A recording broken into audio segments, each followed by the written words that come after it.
nostalgia. Tune in to Now, Golden Radio Hour.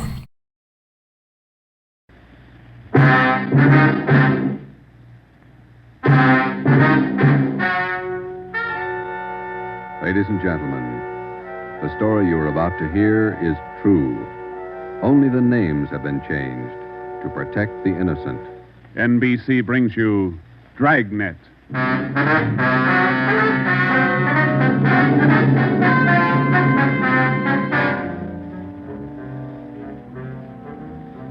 You're a detective sergeant.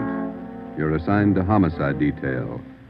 A gang of quick-trigger gunmen have moved in on your city. They've given public notice that they'll kill the first cop who tries to take them. You know the risks. Your job, apprehend the suspects. Dragnet, the documented drama of an actual crime, investigated and solved by the men who unrelentingly stand watch on the security of your home, your family, and your life. For the next 30 minutes, in cooperation with the Los Angeles Police Department, you will travel step by step on the side of the law through an actual case, from beginning to end, from crime to punishment. Dragnet is the story of your police force in action.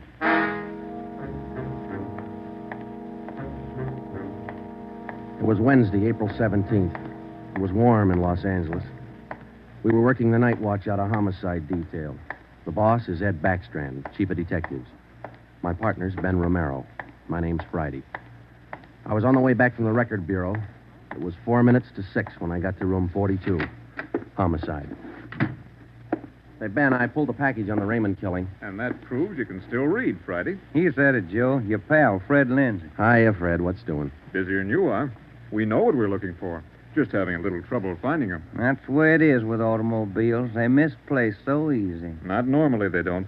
We got a small-size epidemic on our hands. Well, don't let us keep you, Fred. Just ducked in here for a breath of calm air and to invite you to dinner for the last time. The wife and I are still waiting for the first time. How about it, Joe? Ruth's got a new pressure cooker. Your sister-in-law visiting you again, huh? No, on the level. Not selling a thing. Come on. Who is it this time? My cousin. But she's awfully pretty, Joe.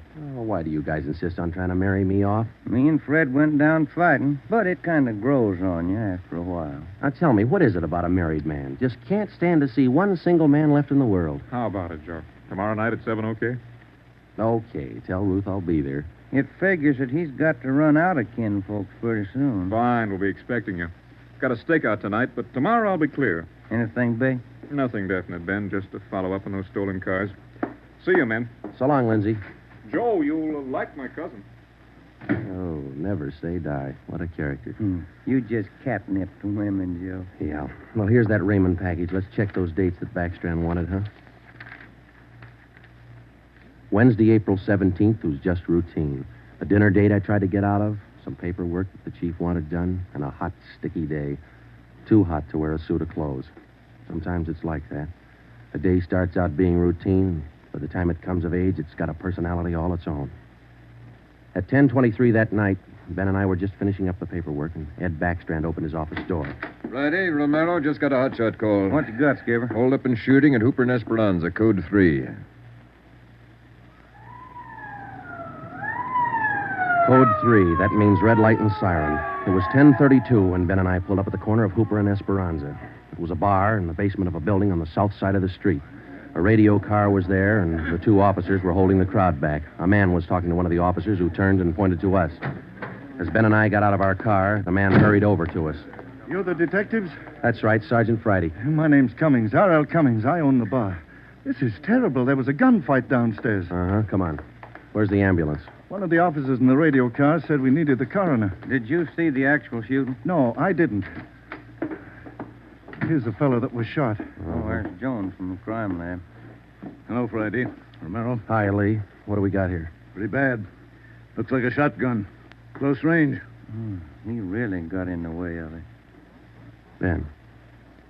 Yeah. It's Fred Lindsay. Motor theft. He was on a stakeout, Lee. Tell us about it, Mr. Cummings. You know this fellow, Sergeant? Yeah, we know him. What happened? We had a holdup tonight. 3 men. Yes, go on. Well, business was good, real good. We had a large crowd, and I was happy about that because I've been trying to sell out for a long time now. I've been showing the place to different parties all week long. I had a fella coming over tonight to take a look at it. What time was that? Oh, a little less than an hour ago, about 9:30. I see. Go ahead. It was almost time for this man to show up, so I called Eddie, that's my bartender, and I told him to kind of keep a lookout for the man because I was going back to the office to get the books ready to show. You know how it is when you want to sell a business.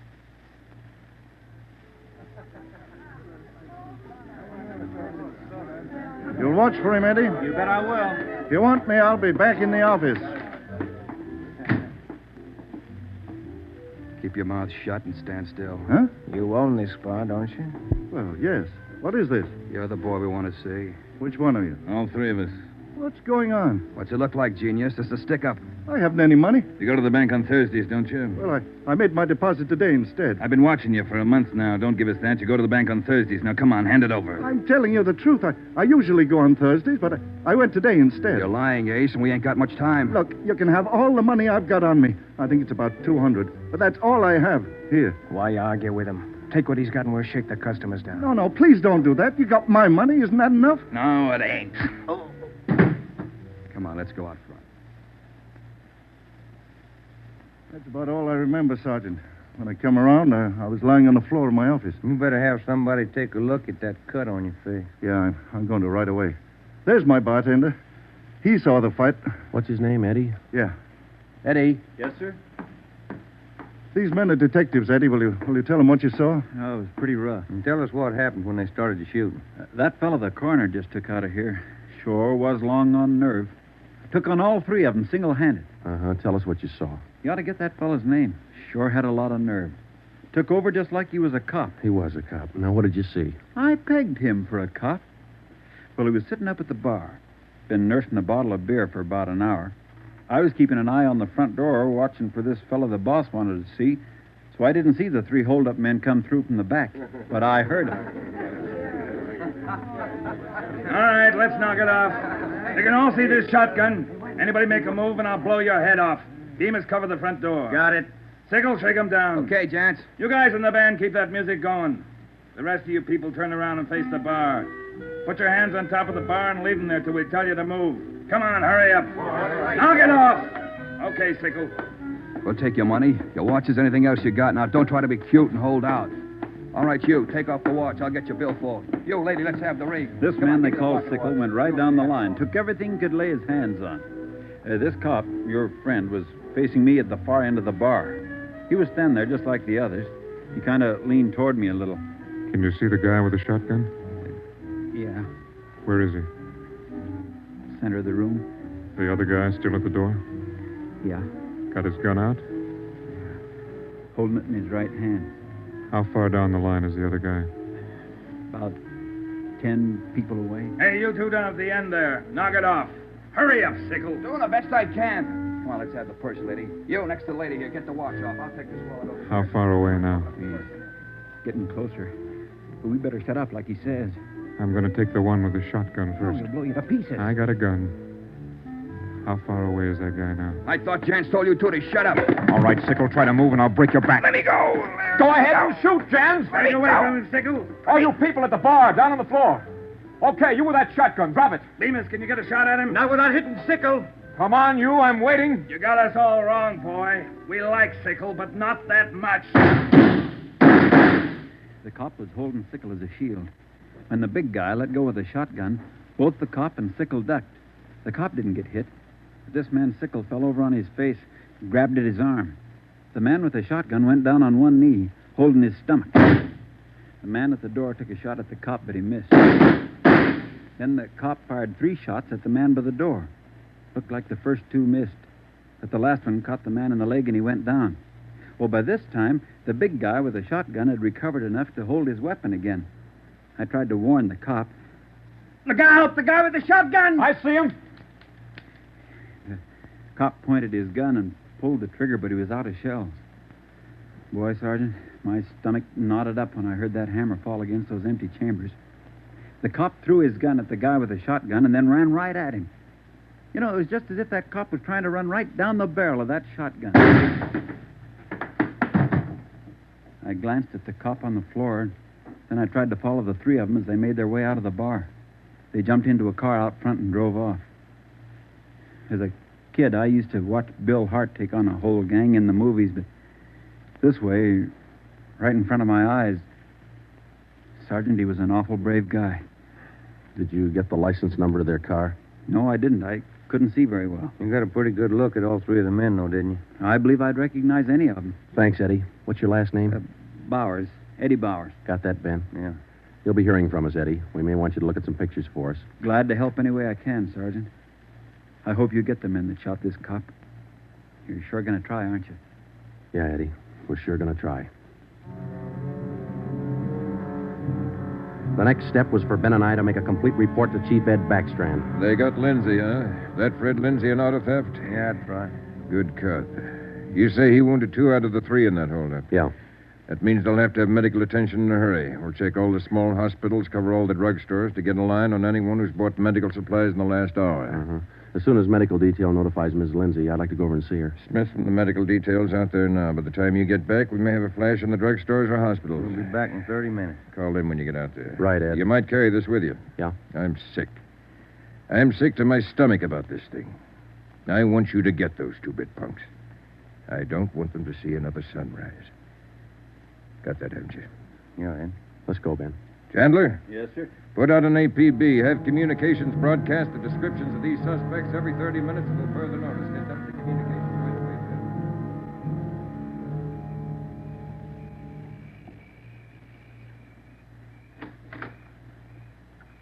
Hello, Joe. Come in. Thanks, Ruth. Sit down. Ruth, you know how we all feel. It's all right, Joe. You're married to a cop. I guess you're meant to expect things like this. He'll like that. Fred and I used to discuss the possibility of this. Used to worry about him. I used to worry a lot, Joe. All those nights when he was away and the days, I used to worry. Now I know he's safe. Anything you want or you need? Thanks, no, Joe. Anything at all that I can do? Yes, Joe. I think there's something you can do. You and Ben are assigned to this case, aren't you? That's right. Then be careful. Just thinking that you and Ben will have to face those killers. Ben's wife. Be careful, Joe. Yeah, Ruth, we will. Oh, sure. I want to see you get the men that did this to Fred. More than anything, I want that. No more heartaches. Yeah. Thanks for coming by, Joe.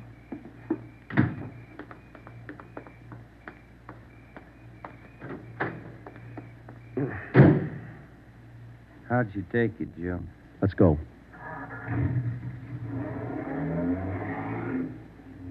Joe, how'd she take it? You're married, Ben. You figure it. It was 11:30 when we got back to Central Division. As we walked into the squad room, Backstrand was waiting for us. Friday, we just got our first lead. We've located a druggist who said he sold some medical supplies to a man about 45 minutes ago. There's the address. Pretty close to the scene of the shooting. Hop out and see him right away. The Rex Pharmacy was exactly 14 blocks from the Red Feather Bar where the shooting took place. Rex Pharmacy was like your corner drugstore, complete with apothecary jars and shower curtains. The druggist was the same little man who's been prescribing sulfur and molasses since you were a kid in school. I'm just about ready to close. What can I do for you, gentlemen? We're from the police department. I've been halfway expecting you fellows. We got a report that you sold some medical supplies to a man about an hour ago. Yes, sir, that's right. It's like I was telling those other officers that were here a while ago. There was something funny about that little fellow. How you mean? Well, for one thing, he came in here sweating quite a bit. Of course, it's a warm night, but he seemed terribly nervous. Anybody with him? No, he was all by himself. What did he buy? Well, it wasn't so much what he bought, but how much. What do you mean? Oh, you know how most people buy iodine, a little 10-cent bottle. He bought a couple of pints. Then there was all that gauze and adhesive tape. Bought enough to repair a small army. Cotton, box of swabs. Then he asked me something that made me wonder. What was that? Asked me if I had something to probe with. That's just the way he said it. Something to probe with. I asked him, what do you want to probe for? What'd he say? Said a splinter. I told him a sewing needle would do the trick. He said, forget it, and then he paid me and walked out. Uh-huh. Could you describe the man? He was a small man, dark.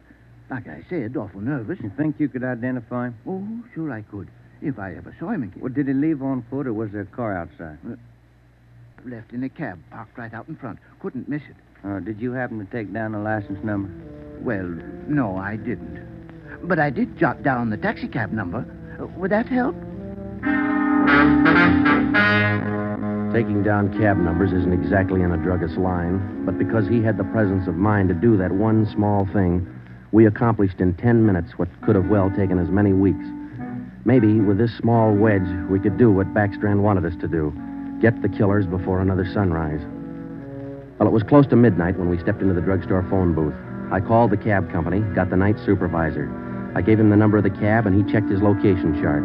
Cab 375 was operating out of a stand at Wilshire and Greenhaven. It was the right driver, and he remembered the fare. Sure, I know who you mean. A little guy. Seemed in a big hurry. It was a long fare, though. I took him out to Inglewood. Wait till I check my log sheet. I'll give you the exact address.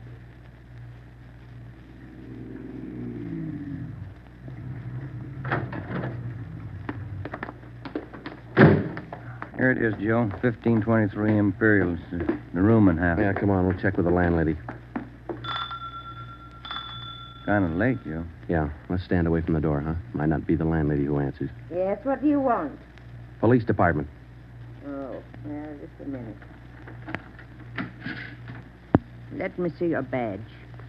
There you are, ma'am. I'm Sergeant Friday. This is Romero. Homicide. All right. Now, what do you want? I run a good, clean rooming house It's here. not the house, lady. It's one of your tenants. Which one? That's what we want you to help us on. Look, do you men know what time it is? Come back here in the morning. Sorry, this can't wait till morning. Well, I'm not going to invite you in. We'll talk right here on the porch and keep your voices down. My tenants work during the day. Whatever you say, ma'am. Now, what is it you want to know? We're looking for a small, dark man. Well, I got 3 here. Could fit that description. No, he came in late tonight, about 45 minutes ago. I wouldn't know about that. I don't spy on my people. This is very important. You'll have to keep your voices down. Sorry. He's dark and he's small. Oh, I didn't just say he was dark. You must mean Mr. Tyndall. What's he done? What's his room number? He's in room 10, but I can't allow you to tramp up and down the stairs at this hour. You'll wake all my roomers. We'll be as quiet as he wants us to be. Now, what do you mean by that? Is there going to be trouble? I don't know, lady. Where do we find number 10? The end of the hall, last room on the right, and keep your voices down. If you'll just wait in your room, lady, we'll call you if we want you. Okay, here we are. If I keep the door clear, Ben, we might have trouble. Think they all in there? We'll know in a minute.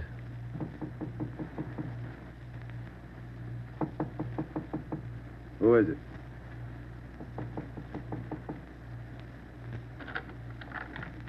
What do you want? Police department. I'll try this closet, Joe. What do you want with me? What are you looking for? Closet's empty. What'd you say your name was? Tyndall, Bob Tyndall. New name, but same face, huh, Joe? Yeah, how long you been out of jail, Tenny? My name ain't Tenney, it's Tyndall. Your name's not Tyndall, it's Sam Tenney. We sent you up on a robbery charge 4 years ago. Now, isn't that right, Tenny? No, it's not right. You got the wrong man. I never been in jail. Yes, you have, because we sent you there. Now, come on. Who'd you buy the medical supplies for? I don't know what you're talking about. Look, Tenny, it's a hot night and it's late, so let's cut out the smart talk, huh? Who'd you buy those medical supplies for? Tenny, look, you're a 2-time loser right now. Who are you shielding? You got nothing on me. I ain't done a thing. We can prove that you bought those supplies tonight, and it can go kind of hard on you. So let's open up. I haven't been out of this room all night long. We got a druggist and a cab driver who will make a liar out of you. I still don't know a thing. That cab driver hauled you home here 45 minutes ago. Where were you? I was out on a date. Is that who you bought the medicine for? Ben, call the druggist and get that cab driver. We'll take Tenny downtown. All right, all right. All I did was buy the bandages and stuff. I got nothing else to do with this. Who'd you buy the stuff for? Now, you know everything else. You figure it. Oh, now, look, punk. We know there were 3 of them. One of them killed a cop. We're going to get to him, and Tenny, you're not going to stand in our way. They killed somebody. They didn't tell me that. Who didn't tell you? I don't want any part of murder. I'm going to tell you who it was, but I'm clean. I got nothing to do with it. I was trying to help him out of a jam. Who were you trying to help? It was Roy Bemis, Charlie Sickle, and Red Jans. They didn't tell me nothing about murder. Well, why'd you help? They offered me a pretty good piece of change to run an errand for them. You know I got paid for. That's all I had to do with it. Where did you deliver those medical supplies? I have to tell you that. I'm afraid of Jans. He's awful free with that shotgun. We'll give you protection. Now, where are they? Can I go to jail till you get them? You'll get protection. Give us the address. It's an apartment house. Just around the corner from here. The Blue Eagle. We took Sam Tenney down to Central Division with us. On the way downtown, he told us that Red Jantz and the other two had their room at the Blue Eagle barricaded. Tenney said that they told him that they'd kill the first cop who tried to take them. But we knew they were wounded. He told us that Sickle had an arm wound, Bemis got it in the leg, and Jantz had a slug in his side. We figured they'd be weak from the loss of blood, and we could take them easy. You'll never take those guys easy. Sure, they lost a little blood, but they had enough fight left to stack that room. And they got enough left to kill you if you try to take them. On the way to headquarters, we stopped at an all-night drive-in and called Ed Backstrand. We told him we had a radio car watching the Blue Eagle. We gave him the whole story and told him we were on our way in. By the time we checked into homicide, Ed had the plan all mapped out. It was 2:25 a.m. Here's the map from the city engineers. It's one city block bounded on the north by Hawthorne Street, on the south Lawndale Avenue, on the east 16th Street, and to the west 17th. The Blue Eagle apartment house is right here, on 16th and Hawthorne. West of the Blue Eagle is a private residence. South of the Blue Eagle on 16th is a vacant lot. There are 12 apartments in the building. The men we want are on the second floor, number 11. And that apartment faces east on 16th. How do you want to handle it, Ed? Now, Baker and Moorheim will evacuate the private residence. Friday, and Nuremberg clean out the apartment building. Right, Skip. All traffic is being diverted. The entire block is completely isolated. We'll throw up a cordon. As soon as we clear the residence, nobody goes in, nobody goes out. Will you brief us again when we get there, Ed? I'll give you all the briefing you need right now. Get this. These guys have already killed a cop. I don't want to lose any more. You know they're heavily armed and they're desperate. Have the men draw shotguns, tear gas, and Tommy guns. I'll take care of that, Skipper. All right. Now, we're not going in after these punks like tin horn heroes. We're going after them, and we're coming out alive. All of us. What time is it, Friday? 2:37. Not much time till sunup, is it? It was a code 2. That means red light and move fast.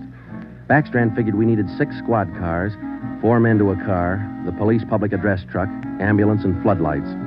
Ben checked out the weapons to the men, and by 2:46, we pulled out of the Central Division garage. We slid into the area at 3:20 a.m. The 6 squad cars and the public address truck took up their positions. The floodlights were rigged and ready to turn on at Backstrand's command. The machinery was set to roll as soon as we got the neighborhood cleared. Ben and I evacuated the Blue Eagle apartment house. How many does that make, Joe? Well, we've cleared 9. 2 to go. Here's apartment 10. The killers are right next door. Joe, I'd like to kick that door in right now. Take your time, Ben. We'll get to him. Quiet now.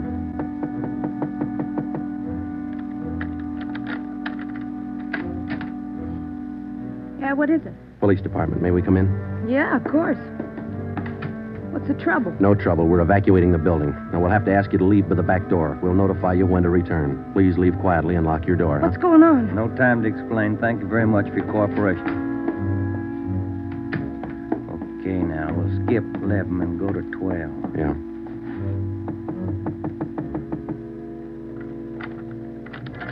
Yeah? Who are you? Police department. Can we come in? Sorry to disturb you at this hour. We're evacuating the building. Please hurry and leave quietly by the back door. You'll be notified when to return. Lock your door when you leave, thank you. It was 4:10 a.m. Everything was set now. The neighborhood was completely cleared. The entire block was empty except for apartment 11 on the second floor of the Blue Eagle. I left Ben to watch the door of apartment 11. I went downstairs and across the street to join the rest of the men. It was Ed Backstrand's show from here on. That's it, Ed. All set. Baker, Moorheim, all clear? All clear, Chief. Baker, you and Moorheim take 3 men and cover the rear of the building. Right. Is that detail covered Hawthorne Street? They're all set, Ed. How about the vacant lot? Taken care of. The rest of you men? Yeah. Friday and I are going into the building. We'll try to get him to come out now. Johnson. Yes, sir? Come with us and keep us covered. Let's go.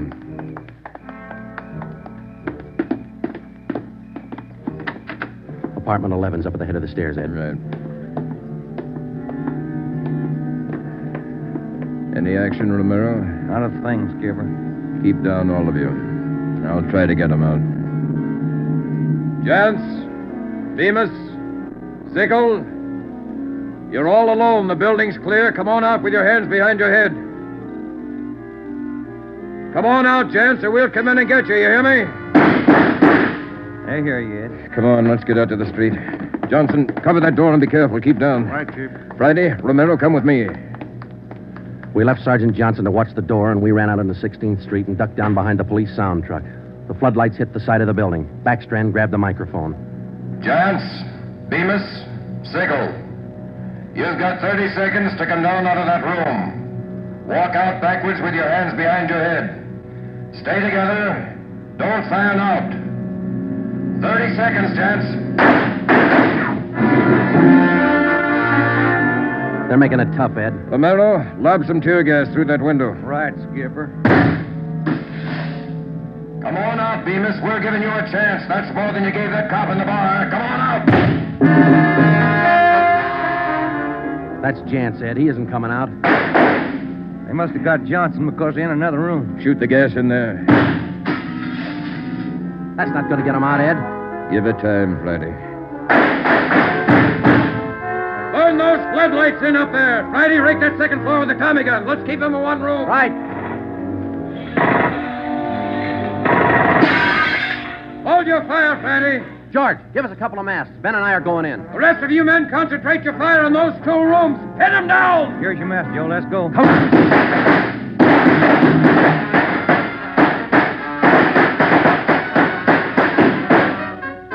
Put that mask on, Ben, and keep down. Yeah, wait a minute.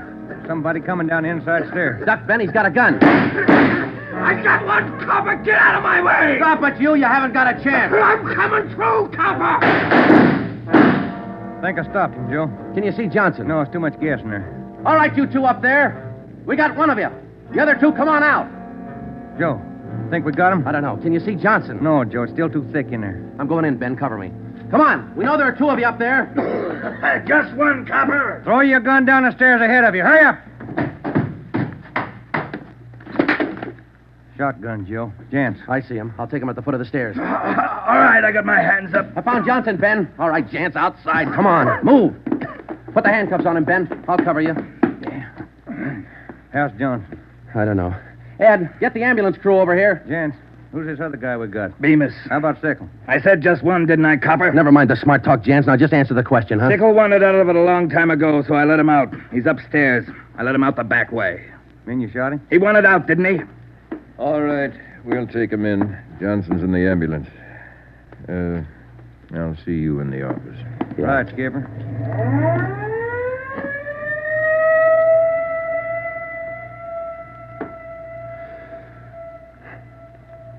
How about a smoke, huh? No.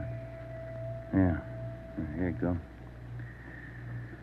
Backstrand said he didn't want those men to see another sunrise. Yeah. 5 minutes to 5, Joe. Sun ought to be up. Yeah. But look, Ben. It's cloudy. Guess we'll never know, huh?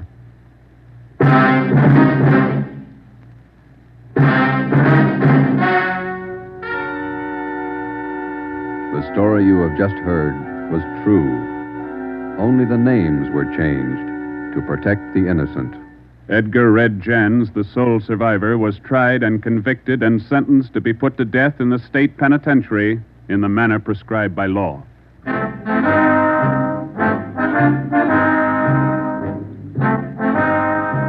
You have just heard the 4th in a new series of authentic cases from official files.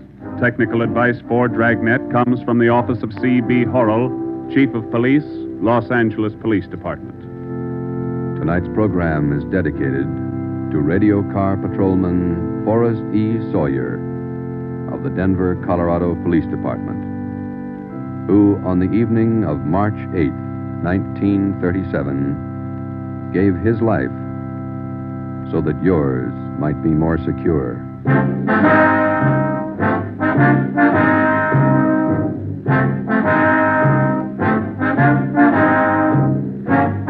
Dragnet came to you from Los Angeles.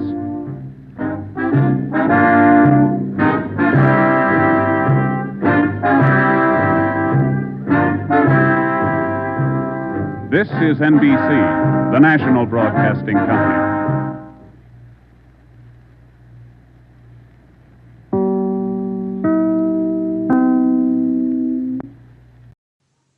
Milk Show, usually heard at this time, has moved to a new time period on Sunday nights.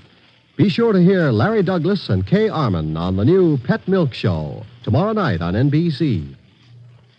And now, here's another in NBC's great parade of new shows.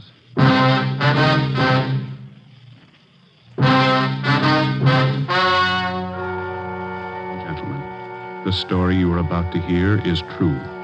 Only the names have been changed to protect the innocent. NBC brings you Dragnet.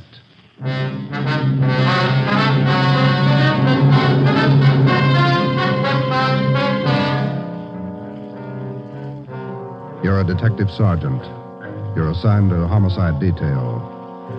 A man's wife has suddenly dropped from sight. On the surface, it appears only as a routine missing persons case. You start to investigate. Suspicion grows. There is evidence of possible foul play. Your job, find the woman or find her murderer. Dragnet, the documented drama of an actual crime. Investigated and solved by the men who unrelentingly stand watch on the security of your home, your family, and your life. For the next 30 minutes, in cooperation with the Los Angeles Police Department, you will travel step by step on the side of the law through an actual case transcribed from official police files. From beginning to end, from crime to punishment, Dragnet is the story of your police force in action. It was Wednesday, September 15th. It was warm in Los Angeles. We were working the day watch out of homicide. My partner's Ben Romero. The boss is Ed Backstrand, chief of detectives. My name's Friday. I was on the way back from lunch, and it was 12:56 when I got to room 42. Homicide. Hi, Joe. Waiting for you. Hiya, Ben. Al. Hi. I hear you got something for us. Here's a report right here. Gardener by the name of Eric Kelby called in day before yesterday. Said his wife disappeared from their home out in the valley Sunday night. Says he thinks she left him. That happens every day, Barghetti. Not this way, it doesn't. Walsh and I went out yesterday to interview the guy. Story doesn't add. Why not? None of her clothes are missing. None of her luggage. She even left her pocketbook behind, full of money. Found out from the neighbors the missing woman is a 17-year-old boy by a former marriage. So what? An only child. Mother dotes on the kid. Shouldn't even say goodbye to him. How did this Eric Kelby impress you? Pretty grouchy with Walsh and me. No cooperation. Wants to find his wife, doesn't he? I don't know if he does or not. There's no help, I'll tell you that. Can I see that report a minute now? Oh, here you are. Agnes Trumbull Kelby, age 39.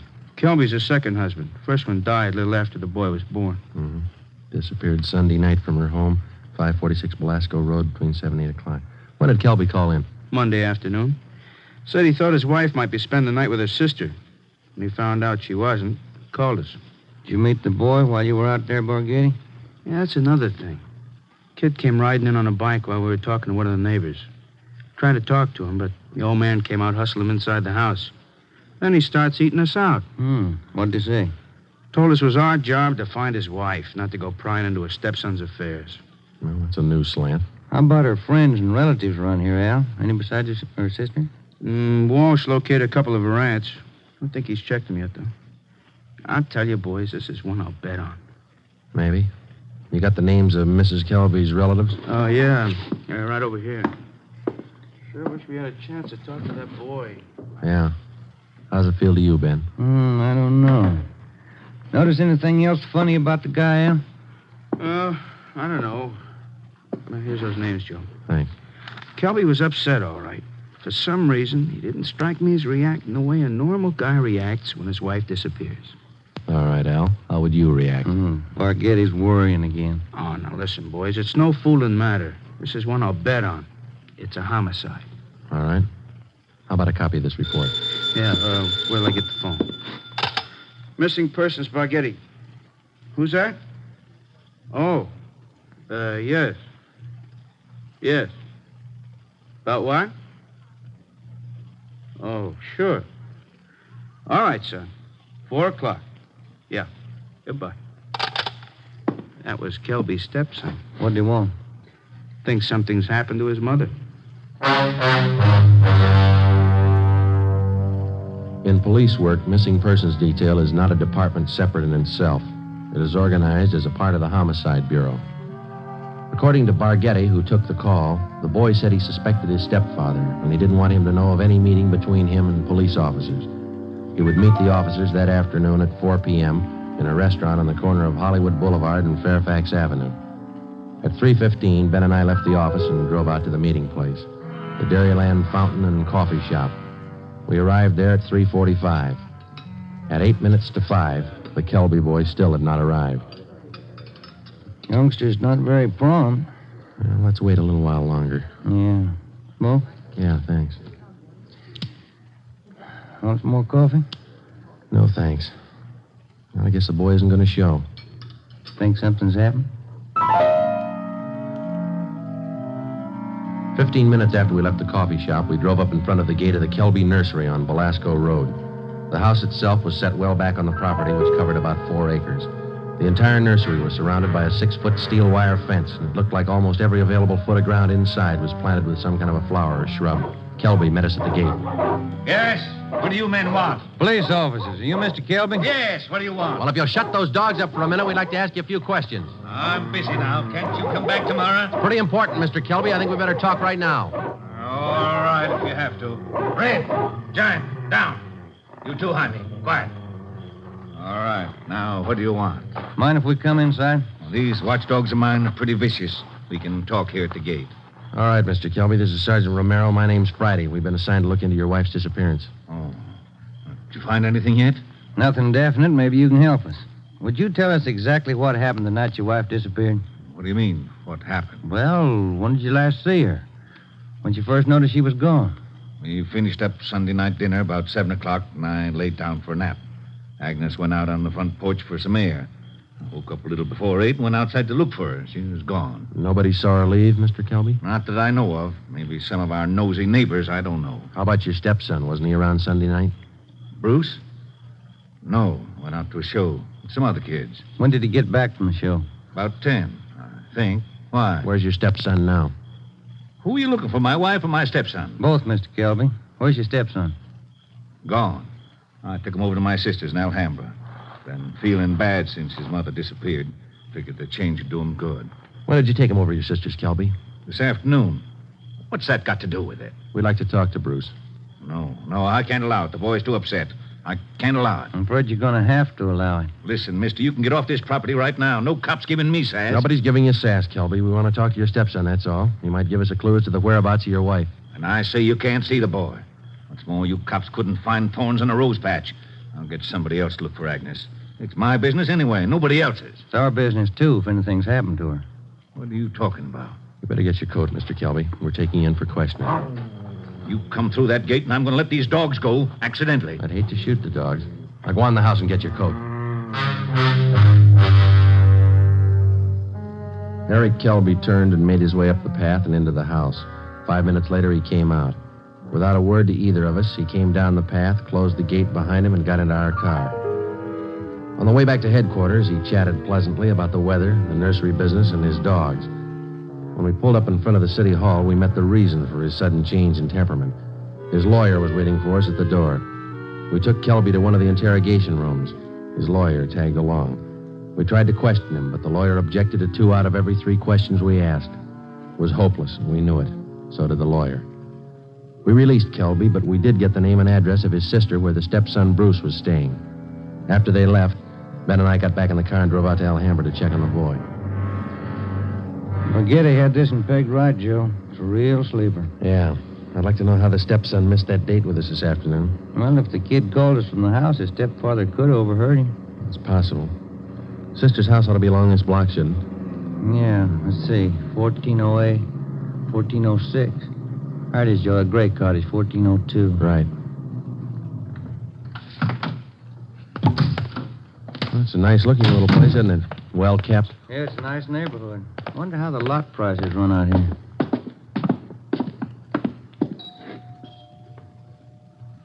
Somebody's coming.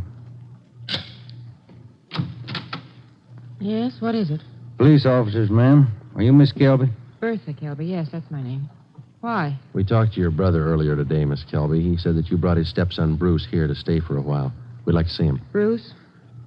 Yes, he was here till about Oh, an hour and a half ago. I went to the store, and when I came back, he was gone. Have you any idea where he might be, Miss Kelby? Well, I telephoned my brother Eric's place just before you came to the door. He's not there. I don't know where he might be. I'm worried about him. He seems so upset. This business about his mother's disappearance, you know. Would you mind if we came in and looked around, Miss Kelby? Well, no, not at all. We went in and looked the house over from one end to the other. There wasn't a trace of the boy. We drove back to Kelby's nursery and satisfied ourselves the boy wasn't there. Then we came back to Alhambra, and we kept an eye on Miss Bertha Kelby's home until midnight. No one came or went. At 5 minutes past midnight, the lights went off in the living room, and a few minutes later, in the back of the house. The next morning, when Ben and I checked in for work as usual at 8 o'clock, we met with Captain of Homicide, Frank Kearney. What makes you two so positive there has been any foul play in this Kelby thing? That's just it, Cap. We're not positive. It's a whole setup. It smells bad. For instance? That lawyer. If a man's innocent, he doesn't need a lawyer to sit with him in the interrogation room and tell him not to answer questions. Number two, that kid's telephone call. Maybe he doesn't get along with his stepfather. It happens, you know. Maybe he's trying to get back at him for something or other. Maybe. Then why is Kelby hiding him out? You sure he's hiding him out? No other way to take it, Cap. The Kelby woman walked away from her home Sunday night. Nobody saw her. She took nothing with her. No clothes, no luggage, no money. You checked with the family doctor? Yesterday. He told us Mrs. Kelby was in perfect health. We double-checked the wanderer's file and the repeater's file and missing persons. Couldn't find her name in either one. How about her relatives in town? Haven't had a chance to talk to him yet, Cap. We'll check them this morning. Well, one thing's certain. The woman couldn't have gone very far. We checked the sheriff's office, the jails, the hospitals. We sent out a teletype and an APB. Every cop in the city has her description. She's been gone almost 4 days, but nobody's seen her. How does that add up to you? It doesn't. You better move on it. Check every one of Mrs. Kelby's friends and relatives. Right, Frank. Then try the neighbors. As long as I've been a cop, neighbors have been able to tell everything about anyone.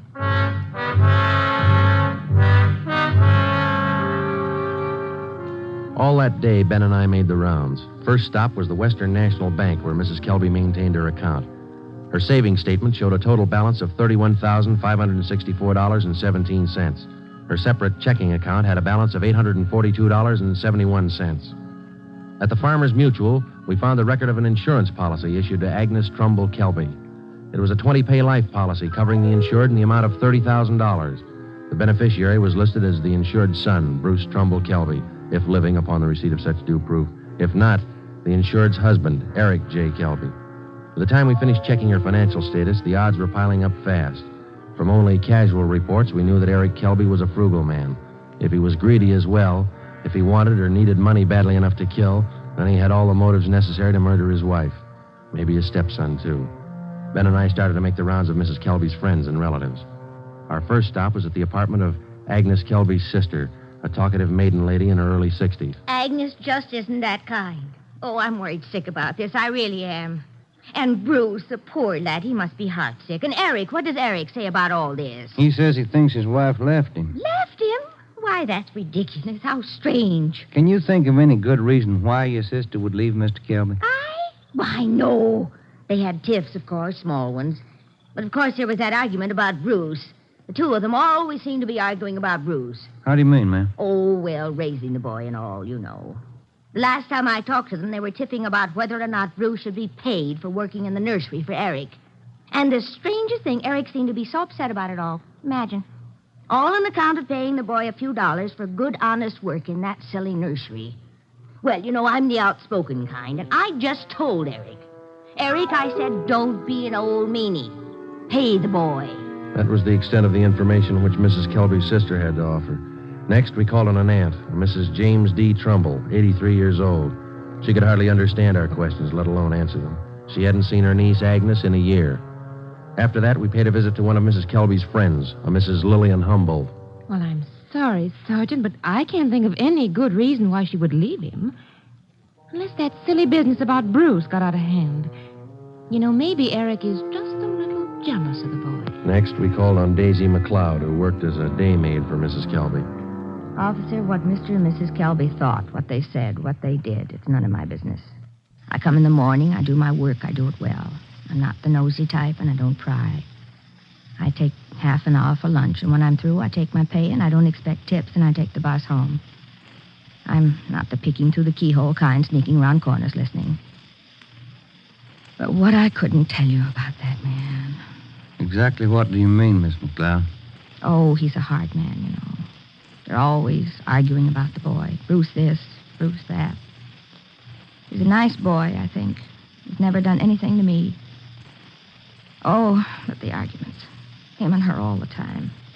Should the boy be paid for working? Shouldn't he? Why? Why not all the time? It's just... When Ben and I finished with a list of Mrs. Kelby's friends, relatives, and employees, we started out on the neighbors. None of them saw Mrs. Kelby after 6 p.m. the night she disappeared.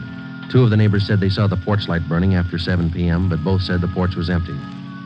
Mrs. Kelby was not sitting in her chair at the usual time after dinner. According to them, that was one of her habits. It was 10 minutes to 6 by the time Ben and I got back to the office. The light was still burning in Captain Kearney's office. Full day, Joe. Not a mileage. Yeah. Wonder what the captain's hanging around for. Let's find out. Get anything? Pretty good luck, Cap. Good. I've got some more for you. Just walked in 5 minutes ago. What do you mean, Frank? Who walked in? Bruce Kelby. He's waiting in the next room.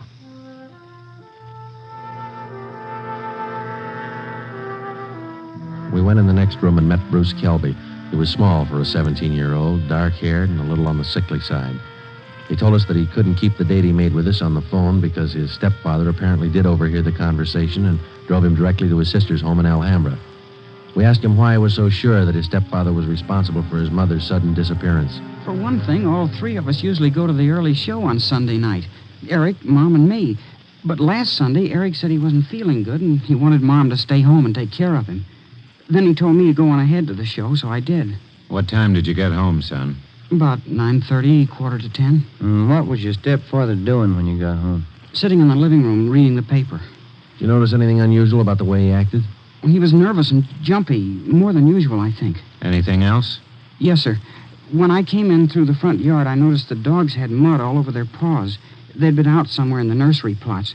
And they won't go out in the plots unless Eric's with them. He doesn't want them to trample the seedlings. What would your stepfather be doing out in the nursery at night? Does he usually do some work at night? No, sir. None of the plots are even lighted. Only the greenhouses. And the paths in the greenhouses are usually graveled, aren't they? No mud around. It's my job to see that the greenhouse paths are kept graveled. I know they're not muddy. I fixed them the day before, Saturday. What do you think it means, son? I don't know. I don't want to think about it. I just know he's done something. He's done something to her. Did your stepfather give you any reason for keeping you away from the police officers the other day? No, sir. He said people were getting nosy, and he said it might be better for me over at Aunt Bertha's. She's his sister. Do you think your Aunt Bertha might know where your mother is? No, we hardly ever see her. We don't know her well at all. We've heard your mother and your stepfather argued about whether you should be paid for your work in the nursery. When I started to work for him, he promised he'd pay me. I was saving up to buy a 31 Model A. And then after a couple of months, when he didn't pay me, I asked him. He told me I ought to be glad to work for him for nothing. And your mother argued with him over that? Sure, it was her money that bought the nursery anyway. How'd you get away from your aunt's place last night? Well, Bertha had some shopping to do, and she left me alone. She locked the door to my room. Even the screen over the window in my room was nailed down, but I kicked it out and got away. I stayed at a friend's house last night. Thought about where you're going to stay tonight? I don't know. But I'm not going home. And I'm not going back to Bertha's place either. I'll get a room. How'd you like to stay at my house a few days? Sure nice of you, sir. Maybe I'd better not. Mom might not like it. Oh, I'll take care of that. Now, let's hop out and get some dinner. Sure darn nice of you, sir. All right, son. Come with me.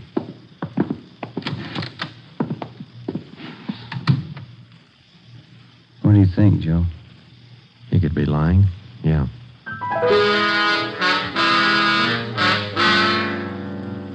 Now what, Cap? Shall we bring Kelby in again? No, not yet. He's found out by now from his sister that the boy's gone. He probably figures the police station is the first place he'd come. Wouldn't do much good pulling him in now, Ben. We couldn't even question him. 10 to 1 his lawyer'd be waiting for us when we got back.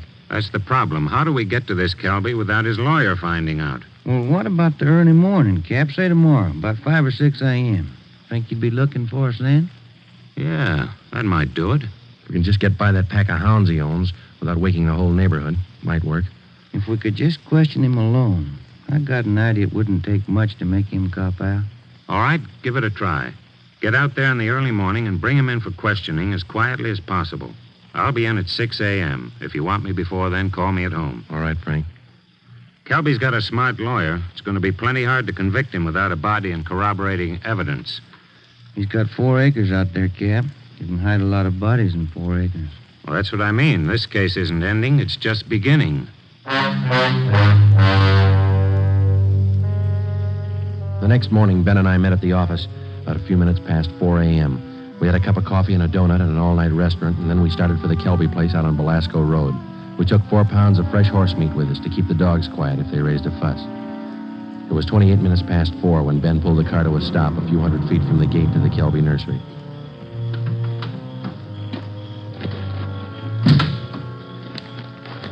We got out of the car and made our way down the road to the gate. I reached in and tried the latch. It was padlocked. The dogs started in. Okay, Ben, looks like we'll have to jump the fence. Toss some of that horse meat over to him. Yeah, here. That's it. Come on, let's climb. Keep an eye on those hounds. Looks like they could chew your leg off. Yeah. Here comes a third one, Ben. Toss some more meat. Yeah, there you are, boy. Go get it. Go get it, boy. Here. Look, Ben, lights going on in the house. Come on, let's make it fast. Who is it? Who's there? I'll set the dogs on you. Police officers, Mr. Kelby. What? What are you doing out here this time of night? You're under arrest, Kelby. Get your coat. You cops are asking for a peck of trouble. Get your coat. Where's my stepson? What you done with him? What have you done with your wife? You're going to pay for this. I'll have your jobs. That's not the first time we heard that, Kelby. Let's go.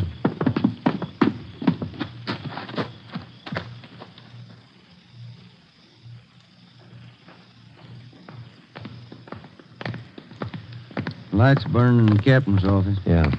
All right, Kelby, in here. You'll pay for this, mark my word. Ben, take him in the office here and stay with him. I'll see if Frank's in yet. Right, Joe. Come on, Kelby, inside.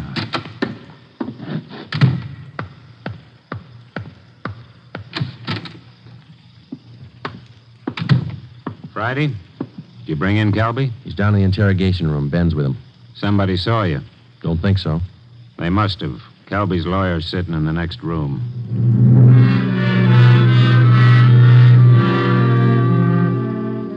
Kelby again refused to answer any questions without the advice of his attorney. We released him. That day, Captain Kearney sent out 2 men to keep an eye on the nursery and report on all of Kelby's movements. Shortly after 7 o'clock that night, just after nightfall, we tried once again to bring in Kelby for questioning without his lawyer's knowledge. It didn't work. A little after we booked him, his lawyer obtained a writ of habeas corpus. We had to release him again. The 2 men assigned to stake out the Kelby place reported definitely that somebody was tipping the lawyer whenever unknown visitors showed up at the nursery and drove off with Kelby. There was nothing we could do about it. The next morning, Kearney came up with a lead. I had a long talk with the boy last night. Accidentally, I think he's given us a pretty good lead. Yeah? There's only one way we'll ever get a conviction. That's by finding the body and evidence to tie Kelby in. Yeah, that'll do it. Where do we start looking? In a new rose bed next to one of the greenhouses in Kelby's nursery. The kid came up with it last night. How come? First, Kelby's crazy about saving $1 and making one. Yeah. In the nursery trade, especially where you have a limited area to work in, like Kelby, you cultivate every foot of ground. Every bit of soil you got is planted with something. Kelby's not the type to waste anything. Especially he's not the kind that would let ground lie fallow when he could plant something that might bring in a few dollars next season. Bruce tells me his stepfather has every inch of those 4 acres planted. Every inch. Except a 6 by 9 foot plot of ground in that rose garden. Oh, that sounds like a long shot to me, Frank. The boy said he prepared that piece of ground for planting late Saturday afternoon. His stepfather wanted it ready for Sunday morning. The plot of ground's still vacant. Might have planted it yesterday, Cap. When's the last time you checked? Before I came to work this morning. I called the men on stakeout next to the nursery. They told me the plot's still empty. It's worth a chance, Frank. When do we look it over? Tonight. I don't want Kelby or his lawyer to know a thing until we find that body. Well, how are we going to work it? We'll order up a crew from the crime lab. They can take probings through that plot and all around it. They can tell us without any guesswork how deep that ground's been worked over lately. When do you want to start? Be here in the office at 8:30 tonight. If my hunches are any good, we'll find a body.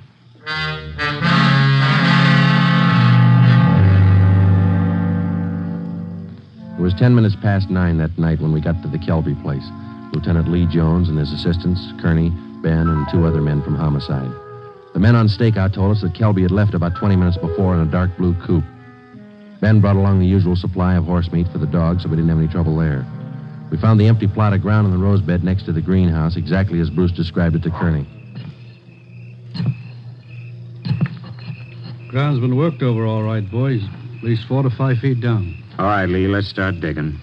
Romero, take care of the dogs. Watson, grab one of these shovels. Right, Captain. Hey, Gilbert said these dogs were vicious, didn't he? Yeah, why? Look at these hounds. They're no more vicious than a lively colt. Look. Higgins, get that light over here, will you? Thanks. What is it, Lee? Let me see. Teeth.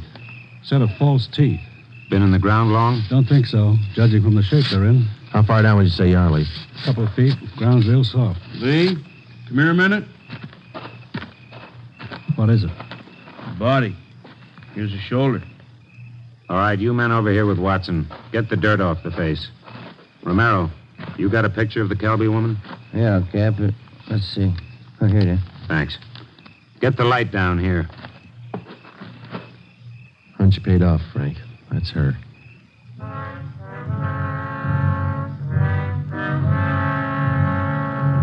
Ben and I went back to the car and notified communications to broadcast a want for murder on Eric Kelby. His description, together with a description of the car and license number of the car he was driving, was rebroadcast every 15 minutes. Then we went back to check the house. We found the front door unlocked. We went inside and looked around. In one bedroom, we found clothes scattered over the bed and the floor. There was only one old suit remaining in the closet. On the table next to the bed, we found an airline's timetable. We got to the phone and notified communications to alert all police details at railroad stations, bus terminals, and airlines, and then to send out an APB on the teletype. After that, we checked with the airlines. One of them told us that a man answering Kelby's description had booked passage for Mexico City. The plane was scheduled to take off at 10:40 that night from Burbank Airport. Ben's watch said 4 minutes past 10. We called the detail at the airport and alerted them. Then we drove over to check in person. It was 10:35 p.m. when Ben and I took up our positions just inside Gate 3, where passengers were boarding Flight 72 for Mexico City. He's cutting it close, Joe. Got about 4 minutes more to make that plane. We waited. The crowd got thicker as departure time came closer. At 10:39, Eric Kelby came through the main entrance, across the terminal, through Gate 3, into a pair of handcuffs. I don't understand. What does this mean? We found your wife's body, Kelby. What? I don't know what you're talking about. In the rose patch next to the greenhouse. Your lawyer can't help this time. Mexico City. Would have been a nice trip. Expensive. I'll plead insanity. I didn't know what I was doing. Be a nice vacation next year, Joe, Mexico City. I'm going to talk to my wife about it. I didn't mean it. She slapped me. We were arguing about the boy. I didn't mean it. I don't know if you did or not, Kelby, but you killed her. Come on. You missed your plane.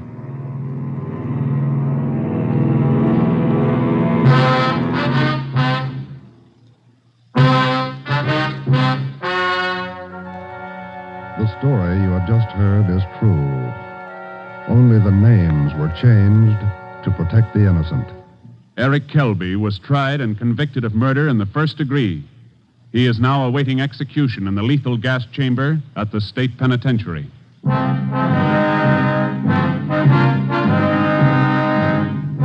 You have just heard the 14th in a new series of authentic cases transcribed from official files. Technical advice for Dragnet comes from the office of W.A. Wharton, Acting Chief of Police, Los Angeles Police Department. Tonight's program is dedicated to William J. Weston, Jr. of the Washington, D.C. Police Department, who on the evening of March 4th, 1945, gave his life so that yours might be more secure.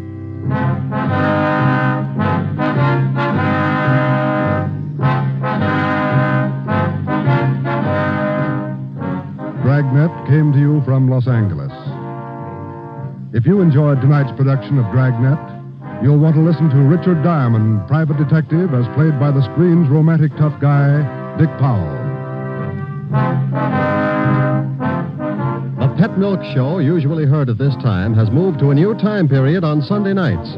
Be sure to hear Larry Douglas and Kay Arman on the new Pet Milk Show tomorrow night on NBC.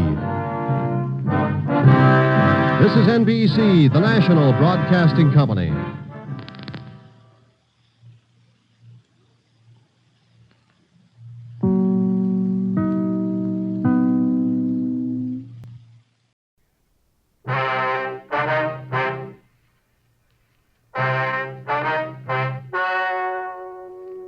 Ladies and gentlemen, the story you are about to hear is true. The names have been changed to protect the innocent. Dragnet is brought to you by Chesterfield, made by Liggett and Myers.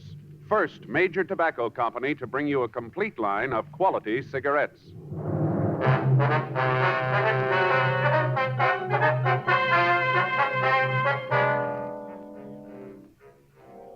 You're a detective sergeant. You're assigned to homicide detail. A young man walks into your office and tells you he has a problem. From the way he talks, you know it's serious. Your job? Listen. Today, friends, you hear these three words everywhere. Chesterfield's for me. The Chesterfield you smoke today is the best cigarette ever made. Best for you, because Chesterfield gives you proof of highest quality, low nicotine. The taste you want, the mildness you want. Chesterfield is best for you because it's tested and approved by 30 years of scientific tobacco research. Chesterfield is best for you because it has an established good record with smokers, proven by test after test. Yes, friends, the Chesterfield you smoke today is the best cigarette ever made. For the taste you want, the mildness you want. Join the thousands now changing to Chesterfield. Always say, Chesterfield's for me.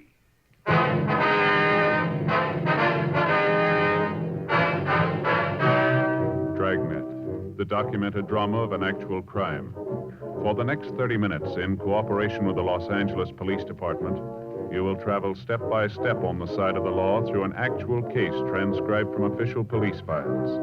From beginning to end, from crime to punishment, Dragnet is the story of your police force in action.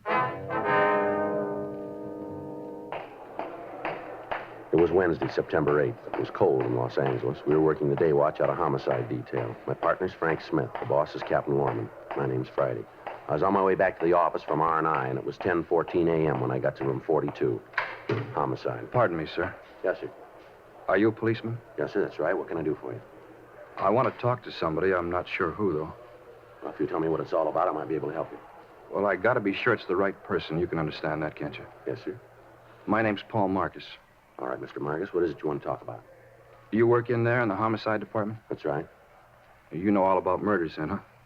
You want to come into the office and talk? No, I don't want to go in there. Is there someplace else we can go? I'd like to talk to you alone. This is kind of a personal thing. All right, sir. Come on down the hall. Interrogation room. Nobody else there? No. Well, that's good, because like I told you, this is a personal matter. I need your advice. All right, sir, this way. This is the first time I've ever been in the police department. I feel kind of funny just walking in and talking personal things to a stranger. Yes, sir, I can understand. Go ahead. Mm-hmm. Want to sit down right there? Thank you. All right, you want to tell me about it? You mind closing the door? All right. All right, now what's your problem, Mr. Marcus? I told you it was personal. Yes, I know. I want to be sure I handle it right. I could get in a lot of trouble if I didn't. Mm-hmm. Been trying to figure out what to do about it for a week now and couldn't find the right answer. That's why I came here. You guys should know. All right, now if you'll just tell me what's bothering you, we might be able to do something for you. Uh-huh. A whole week and no answer. I sure hope you got it for me. I'm sorry, Mr. Marcus, but if you don't tell me what this is all about, there's nothing we can do. Well, it's nothing big, just a personal problem. I just want to know how to handle it. All right, go ahead. I killed a woman.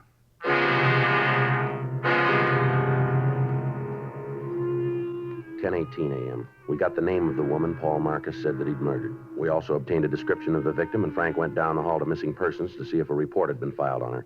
I waited with the suspect. It's a personal problem. You know how to handle it, and I wasn't sure. That's why I came to you.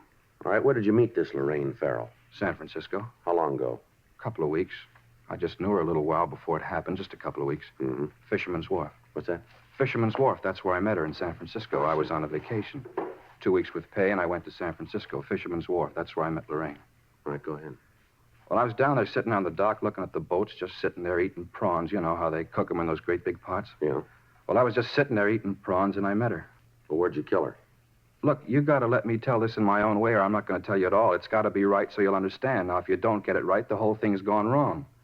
You see, it's a real personal thing. All right, sir, go ahead. Well, I was just sitting there eating prawns, eating them and throwing the little tail pieces down in the water. You know how you do. Mm-hmm. Watching them kind of float around. And kind of all of a sudden, she was right there sitting just alongside of me. You ever see her before? I never laid eyes on her till then. All right, go ahead. Well, we both sat there for a minute, and then we started to talk. Just little things like nice weather and how long you've been in San Francisco, things like that. You know how you do. How old did you say the feral woman was? 19, turned 19 the 5th of August.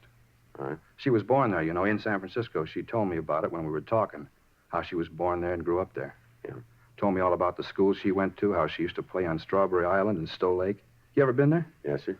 It's kind of a beautiful place, you know. They got those rowboats, and you paddle around the lake, and right in the middle is this island, Strawberry Island. There's all those swans that swim around. You can feed them. Real beautiful, Strawberry Island. Tell me something, Marcus. You ever been in the hospital? Huh? You ever had any mental care? Been under the supervision of a psychiatrist, maybe? You think I'm crazy, don't you?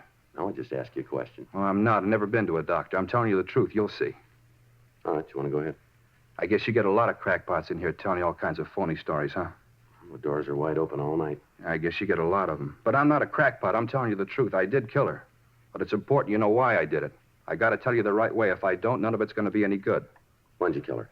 September 1st. That's the day we left. September 1st. That'd be a week ago today, huh? Yeah, September 1st. Joe? Yeah. See you a minute. All right. Just a minute, Marcus. Mm-hmm. All right, what do you got? Well, I checked missing persons. Yeah. I got a report on the girl, same name, description matches. When'd she disappear? September 1st. Well, that fits in with what he told us. Yeah, but there's something that doesn't. What's that? She's 16 years old.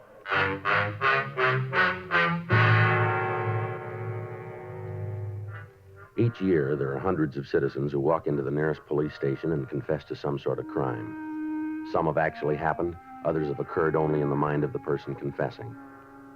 No matter how wild the confession, how implausible the details of the crime, each report has to be checked out. To doctors, such cases are clinical, but to the working detective, they're the cause of a lot of legwork and a great deal of checking. They cost the taxpayer untold man-hours in investigating time and many times result in nothing.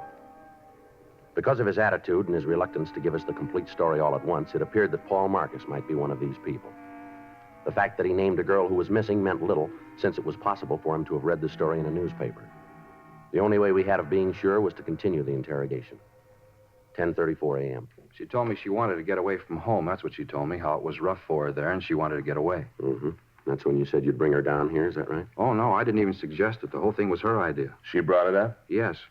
You see, after that first day on Fisherman's Wharf, I saw her several times. Almost every day, we'd meet someplace and talk. Where would you meet her? Well, sometimes in one of the hotel bars. Once we met out at the Steinhardt Aquarium. We met on the rotunda there. You know where they have the big pool and all the alligators swimming around? You know where? Uh-huh. Well, we met there once, and we walked over to the place where they have the band concerts right across the way where the band plays, only they weren't there that day. Wasn't anybody there, just Lorraine and me. We sat on the benches and talked. That's when she said she wanted to go with me. To Los Angeles, huh? Yeah. That's where I was going, and she wanted me to take her. She came right out and asked you? Sure. Told me how it was hard for her at home, and she wanted to get away. She told me she had friends here. Said she could stay with them until she got things straightened out. You know, get a job and a place of her own. Mm-hmm. Well, she was going to do that, get a place of her own and a job, and then she'd be all right. You ever meet her parents? No, I never went to the house. She told me where it was, though, someplace out by the Twin Peaks Tunnel. I didn't know where exactly. She didn't want me to go out there. Said it would only cause her more trouble. That's why I'd meet her in town. You ever meet any of her friends up in San Francisco? Yeah, just once we were in a drugstore on Market Street having a sandwich. We were just sitting there, and she was telling me how it was bad for her at home, and a girl came in. Looked like she was a schoolgirl. You know how I mean, young? Mm-hmm. Well, she came in and talked to Lorraine, then they went over to the phone booths and talked. You didn't actually meet the girl? No. Lorraine said if I did, the girl might say something to Lorraine's parents, and that would cause trouble. You know this girl's name? I think it was Grace. I'm not sure, but I think it was Grace. When'd you leave San Francisco? Wednesday morning, September 1st.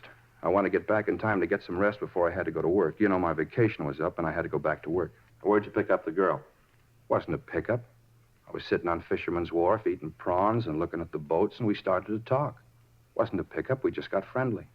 No, Marcus, he means that where'd you pick up the girl when you left for Los Angeles? Oh, I thought you meant when I met her the first time. That's what I thought. Uh-huh. I met her out at the tunnel. Where's that? Well, you know where Castro Street runs into Market, where the L car comes in from the beach? That's where I met her. She came from home, had her suitcase and all, and she came out on the L car. All right, go ahead. Well, she got off the streetcar, got into my car, and we left for Los Angeles. Where'd you kill her? I told you before, if I don't tell it my way, it isn't going to work. You're not going to understand. It's got to be my way. All right, go ahead, Mark. Well, it was a beautiful day, just the kind of a day you want when you're going on a drive. You know how I mean, clear and the sun shining. Yeah. Well, that's what kind of a day it was. Uh-huh. You could see all across the bay over to Berkeley and way up north. It was real clear. You want to go ahead with your story? Mr. Friday? Mm-hmm. My way? Yes, all right, go ahead. All right. We drove all day, stopped for lunch at a place near San Luis Obispo, a little lunch stand there. Had a French dip sandwich. It was one of the best I ever had. The meat was real lean, and they didn't sop up the bun with the gravy. Just the right amount. One of the best I ever ate. Mm-hmm. Lorraine liked them, too. She didn't like the bread all sopped up with gravy. Well, go ahead. What happened after you had lunch? Well, we left there and drove on. We got down to around Malibu. I guess it was really before that, where the divided highway is, up the coast. You know where the cliffs are? Yeah, we know. Well, we stopped. Gee, it was such a beautiful night. I just wanted to sit there and look at the ocean. People don't take time anymore. And what happened then? We just sat there, had a cigarette, and talked. That's when I told her. First time I ever said it. What was that? It's funny. I guess most fellas say it a lot. You know how I mean, to a bunch of girls that never mean it. Go ahead. I told her. First time I said I loved her, and I told her that she didn't have to get a job, that I wanted to marry her and get her a house and all, and she wouldn't have no more trouble at home. How she'd have her own home and everything would be all right. I told her all that. Yeah. And that's when I knew, right then. You could divide the second in a million parts, and in one of the parts, I knew I had to do it. Kill her?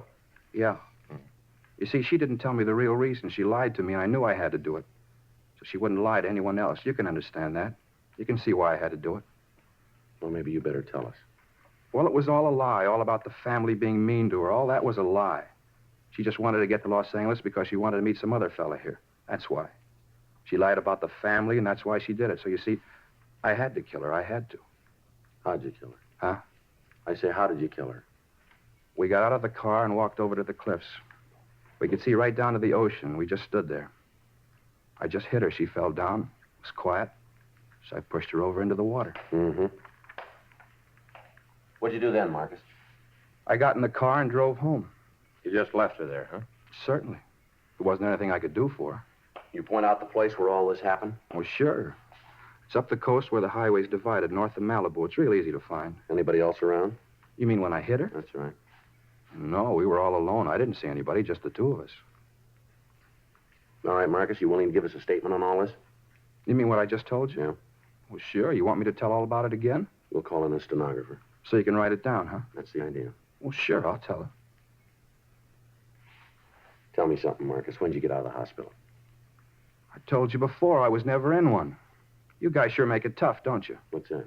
I came in here because I wanted to tell you about Lorraine. I wanted you to know so you wouldn't think it was my fault, that's all. So you wouldn't think it was my fault, and now you don't believe me. You think I'm just another crackpot trying to sell a phony story. You guys sure make it tough. We gotta be sure. Well, I'm telling you the truth. I want you to believe me. Yeah. I want you to believe me.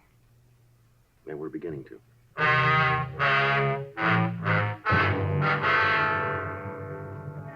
A statement was taken from the suspect, and he was booked in at the main jail on a charge of suspicion of violation of Section 187 PC, murder. We sent a teletype to San Francisco, and we contacted Inspectors Ed Vandervoort and John O'Hare of Homicide Detail. We filled them in and asked that they check out the suspect's story on their end. We also asked that they send us all available information on the missing girl and that they check with her family and try to get a list of any known associates that she might have had in the Los Angeles area. Frank and I checked out of the office at 7:48 p.m. and we went home for the night. The following morning at 9:23 a.m., Inspector Vandervoort from San Francisco called back. Uh-huh. Yeah. When was that, Ed? Wait a minute. All right, yeah, I got it. How about friends down here? I say, how about friends down here? Mm-hmm. Oh, I see. Well, it should be here this afternoon, then. Right. Yeah, we'll check them out. No, that's on the way. We put it in the mail for you last... Well, you should have it by now, then. Huh? Okay, right. Right, Ed, thanks very much. We'll be checking with you. Right. Bye. How about it? Well, they checked the family and the friends, the place where Marcus said he stayed up there. Yeah. Marcus' story checks out all the way.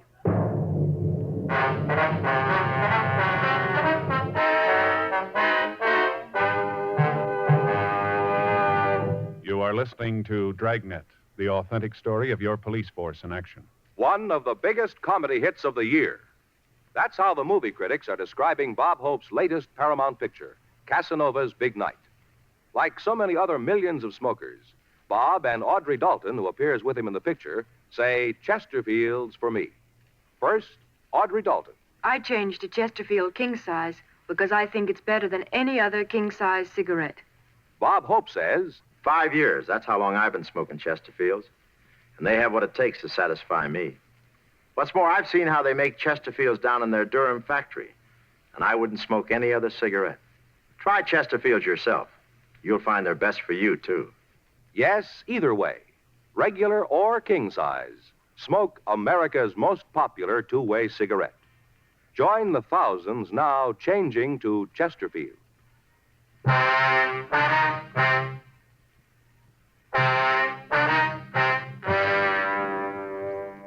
In the phone conversation, we learned that all of Lorraine Farrell's friends and relatives had been interviewed and their stories checked with the one given us by the suspect, Marcus.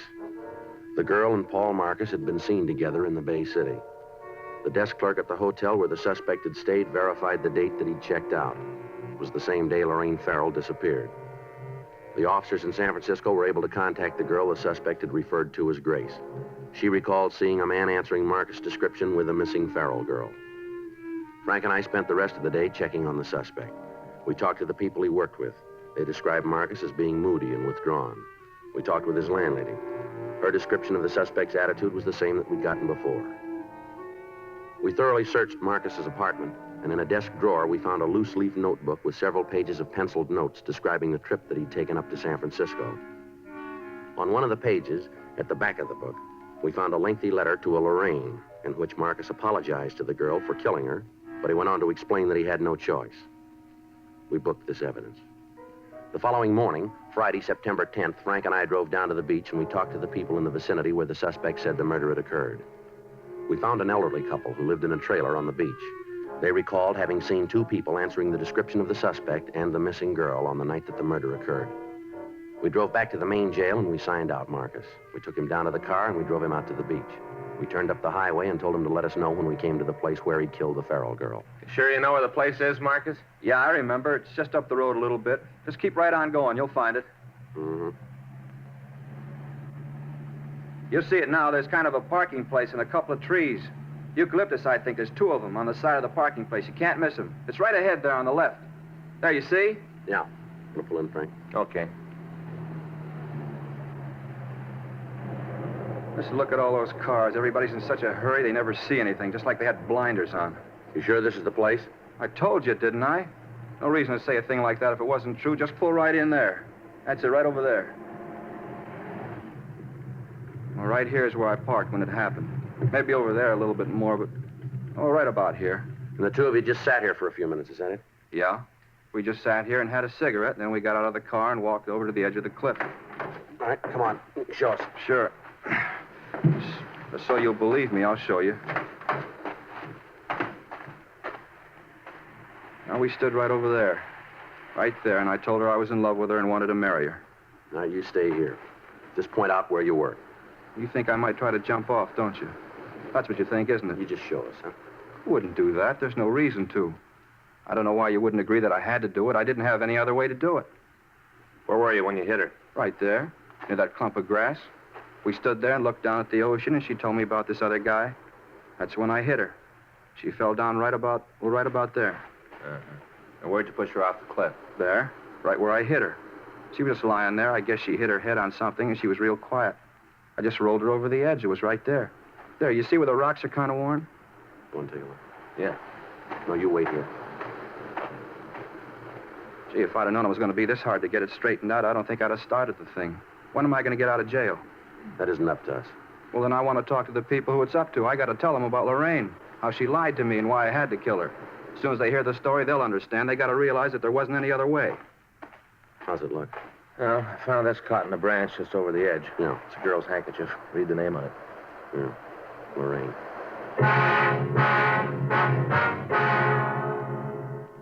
Friday, September 10th, 3:46 p.m. We contacted the crime lab and asked them to come out and go over the scene. Officers stood by so that any physical evidence would not be disturbed until Lieutenant Lee Jones and his men had an opportunity to go over it. Frank and I, along with the suspect, drove back to town where we made arrangements with the city lifeguard service to search for the body. The following morning, a boat equipped with diving gear left Santa Monica Harbor and took a course north. Experienced deep-sea divers searched the crevices in the rocks beneath the cliffs. All of the sea bordering the vicinity was gone over. There was no trace of a body. The shoreline on either side of the murder spot was checked. Still no trace of the missing girl. In the meantime, 2 additional teams of men were assigned to check out the friends of Lorraine Farrell. They carried pictures of Paul Marcus and attempted to dig out any information on the suspect and the missing girl. 6:42 p.m., Sunday. We called the main jail and asked that the suspect be brought to the city hall for additional questioning. I had a reason to do what I did, a good reason. Now, you let me talk to the responsible people around here, and I'll have them tell you. I'm getting a little tired of being shoved around. You just bring in the boss and let me talk to him. What day did you say that you left San Francisco? September 1st. I thought it was the 2nd. The 1st. You said you left in the afternoon, is that right? In the morning, and you remember it. I don't know what all these questions are for. I told you I killed Lorraine. I walked in here and told you there's no reason for all this McGilla. Just no reason. Where'd you hide the body? I didn't hide it. Well, then where is it? I told you I put her in the ocean. We haven't been able to find her. Well, then you're not looking good. I told you the truth all along the line. I've told you the sure truth. You didn't make a mistake about where all this happened? Not a chance in the world. Right there by the parking place where the 2 trees are. Well, maybe you just thought you left her there. I know it. Had you been drinking when you killed her? No. We stopped and had a couple of beers on the way. Just a couple, not enough to get drunk. But you did have something to drink. Well, sure, but not enough to get drunk on. How many beers you have? 2, maybe 3. All right, which was it? 2 or 3? Well, what difference does it make? Were you drunk? No. How about the girl? Was she drunk? No. You sure about that? Yes, I'm sure. What are you trying to do? What difference does it make? Maybe we did have more than a couple, but what difference does it make? We're just trying to get things straight. We want to be sure we got the right story. Well, you have. All right. How about a cigarette, huh? Yeah, thanks. Frank? Yeah, thanks. Here, I got a match. Hey, wait a minute. Don't light his, too. That's bad. What do you mean? 3 on a match. It's bad. It is, huh? Well, sure, you never do that. Here. Thanks. You got right home after you killed the Farrell girl, huh? Yeah. I drove right down the highway and went home. Traffic was kind of heavy. I thought about it, all those people all hurrying around, not taking any time. Anybody see you when you came home? What do you mean? Well, anybody see you park the car, go into your apartment? Well, no, there wasn't anybody around. Now, you said when you met the girl up in San Francisco that she had a suitcase with her, is that right? Yeah, she did. Artificial leather with real leather binding. And where is it now? Huh? What'd you do with her suitcase? Well, I don't know. I don't remember it. We couldn't find it in your room. Well, you didn't have no right to go through my room. No right at all. We didn't find a suitcase. Where is it? Well, I don't know. Did you put it with a body? Well, I might have. Where? I don't know. I don't remember. I hit her. She lied to me, and I hit her. Then I pushed her into the ocean. That's all I know. And that's all I'm going to tell you. Joe, see you a minute. Yeah, sure. What do you got, Al? We found the girl. Where? She's sitting in the squad room.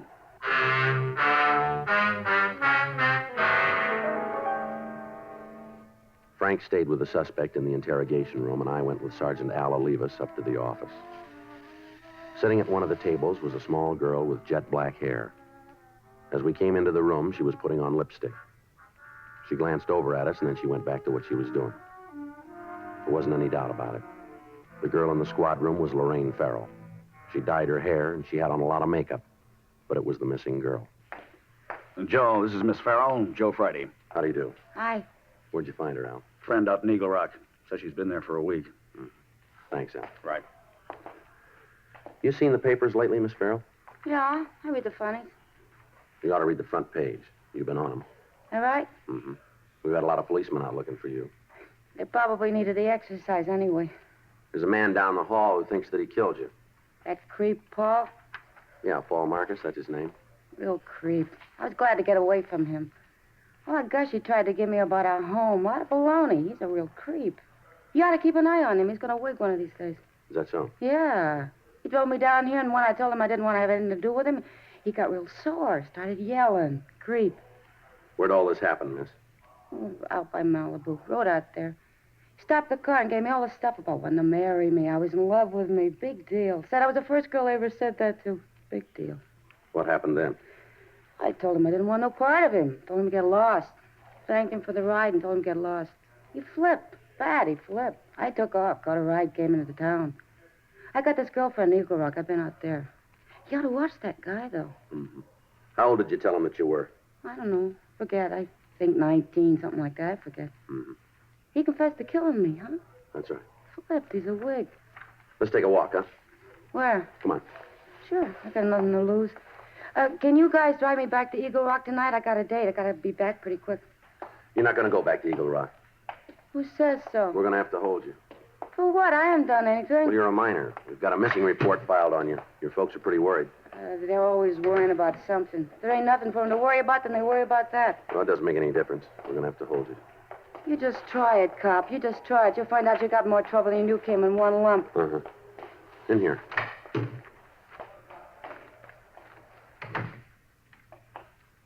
This is Lorraine Farrell, Officer Smith. Well, Lorraine. Hi, creep.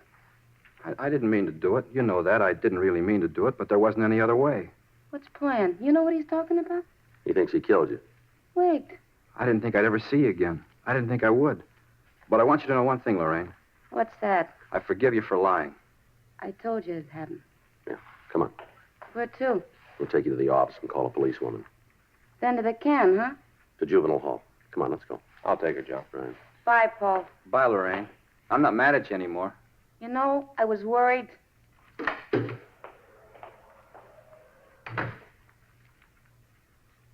Sergeant? Yeah. I want you to know how I appreciate it. Yeah, what's that? What you tried to do, I think was real fine, thanks. I don't know what you mean. You didn't fool me a bit. What? I know I killed her.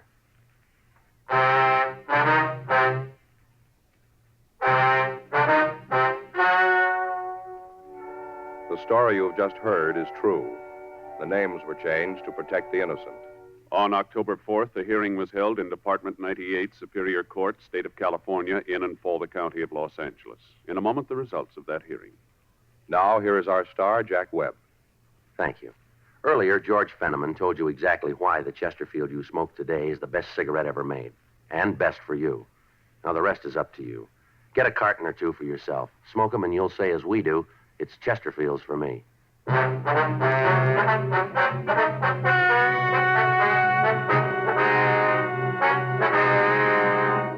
Paul Nelson Marcus was held to answer a charge of violation of Section 701 WIC, contributing to the delinquency of a minor. After due deliberation, he was placed on probation and delivered into the hands of a competent psychiatrist. Lorraine Jean Farrell was returned to the custody of her parents.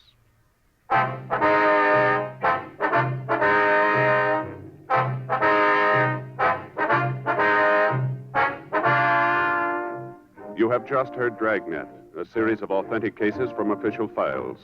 Technical advice comes from the Office of Chief of Police W.H. Parker, Los Angeles Police Department. Technical advisors Captain Jack Donahoe, Sergeant Marty Wynn, Sergeant Vance Brasher. Heard tonight were Ben Alexander, Herb Ellis. Script by John Robinson. Music by Walter Schumann. Hal Gibney speaking. Watch an entirely different Dragnet case history each week on your local NBC television station. Please check your newspapers for the day and time.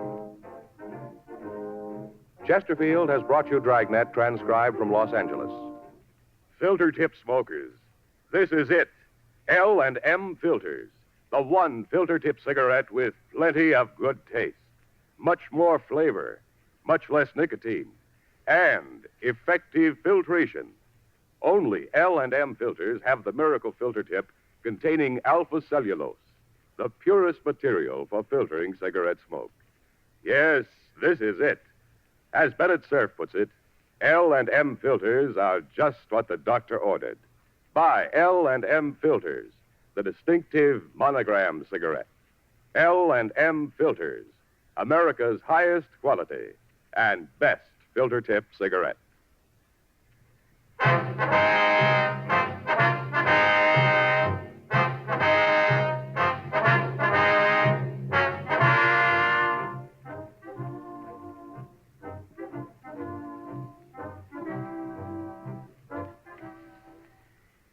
Hear Frank Sinatra as Rocky Fortune following John Cameron Swayze and the news on the NBC Radio Network.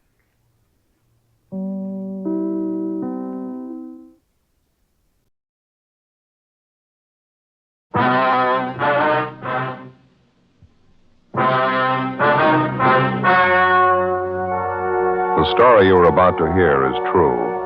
The names have been changed to protect the innocent. Fatima Cigarettes, Best of all, king-size cigarettes brings you Dragnet.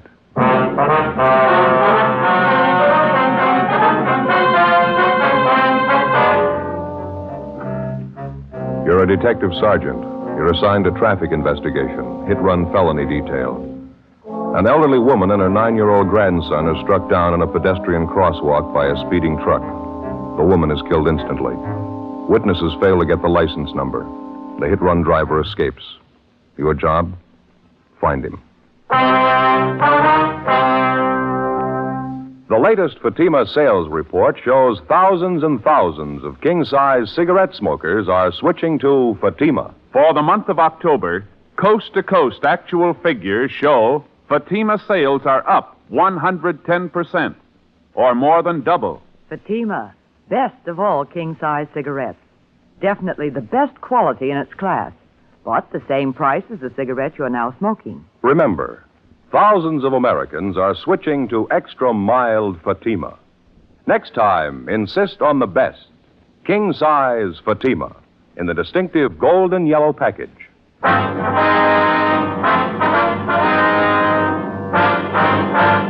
Dragnet, the documented drama of an actual crime. For the next 30 minutes, in cooperation with the Los Angeles Police Department, you will travel step by step on the side of the law through an actual case transcribed from official police files. From beginning to end, from crime to punishment, Dragnet is the story of your police force in action. It was Tuesday, December 21st. It was windy in Los Angeles. We were working the night watch out of traffic division, hit-and-run felony detail. My partner's Ben Romero. The boss is Captain Calfee, Commander AID. My name's Friday. It was 10:51 p.m. when we got to the Carlton Theater, the box office. Thank you. How many, please? Police officers, ma'am. I'd like to talk to you for a minute if we could. Oh, yes, you mean about the accident? Yes, ma'am. One of the officers in the traffic car across the street, he told us you're one of the people who saw it happen. Yes, that's right. Terrible thing. It was an old lady and her grandson, you know. Yes, ma'am. Would it be possible for you to get a relief for a little while? A few questions we'd like to ask you about it. It won't take very long. Well, I'll be off duty at 11. That's when the box office closes. 8 minutes to 11 now. Would you like to wait? All right, ma'am. Fine. Cold wind out there. Would you like to wait in here? Right around back here. I'll open the door for you. All right, ma'am. Thank you. Yeah, it's nice and warm. Did anybody get the license number? Do you know, officer? I mean, on that truck that ran them down? No, not that we know of. We understand the officers in the traffic car talked to you. You didn't see the number either? No, I'm sorry, I didn't. The whole thing happened so fast. I saw the old lady grab the little boy, pull him next to her. It was an awful thing. The truck hit them both together. It's funny the things you notice. The boy was carrying a little box of candy. I heard this terrible thud when the truck hit them. I looked and the candy was spilled all over the street. I just couldn't help it. I got sick to my stomach. Yes, ma'am, I can understand. Now, about this truck that ran them down, do you think you'd know it if you ever saw it again? Well, I'm not sure. I think I might, yes. It was one of those delivery trucks, you know. I think you'd call it a panel truck. It was a light tan color all over, and there was black lettering on the side. Mm-hmm. Could you make out any of the lettering at all? Well, I think there were 3 or 4 words painted on the side, and I know one of them was bakery. I'm sure of that. Did you recognize what make of truck it was, ma'am? The year, the model? It was a late model. I'm pretty sure of that. Either a Chevrolet or a Ford, I'd say. One of those regular delivery trucks like some bakeries use. You sure about that word you saw lettered on the side? It said bakery. Yes, I'm positive of that. Now, anything else out of the ordinary that you might have noticed about the truck, ma'am? Anything outstanding that might have caught your eye? No, I'm sorry, officer. That's about all I can tell you. How is the old lady? Do you know? And the little boy? Could they tell you anything? Yes, ma'am. The woman's dead. She was killed instantly. They've taken the youngster over to Georgia Street Receiving Hospital. Afraid he's in pretty bad shape, too. Terrible shame. Poor old lady. She lives right here in the neighborhood, you know. Seen her shopping in the market next door here Saturday afternoon. It's just tragic. Yes, ma'am, it is. Boy's her grandson, you know. Somebody said he was down visiting her for the Christmas vacation. Seemed like a nice kid, well-behaved. She seemed so proud of him. Sure be a sad Christmas for the family. Just one more question, ma'am. When the boy and his grandmother were crossing the street, would you say the visibility was good? I mean, is there any reason why it would have been hard for a driver to see them? No reason in the world, officer. It's a clear night. You can see how well the intersection's lighted up, all the Christmas lights strung up along here. Mm-hmm. The lights from the theater marquee. It was just as well lighted then as it is now. Yeah, I see. The intersection was perfectly clear. No other cars around. The boy had a white sweater on. The old lady was wearing a light-colored coat. Certainly easy to see the traffic light, too. It said stop. I can't understand why that driver didn't see him. No, ma'am, neither can we. How could anybody do such a thing? It just There isn't any excuse for it. No excuse in the world. It's downright murder. Well, maybe that explains it. What? That's why I kept going. 11:35 p.m. Ben and I finished interviewing the cashier in the theater box office, and then we called the office and had them get out a supplementary broadcast and an APB on the description of the hit-and-run vehicle. We went back across the street to the scene of the accident where the officers in the T-car, along with the crew from the crime lab, were finishing up their preliminary investigation. We interviewed 2 more witnesses to the hit-run accident, but they were unable to tell us anything that we didn't already know. When we got back to the office, we put in a call to Georgia Street Receiving Hospital, where they told us the 9-year-old boy struck down by the hit-run driver was still in a critical condition. The husband of the 64-year-old woman, who had been killed instantly, was brought downtown to the morgue where he identified the body. The next morning, we got out a special bulletin to all garages, auto repair, and paint shops throughout the city to be on the lookout for a late-model tan panel truck, black lettering on the sides, with damage to the front end. 8:30 a.m. I checked with communications, and then I went back to the office. Hi. Just checked with Georgia Street, Joe. Asked him about the boy. The old lady's grandson, how's he doing? About the same. Critical condition. That's about all they'll say. That's a lousy shame. Communications get any kickback on the ore point yet? No, nothing at all. Did you get in touch with the crime lab? Yeah, they're not going to be able to help much. What'd they find out there? Anything at all? Just what we saw. A few small pieces of glass, probably from one of the headlights on a truck. They don't think they're going to be able to do much with them. There's not enough for it to go on. That's the only physical evidence they got, huh? That's all. Might be able to tie it down a little tighter if we could find that panel. Yeah. You start checking on that bakery truck angle yet? McGowan and I called every bakery in town, got it pretty well narrowed down. There's only 2 companies that use tan late model panels for delivery trucks. Well? Only one of them uses black lettering on the sides of the truck. Other company says they use red lettering. Which one has the black? I got it right here. Outfit called Nielsen's Wholesale Bakery. They got a fleet of $100 black lettering on both sides, late model Ford delivery truck. Mm-hmm. They tell you whether or not any of their drivers could have been making deliveries that time of night, 10:30, 11 o'clock? Yeah, there were about a dozen of them out on deliveries. More of them to account for than that, though. How do you mean? All their drivers are allowed to take the trucks home with them when they are off duty if they want to. Yeah. I'm afraid it's going to mean checking out every one of them, Joe. Well, we might as well get moving on it. They're going to give us some kind of a list to work with, are they? Yeah, I've got it all set up with them. I'll get it. Accident investigation, Romero. Oh, yes, sir. That's all. I see. You're right, thank you. Rotten deal. Yeah, what's the matter? That young kid, the grandson? Yeah. He just died. Many times and on many different occasions, the police officer has it proved to him that there can be very little difference between a crime of neglect and a crime that's been willfully premeditated. If you look at it closely enough, you can judge it for yourself. How much difference, for example, as far as moral guilt is concerned, is there between the following? Number 1, a man who plans a killing, takes up a gun, finds his victim, and shoots him to death. Or number 2, the man who thinks he has to look out for no one's welfare but his own, gets behind the wheel of a car, disregards the ordinary rules of safety, and proceeds to commit homicide with a motor vehicle. Oftentimes, the crime masquerades under the guise of an accident. Morally, no matter how you spell it, it adds up to murder just as surely as if the person had taken a gun and shot the victim down. The way it looked to us, the hit-and-run killing of the elderly woman and her grandson was a prime example. Wednesday, December 22nd, Ben and I began checking out the delivery trucks owned by Nielsen's Wholesale Bakery.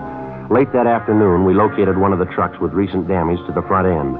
We checked and found the driver's name was Arthur V. Singer. We drove out to his home to interview him. No, I wasn't working last night, officer. I was off. What's it all about? Did you spend the night at home, Mr. Singer, or were you out? Was home part of the time. After dinner, I went downtown, did a little bowling. Our neighborhood team bowls every Tuesday night. Where is that, sir? Place downtown. It's on West 7th. Got a pretty good team. Mm-hmm. Did you drive down, Mr. Singer, or did you take the bus? No, I drove down. Had the company truck with me. Let us use them when we're off duty. We pay for the gas. Did you drive down by yourself, or was there someone else with you? No, I was alone. The other boys had their cars. When did you leave the bowling alley, you remember? About 10:15, I'd say. How'd you drive home, Mr. Singer? I mean, what route did you take? Oh, I drove straight out West 7th, got the Coronado, came over Coronado to the house here. Why do you want to know? What time did you get home? About 11:15. This wouldn't be about that little scrape I had last night, would it? What was that? Down at 7th and Grandview, right by Westlake Park there. Old guy in the car ahead, he stopped fast right in front of me. Didn't even signal. All right. Yeah, I almost plowed right into him. Lucky I was watching. I slammed on the brakes, turned in toward the curb. Should have seen it. I clipped the headlight and the right fender against the telephone pole. Had to take the truck in this morning, get it fixed up. Are there any witnesses to this accident that you had, Singer? Yeah, half dozen people saw it. Did you get any names and addresses? Well, no, I didn't. I was so teed off about the whole thing, I guess I didn't think about it. Is there anyone at all we can check with? Anybody to corroborate your story? Just the old guy in that car. Sure a lousy driver. I really chewed him out. Did you get his name and address? No, but I took down his license number. Wasn't going to pay for that damage. He admitted it was his fault. I see. Do you mind giving us that license number? No, if I can find it. Wrote it down on the back of an old envelope. Thought I put it in my jacket, but when I looked this morning, it wasn't there. It's around someplace, so I'll check around again before I leave for work. It's bound to turn up. I'd like to have you look for it now, Mr. Singer, if you would. It's pretty important. Well, I think I get it, officer. What's this all about, anyway? Preliminary investigation. Want to see if you can find that number for us? Well, why? What's it have to do with an investigation? I didn't do anything. That old man was his fault. Well, a bakery truck was involved in a serious accident last night, the same kind that you were driving. Afraid you're going to need some kind of an alibi, Mr. Singer. Alibi? I don't know what you mean. Why'd I have to have an alibi? Well, just take my word for it. You're going to need one. Well, why do I need one? 2 reasons. Yeah? A 9-year-old boy and his grandmother. We continued questioning the suspect, Arthur Singer, but he denied any knowledge of the hit-run accident the night before at the intersection of Drexel and Pico Boulevard. We stayed with him while he searched his home for the license number of the car, which he said caused him to have his accident the night before. After half an hour of looking, he came up with a number scribbled on a scrap of paper which he'd found back in one corner on the floor of his closet. We put in a call to RDMV, and they came back with the information that the license number was registered to a Mr. Thomas Foley on Lancashire Boulevard. We drove out to the address to check with Mr. Foley, but there was nobody home. We left our card along with a message to contact us as soon as possible. 4:15 p.m. Ben and I got back to the office. At 4:35, Mr. Foley returned our call. Yes, sir, that's right. Oh, you did, uh-huh.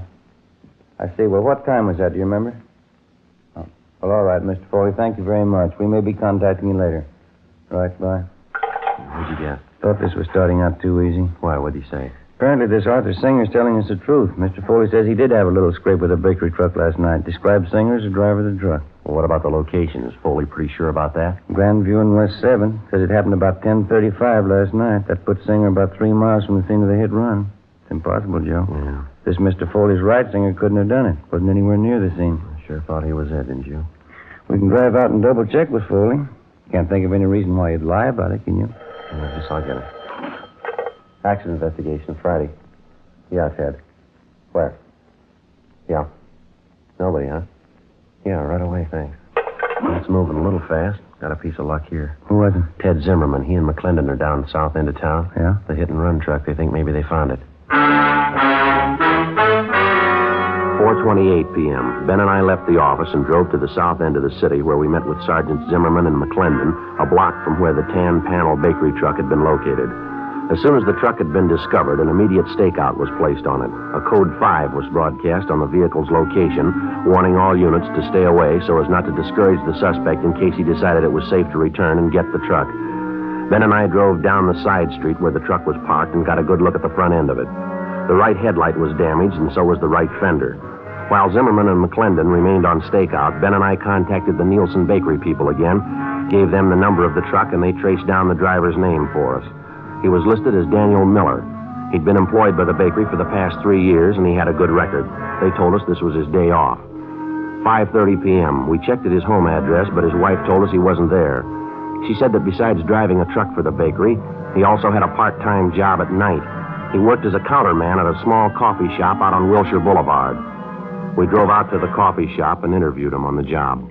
No, I'm sorry. I don't know where the truck is. I wish I did. What happened, Mr. Miller? Was it stolen? No, not exactly. A fellow that comes in here quite a bit. His name's Paul. Good customer. He borrowed the truck from me last night. Said he'd only be gone an hour. I haven't seen him since. Where does this man live, this friend of yours, Paul?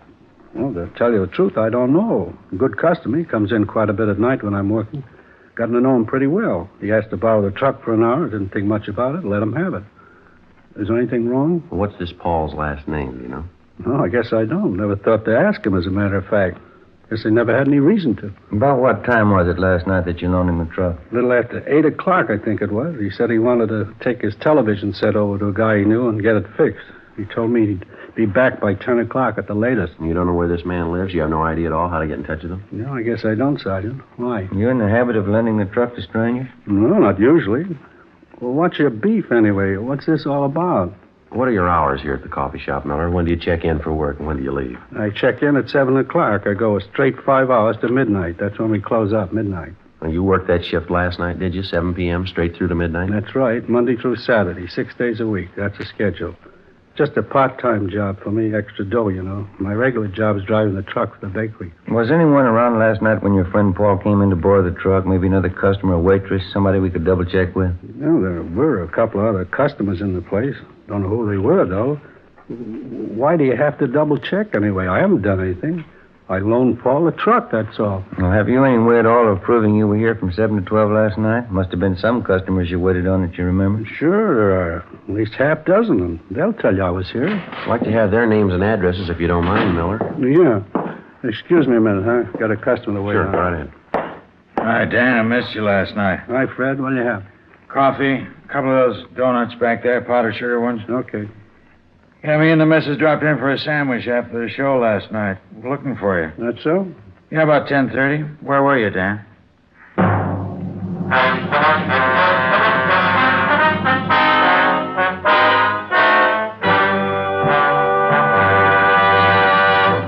You are listening to Dragnet, authentic stories of your police force in action.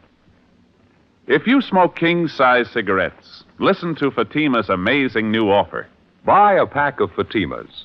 Enjoy their extra mildness and superbly blended tobaccos. If you don't like Fatima's better than the king-size cigarette you're now smoking, return the pack with the unused Fatimas before December 1st, and we'll give you your money back, plus postage. Fatima, Box 37, New York 1. We make this amazing offer because we believe Fatima is the best of all king-size cigarettes. Smokers all over the country are confirming this every day. Fatima's latest sales report shows Fatima sales up in every state in America. For the month of October, coast-to-coast actual figures show Fatima sales up 110%, or more than double. Yes, thousands of Americans are switching to Fatima. So why wait? Switch to Fatima today. Best of all, king-size cigarettes.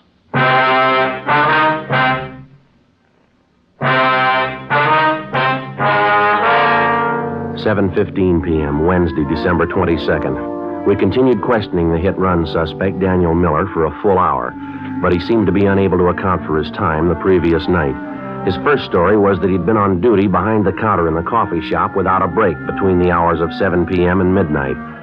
Then, after the customer entered and disclosed that he was in the coffee shop at 10:30 the night before and that Miller was nowhere about, the suspect switched his story. He said he thought he left the coffee shop briefly for about 15 minutes between 10:30 and 10:45 p.m. to run down the street to a hotel to say goodbye to some friends of his who were leaving for New York. We checked at the hotel, but they didn't know Miller and they hadn't seen him the night before. They were sure of it. We returned to the coffee shop and took up the questioning of the suspect all over again, but he made little or no sense at all. Apparently, he was piling up lie after lie in an effort to cover his tracks before and after the hit-and-run murder the night before. 7:48 p.m., Ben and I pulled Miller off the job at the coffee shop and took him downtown to the interrogation room. I'm telling you, it's the truth. I wasn't in that truck last night. I wasn't in an accident. I don't know what you're talking about. Well, then give us something to go on, Miller. You've handed us 3 different stories so far. Not one of them strong enough to hold water. I'm telling you the truth. What are you trying to hang this on me for? I didn't have a wreck and I didn't kill anybody. Why are you picking on me? Because you don't make sense, mister. You're trying to sell us a story and you haven't got 1 ounce of proof to back it up. That bakery truck you're responsible for is the same truck that killed the old woman and the little boy. Now, you come up with a solid story that we can check on, or you're going to be resting your back in the main jail. No wonder they call you cops dumb. I wasn't in that truck last night. Can't you get that through your heads? I wasn't in the truck. I didn't have an accident. Then prove it to us, Mr. Miller. That's all we're waiting for. Listen, call Bill Calder. He's a good customer. He was in last night, I think. He'll tell you. Go ahead and call him. He'll back up what I say. What's his number, do you know? Yeah, I got it. Yeah, right here in my wallet. Yeah, Bill can tell you. Yeah, here it is. Thank you.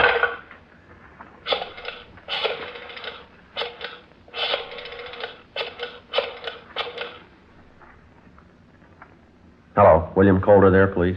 Yes, ma'am, it's important. All right, will you have him call Michigan 5211? Yeah, 5211. That's extension 2512. Right, thank you very much. Well, he's busy. He'll call back in a minute. He'll tell you the truth. I was in the coffee shop all night. Just those couple of minutes I ran down to the hotel to say goodbye to those friends of mine. That's the only time I left the place. Well, how come you couldn't tell us that to begin with, Miller? You say you've got nothing to hide. Well, why do you have to hand us 3 different stories? Which one are we supposed to believe? I got nervous, that's all, when you first come in and started to ask questions. I didn't know what it was all about. I didn't know there was any trouble. I just loaned the truck to this guy, Paul, as a favor. How'd I know what he was going to do, getting himself in a jam like that? All right, now try to look at it from where we stand, Miller. You loan out your truck to a man. You don't know his last name. You don't know where he lives. You say he must have been driving the truck when the lady and the boy were killed. Sure, he must have been driving it. I wasn't. I was back at the coffee shop. I was there until midnight. All right, then prove it to us. If you know the man well enough to loan him the truck, you ought to be able to find him. Now, they must be Bill Calder. He'll tell you. Go ahead. See what he says. Interrogation room, Friday. Oh, yeah, Mr. Calder. Well, my name's Sergeant Friday, LAPD, Accident Investigation. Friday, yes, sir, that's right. Wonder if you'd tell me if you know a Daniel Miller? Mm-hmm. When's the last time you saw him? Do you remember? I see.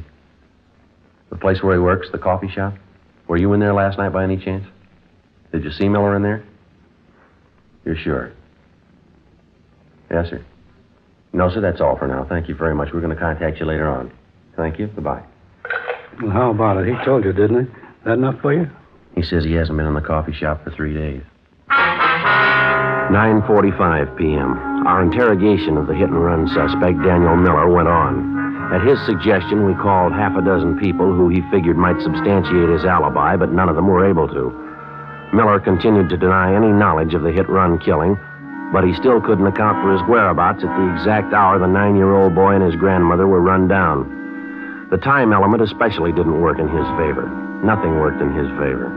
11:30 p.m., Ben and I took Daniel Miller over to the main jail where he was booked in on suspicion of 480 V.C. The following afternoon, his lawyer obtained a writ, and he was released from custody. The writ was returnable in 5 days. He came immediately to the office to plead with Ben and I to help him find Paul, the man who'd borrowed his truck, and thus clear himself. We took him up on it. Either way, we figured we'd get to the bottom of it.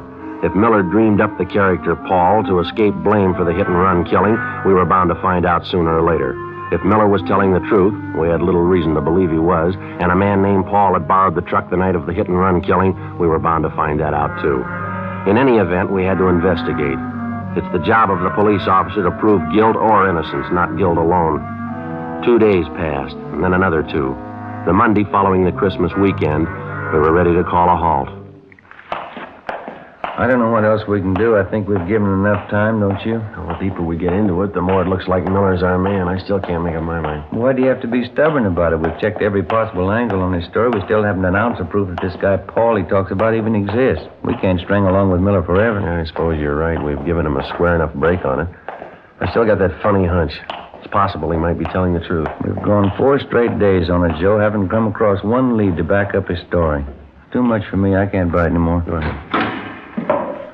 Sergeant? Oh, how are you, Miller? I'm okay. Glad to see you. I've been looking for you. We've been looking for your friend, Miller. Still haven't found a trace of him. That's why I came down to see you. A friend of mine called me this morning. He knows this guy, Paul, I told you about. He says he saw him last night, going into a hotel down on South Flower. How come we haven't heard from this friend of yours before? We've checked through twice on the list of everybody you know. This fella's been out of town, just got back yesterday. When he heard about the jam I was in, he called me about seeing Paul. Mm-hmm. This hotel Paul was supposed to have been seen going into. Have you got the address of that? Yeah, it's over on South Flower, right near 12th. You want to go over there with me right now? This friend of mine wouldn't kid me. Paul must be there. You're sure about that? He must be there. I'll bet a month's pay on it. You might be low, mister. What? Stands to cost you a lot more than that. We went up to the 3rd floor, room 318, but the man registered as Paul Barton wasn't in. He'd left no word at the desk as to when he'd return. We sent Miller home and told him to wait for our call. Ben and I went on stakeout at the hotel. At 7:25 that night, Paul Barton returned to his room and we began questioning him. He showed no signs of being upset. His answers were quick, straightforward, and they seemed to make sense. The interview went on, a half hour, an hour, and Barton began to grow a little nervous. He contradicted himself. Big holes began to show up in his story as to how and where he'd spent his time the night of the hit-run killing. 8:45 p.m. Ben and I took Barton back to the office. We found Zimmerman in the squad room and had him phone Miller at his home and ask him to come downtown as soon as possible. Meantime, we checked Paul Barton through R&I.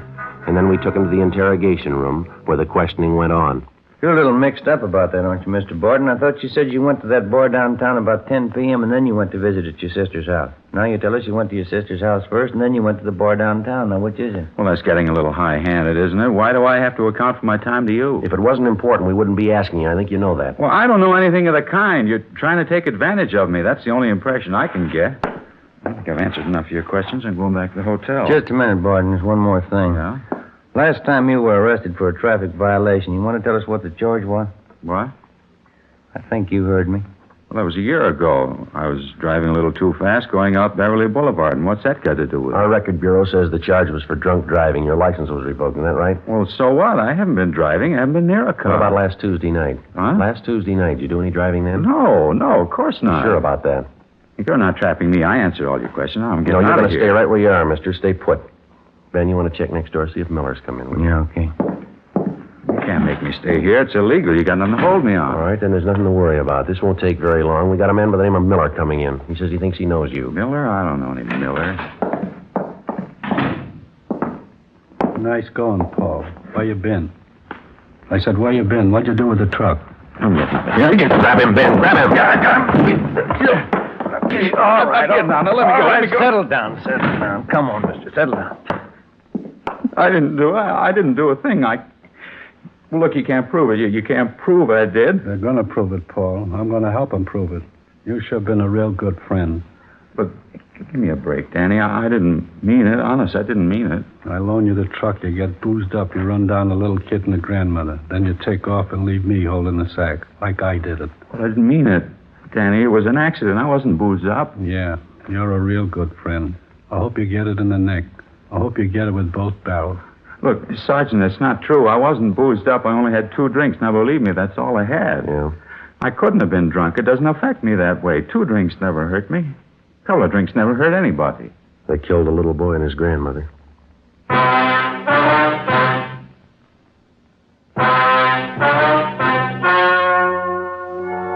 The story you have just heard was true. The names were changed to protect the innocent. On February 28th, trial was held in Superior Court, Department 87, City and County of Los Angeles, State of California. In a moment, the results of that trial. Now, here is our star, Jack Webb. Thank you. Friends, we made Fatima's money-back radio offer for the first time on Dragnet over a month and a half ago, Thursday, September 20th. Here's what happened. Over 10 million listeners heard Fatima's famous offer. That's right. Millions heard it, yet only 44 have written. Now, if you haven't smoked Fatimas yet, remember what we said back in September still goes. Buy a pack of Fatimas. Enjoy their extra mildness and superbly blended tobaccos. If you don't like Fatimas better than the king-size cigarette you're now smoking, return the pack with the unused Fatimas, and we'll give you your money back, plus postage. Thousands of Americans are switching to Fatima, so why wait? Switch to Fatima today. Best of all, king-size cigarettes.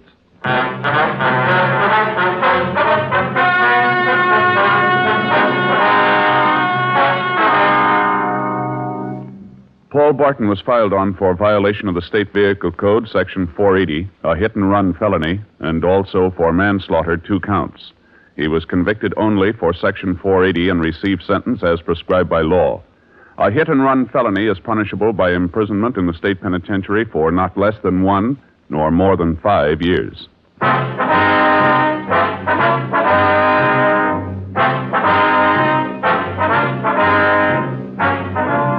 You have just heard Dragnet, a series of authentic cases from official files. Technical advice comes from the Office of Chief of Police W.H. Parker, Los Angeles Police Department. Fatima Cigarettes, best of all king-size cigarettes, has brought you Dragnet, transcribed from Los Angeles. Stay tuned for Counter Spy next on NBC.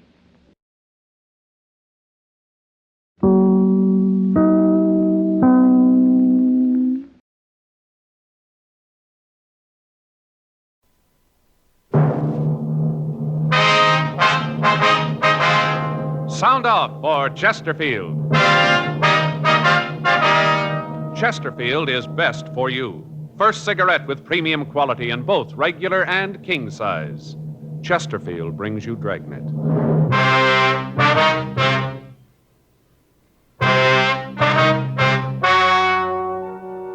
Ladies and gentlemen, the story you're about to hear is true. The names have been changed to protect the innocent.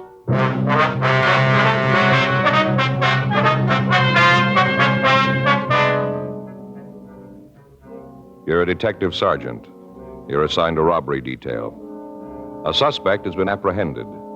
You have a positive identification from the victim. Your job, investigate. Years ahead of them all. Chesterfield is years ahead of them all. The quality contrast between Chesterfield and other leading brands is a revealing story. Recent chemical analyses give an index of good quality for the country's 6 leading cigarette brands. The index of good quality table, which is a ratio of high sugar to low nicotine, shows Chesterfield quality highest. Chesterfield quality highest. 15% higher than its nearest competitor. Chesterfield quality highest. 31% higher than the average of the 5 other leading brands. Yes, Chesterfield is first with premium quality in both regular and king size. Don't you want to try a cigarette with a record like this? Chesterfield.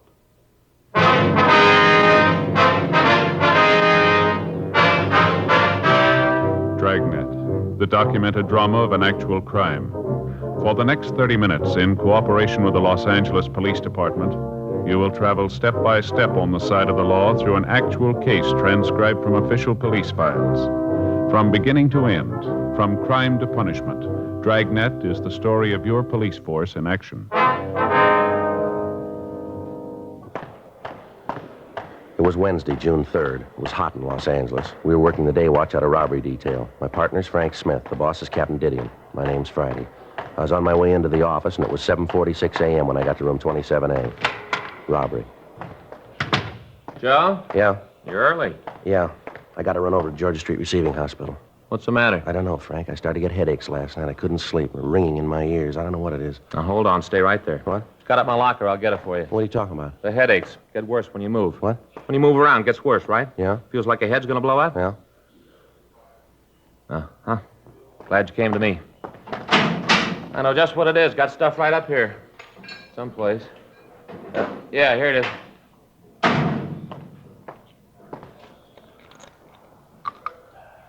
There you are, Joe. Take 2. Fix you right up. What is it? Salt. Salt? Salt. That's your trouble. You don't get enough salt. Same thing happened to me last summer. Ever since then, I always keep a bottle of salt tablets right in my locker. Always ready. Take 2. Fix you right up. Well, I don't know. You got a penny? What for, a cup? Now, wait a minute, Joe. We're not going to drink that water anymore. No? Just a minute.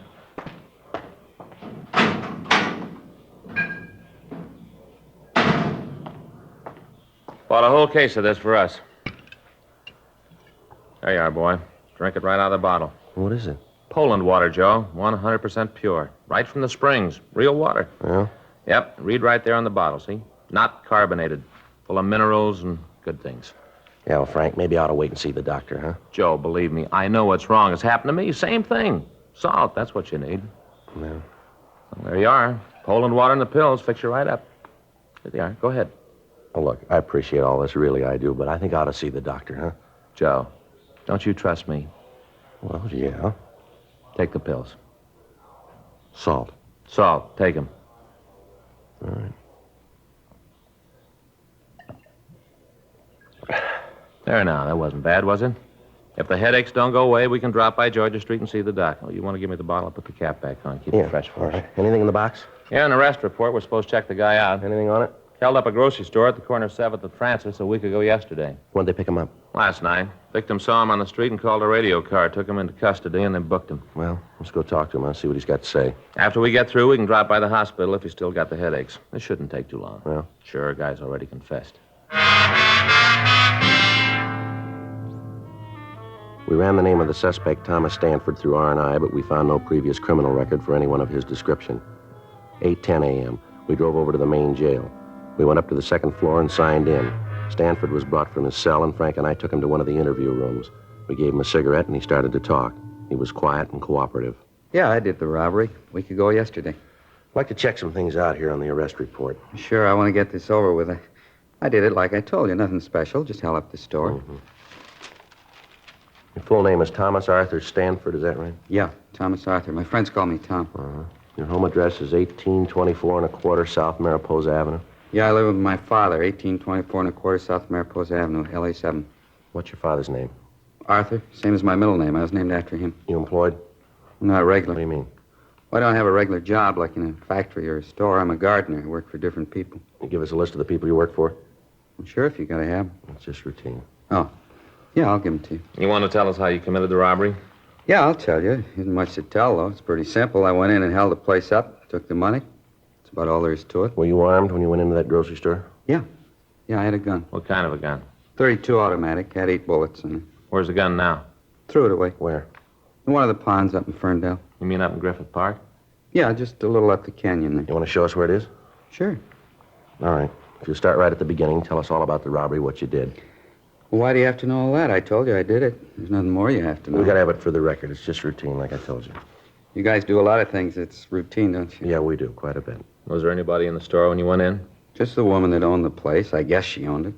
The way she carried on, you'd have thought it was her own money I was taking. Well, I took out the gun, and I told her it was a stick-up. I said for her not to cause any trouble. What'd she say to that? Well, that's when she got hacked at me, started to yell. What'd you do? Well, I guess she figured I meant what I said when I told her to shut up. Anyway, she quieted down, then I told her to get into the back room. They got this little room where they keep the empty Coke and the beer bottles. I told her to get in there. Did she? Yeah, she went into the room, and I locked the door from the outside. And I went to the cash register and punched the no-sale button and took the money. After that, I left the store. You didn't have the money on you when they picked you up last night. Where is it? It's gone. I spent it. You spent it all? Yeah, every last nickel. I had myself a ball. You remember where you spent it? All around, different places. I bought myself some clothes, spent some of it in clubs. Just went. None of it left. You drive a car, Stanford? Yeah. Isn't mine, though. It belongs to my father. It's a big Chrysler sedan. Did you drive that when you held up the grocery store? Yeah, I had it parked down the street on 7th. Mm-hmm. Remember the time when you went into the store? Yeah. It was just after 12. 12 noon. What were you doing in the neighborhood last night? You mean when they picked me up? That's right. Just looking around. You ever been arrested before? No. Never been mixed up with the cops. You ever been to the hospital? Mental institution? What do you ask a question like that for? Routine. Oh. Well, when I was a kid, I had my tonsils out. I was in a hospital then. A couple of days. I don't remember it too well. It was a long time ago. Mm-hmm. How old are you, Stanford? 28. All these questions you're asking me. I told the 2 cops that picked me up the same things. Why you got to ask them again? Can't you just send me to the penitentiary and get it over with? Got to double-check the story, Stanford. I suppose so. Just seems that you're going to a lot of trouble you don't have to. I told you I did it. I'm not giving you any trouble. I confess. No. My father know about this yet? Yeah, he was called. He's going to be pretty sore about it. All right. Sure he doesn't know I used his car.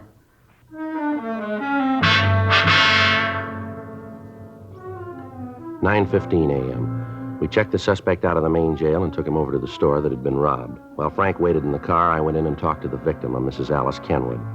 I told her that we'd bring the suspect into the store and ask him several questions about the robbery. During that time, I told her that we wanted her to observe the suspect so that she could give us a positive identification. I told her that it would be better if she didn't talk to him, and that if she had any questions, she could ask them through us. She agreed and said that she would do anything she could to help us in the investigation. I went out to the car, and Frank and I brought the suspect into the store. Come on back here, Stanford. What are you bringing me here for? What are you trying to prove? I'd like to have you explain a few things for us. Well, I told you all I could. I told you I committed the robbery. Isn't that enough? Just a couple of things we'd like to have you clear up for us. Well, what things? I told you how I did it. Well, she'll tell you. That's the woman I held up. She'll tell you it was me. She should know. She's the one who turned me in. How about it, Miss Kenwood? He's the one, all right. I'd know him any place. There, isn't that enough? What more do you want? I'd like to have you show us just how you came into the store, what you did while you were in here. You mean the whole thing? Yeah, from the time you came in through the door. All right. Take these handcuffs off, and I'll show you. You can show us with them on. It's got to be that way. It's going to make it tougher. Go ahead. Yeah. Well, I came in the door. I came in, and she was standing behind that counter. You mean Miss Kenwood? Yeah, her. She was standing behind the counter. I walked over to her. And I showed her the gun. Told her it was a stick-up. Told her I wanted the money. That's right. He pointed the gun at me. I thought he was going to shoot.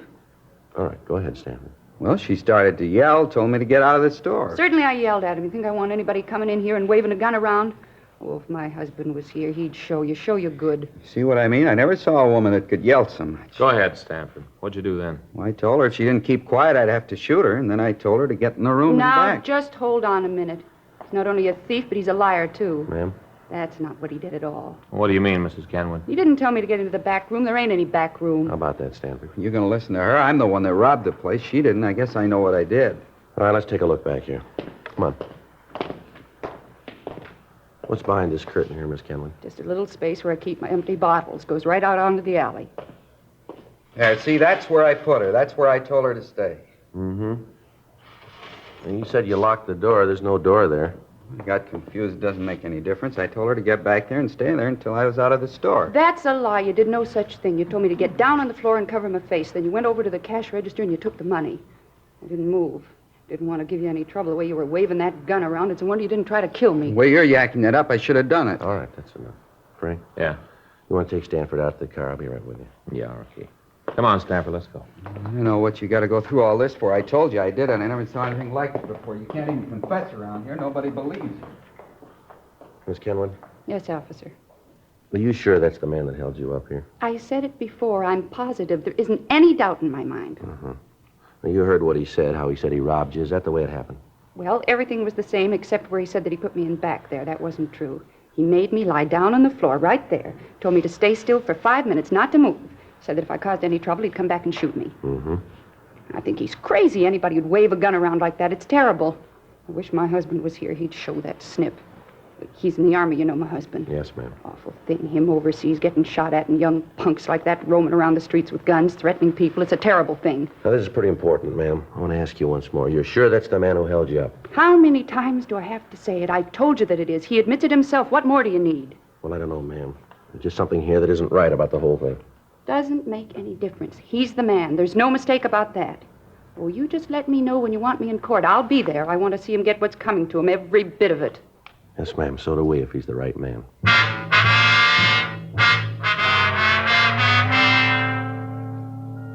"12:22 p.m. We drove the suspect back to the city hall for further questioning. Frank took him to the interrogation room, and I checked into the squad room. Pardon me? Yes, sir? Sergeant Friday? Yes, sir. Something I can do for you? I'm Arthur Stanford, Tom's father. Oh, yes, sir. I understand my son is here. Is that right? Yes, sir. He's here. Wonder if I could see him, talk to him. Yes, sir. I think that can be arranged. Has he told you why he did it? Has he? Well, he's given us some reasons, sir. None of them are very good. I can't understand it. Just isn't any reason for him to do a thing like this. No reason at all that I can see. Mm-hmm. I don't know what to do, Mr. Friday. I left the house this morning, and all the people in the neighborhood knew about it. They all knew. I walked down the street, and they turned away from me. I could see them watch me through the windows of their houses. I could tell what they were thinking. My son's a thief. Common thief. And in my heart, I know it's true. I don't know what to do about it, Mr. Friday. Can you tell me? No, sir. I'm afraid I can't.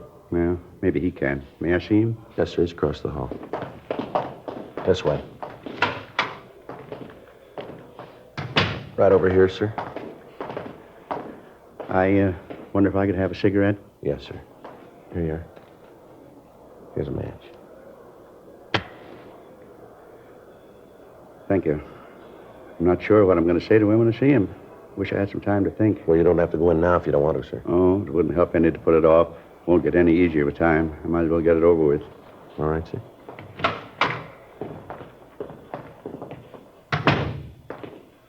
Hi, Pop. Why'd you do it, son?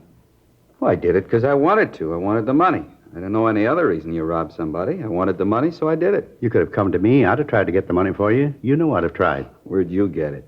Where'd you get that kind of money? All your life you've been grubbing for pennies. I don't want small money. I want to be rich. I will be, too. All right, take it easy, Stanford. It's all right, Mr. Friday. I understand. All my life you've been saying you understand. I'm getting sick of it. As long as I can remember, you've been telling me to get out and do something on my own.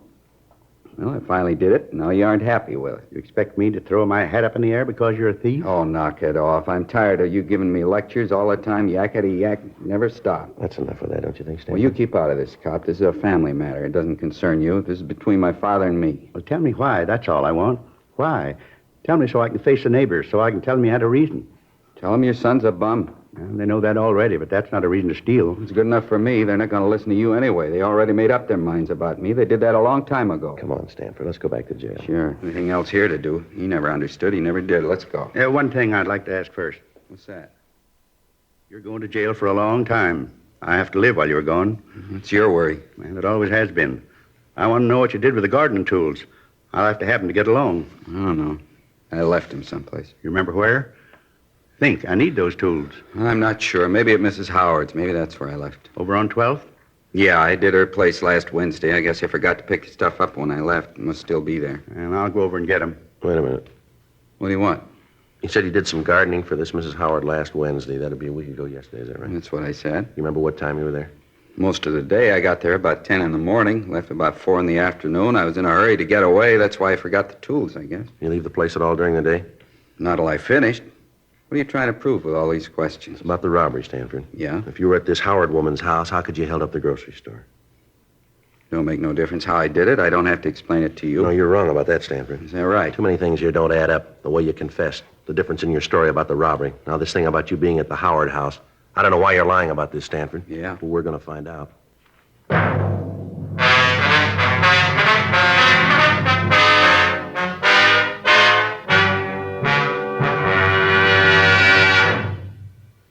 You are listening to Dragnet, the authentic story of your police force in action. Chesterfield is best for you. Listen to Chesterfield's record. For a full year and 2 months, a doctor has been making regular examinations of a group of Chesterfield smokers, and he reports no adverse effects to the nose, throat, and sinuses from smoking Chesterfields. Don't you want to try a cigarette with a record like this? Chesterfield. First with premium quality in both regular and king size. Chesterfield. First choice with Young America. And that's from a survey of 274 colleges and universities. Try Chesterfields today. Remember, Chesterfield is America's best cigarette buy.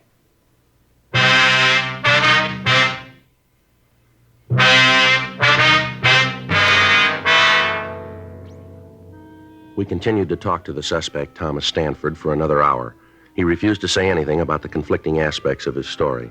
His father pleaded with him to tell us the truth, but other than admitting he was responsible for the grocery store robbery, he'd say nothing.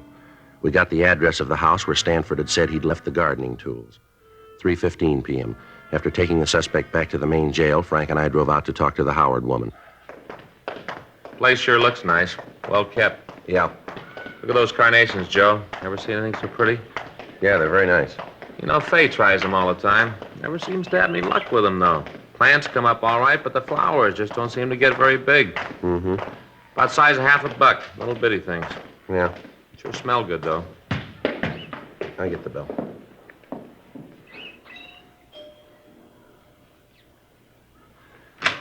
Yes? Ms. Howard? That's right. Is there something you want? Police officers, ma'am. We'd like to talk to you. Policeman? What do you want to see me for? Well, it's about a man who did some work for you, Thomas Stanford. Oh. Yes, come in, won't you? Thank you very much. My name's Friday, Mrs. Howard. This is my partner, Frank Smith. Well, how do you do? How you do, ma'am? Just sit down there. I'm having a late lunch. Can I get you anything? No, thank you. No, thank you, ma'am. Sure you wouldn't have a glass of iced tea or something like that? No, thanks, Miss Howard. How about this man, Stanford? Oh, yes, Tom. He's a good gardener. Does a beautiful job on the place. You should take a walk around the grounds. He keeps it just beautifully. Yes, ma'am. Could you tell us when he was here last? Oh, well, I'd have to think about that. Let's see. Well, I think it was a week ago yesterday. Yes, that's right, last Wednesday. He comes once a week. He should have been here yesterday. Called his house when he didn't show up. No answer. Probably forgot. He's very forgetful, you know. Is that right? Oh, yes. But take the last time he was here. He walked off and forgot all of his tools. Lawnmower, clippers, everything. Had to take it back to the garage. Just left it on the lawn right out in the front of the place. Mm-hmm. You ever had any trouble with him?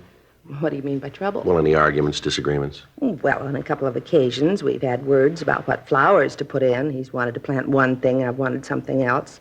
They've never been serious, though. Yes, ma'am. I suppose I shouldn't say this. What's that, Miss Howard? Well, frankly, I've never thought that Tom was real bright. He seemed sort of backwards. How do you mean, backward? Well, when it came to thinking out something for himself, he just couldn't handle it. If you told him to do a thing a certain way, he'd do it, never vary from the way you told him. Mm-hmm. You'd ask him to figure something out, and he was dead. Seemed like the motor was turning over all right, but he just couldn't get the clutch out. Gears just wouldn't work. Yes, ma'am.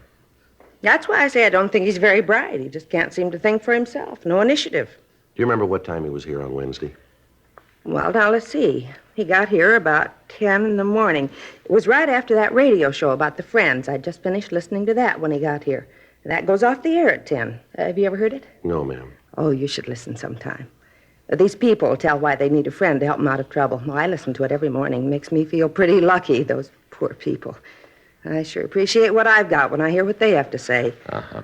Was Stanford here all day, ma'am? Yes, all day. He didn't leave until, let's see. Well, I guess it was about 5, someplace around in there. It seems to me it was just before the 5 o'clock news, just before that when he left. You say he got here at 10, and then he left just before 5 o'clock, is that right? That's right. Any chance that he might have been away without you knowing it? No, I'd have known it if he had. He was out in the backyard most of the morning, and then he took care of the front later in the day. What's he do about lunch, Miss Howard? What do you mean? Well, does he bring his lunch with him? Once in a while he does, yes. Well, he didn't on Wednesday, though. I'm sure about that. How do you mean, Mrs. Howard? Well, along about lunchtime, was right after the noon news, I made up a little plate for him. A couple of sandwiches, potato chips, and some pickles. Little tiny sweet gherkins. I made it up and I took it out to him. Yes, ma'am. I took this nice plate out to him, and where do you suppose I found him? Where? Out behind the garage, sitting next to the compost box. What do you suppose he was doing? What, ma'am? Reading a comic book. All about cops and robbers. One of those with a picture on the cover of the crooks trying to shoot their way out of the bank. Mm-hmm. I told him that he'd better get on the ball, let the clutch out, and get to work. I told him that I wanted the yard finished up by 5, and that I didn't want any funny business about it. What'd he say to that? Well, he just looked at me for a long time, and then he said, "Okay, Warden." Just like that. "Okay, Warden." But he got to work right away, and he finished up on time. You see, my son and daughter-in-law were coming over. It was his birthday, and we'd planned a little party. I wanted the place to be nice for them. Yes, ma'am, we understand. Is it possible that Stanford could have gotten away from the yard at all between 10 and 5? No, I'm sure of that. He was here all the time. All right, ma'am. Thank you very much. What's this all about? Is Tom in some sort of trouble? No, it's just a routine investigation, Miss Howard. I'm going to give you our card in case you think of anything else. Here you are. Oh, thank you. Michigan 5211, is that right? Yes, ma'am. Ask for Robbery Division. That's extension 2511. It's right on the card. Oh, yes. Poor Tom, all this trouble. It's too bad. Yes, ma'am. I just wish this was New York. Beg your pardon? Well, if this was New York, everything would be all right. How's that? That program about the friends? Yes, ma'am. Tom could sure use one.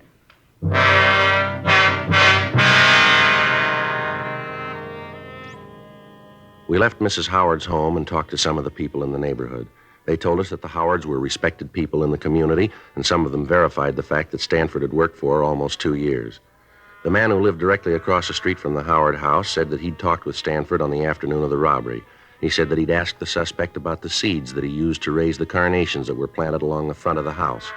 He went on to say that he'd been working in the front yard of his own house all afternoon and that he'd seen the suspect throughout that time. We drove back to the grocery store and talked with the victim, Mrs. Kenwood. Under questioning, she admitted that she could have made a mistake about the identification, but she said that if she was wrong, the thief could act as a double for Tom Stanford. 10:30 p.m., we drove back to the main jail and picked up the suspect. We took him back to the city hall and talked to him in the interrogation room. He was sullen and refused to answer our questions. Stanford? Yeah? I'd like to have you tell us the truth this time.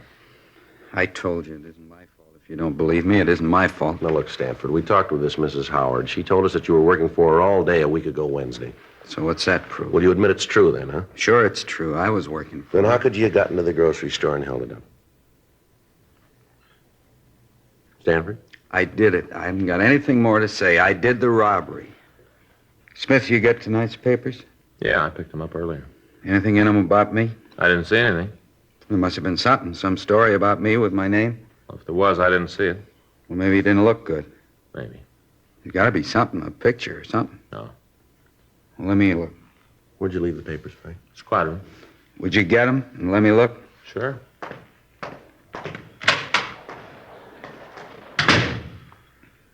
Pretty important to you that you're in the papers, isn't it? I just want to see him, that's all. Well, he'll bring them back. You must have made a mistake. There's something about me. There's got to be. It isn't every day there's a robbery like this. The papers would write it up big, wouldn't they? I don't know. Well, sure they would. There was a story when the place was robbed, told all about how it was done. It was just a little story, but now they've got me. It seems you should have a picture. Here it is. Let me see. Nothing on the first page. Robbery happened a week ago. It's old news. Yeah, but you just caught me last night.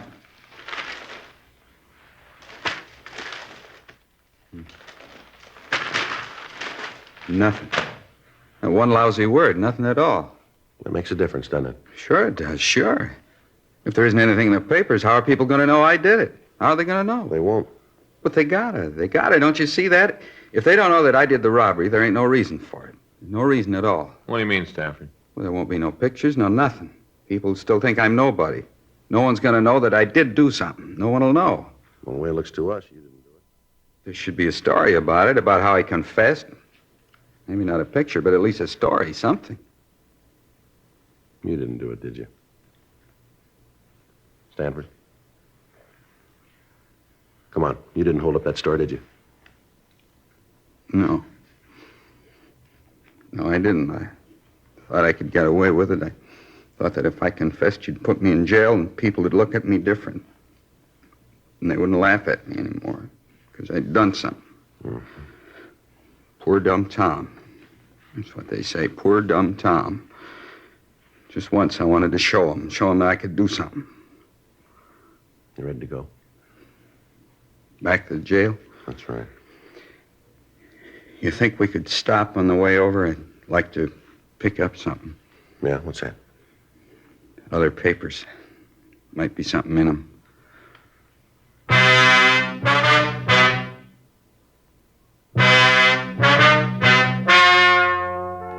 The story you have just heard is true. The names were changed to protect the innocent. On June 4th, a meeting was held in the district attorney's office, city and county of Los Angeles, state of California. In a moment, the results of that meeting. Now, here is our star, Jack Webb. Thank you, George Fenneman.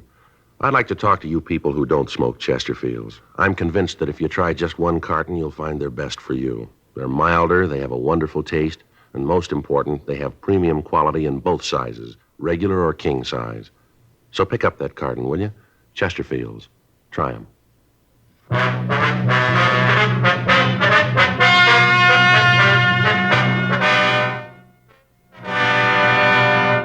A 5.10 report was filed on Thomas Arthur Stanford, and he was released from custody. 10 months later, on May 22nd, James R. Rogers was apprehended while attempting to hold up a liquor store at the corner of 3rd and Temple Streets. While being interrogated, he confessed to committing the robbery that Stanford had been accused of. The physical appearance of the two men was almost identical. Rogers was tried and convicted of robbery in the first degree and received sentence as prescribed by law.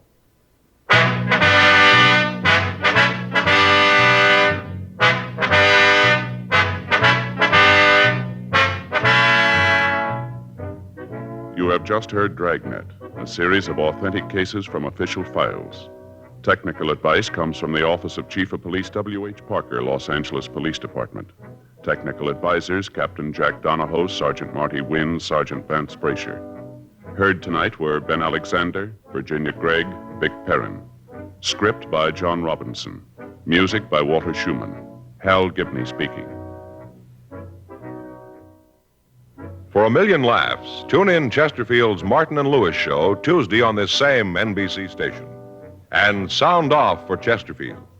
Either regular or king size, you'll find premium quality Chesterfields much milder. Chesterfield is best for you.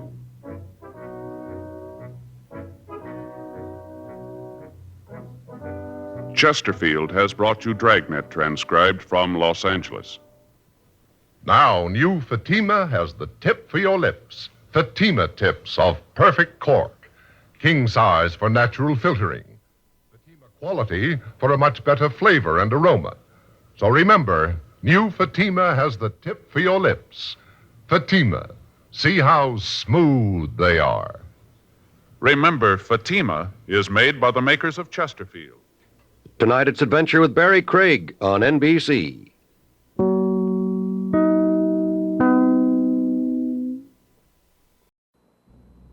Ladies and gentlemen, the story you are about to hear is true. Only the names have been changed to protect the innocent. Dragnet.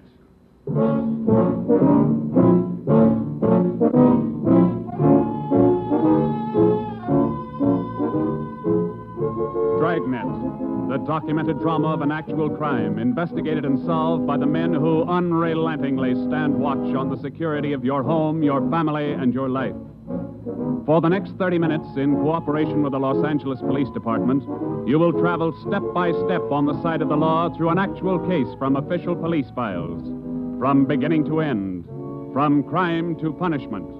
This is the story of your police force in action. Dragnet.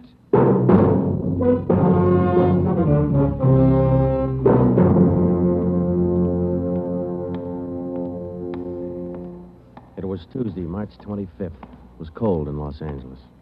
We were working the night watch out of homicide. Detectives in Los Angeles work in pairs. My partner's Ben Romero. He's a sergeant, so am I. My name's Friday. The boss is Ed Backstrand, chief of detectives. I was on the way back from the record bureau, and it was 13 minutes past 11 when I got to room 42. Homicide. That's a hot shot. Somebody grab it. I got it, Ed.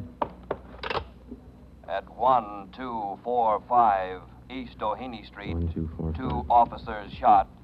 At 1245 East Doheny Doheny Street, Street. 2 officers. Shot. What have you got, Friday? Read it. 2 officers shot. Where's Romero? Right here, Skipper. Okay, you've got one to roll on. Get going.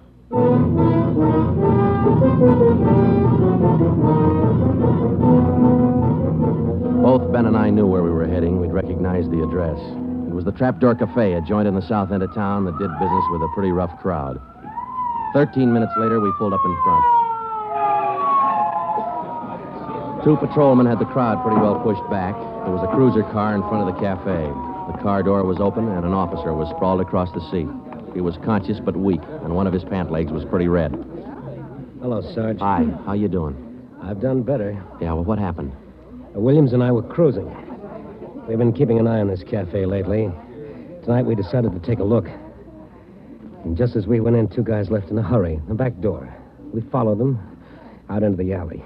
It was dark out there, and I called to them. I said, "Hey, fellas, just a minute, I want to talk to you." They stopped? I'll say. One of them whirled. He had a gun in his left hand. He shot both of us. Left hand, huh? Williams went down and out. I went down, but I took a shot at them. No effect. And I started crawling out here to the car so I could call in. You started crawling? Yeah. Wait a minute, Emerson. Weren't there any people around by that time? Oh, yeah, quite a few ran out after the shots. You mean nobody would help you to the car? That's right. Did you get a good look at either of the gunmen? Well, one of them was tall. I think he was a redhead. There was something funny about his nose. That's all I saw. It's too dark out there. Williams was closer. I think he got a good look. Joe, the other officer, Williams. He's in pretty bad shape. Is he breathing? He's still alive, Emerson. I don't know how much time he's got. Ambulance? On the way. Okay, let's round up all the men who are in the cafe. We're taking them in.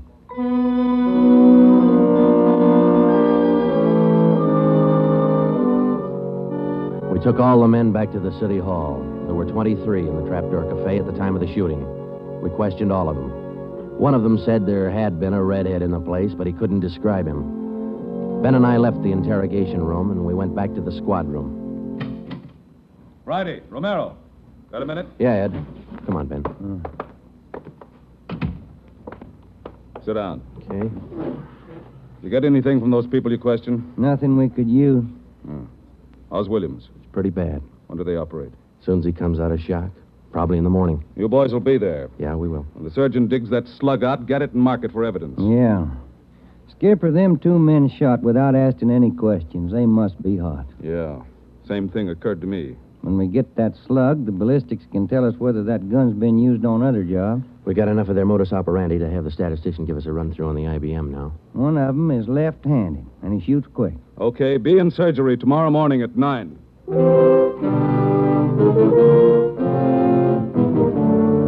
Neither Ben or I said much on the way home, but we were both thinking the same thing. I knew the chief was thinking it, too. Here were 2 men who'd shot a couple of police officers without asking any questions. Now, I suppose you've heard a lot of stories about what the force thinks of cop killers. Sure, we don't like to lose our friends and partners any better than anybody else would. Why not figure it this way? If these 2 guys would gun a couple of armed police officers, do you think they'd hesitate to shoot you, the unarmed citizen?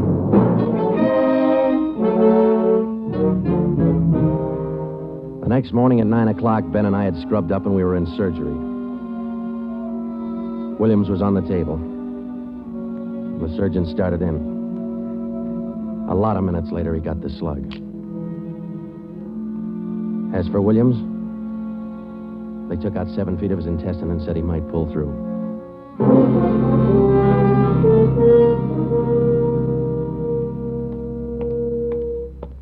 Joe, here's the report from ballistics. The slug they took out of Williams come from a .44 Smith & Wesson. The same gun was used in a liquor store killing about a month ago. You call the statistician? Yeah, She's running all the cards on previous shooting through the IBM machine. She ought to be through about now. Let's take a look. Okay, come on. Hi, Helen. Just a second. Okay.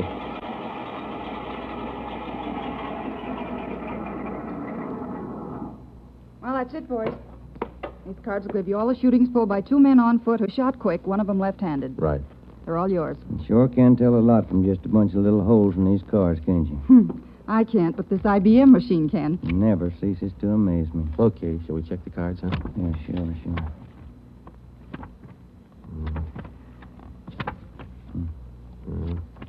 Wait a minute, Ben. Here we are. Huh? Yeah. Here's that liquor store killing ballistics tied the Smith & Wesson in on. Same gun that Emerson Williams was shot with? Well, it checks out. The liquor store was in the same neighborhood as the Trapdoor Cafe. Same gun, huh? Got to be. How long ago? A month ago, yeah. Ben, take the DR number off this card and let's pull the crime report on that job.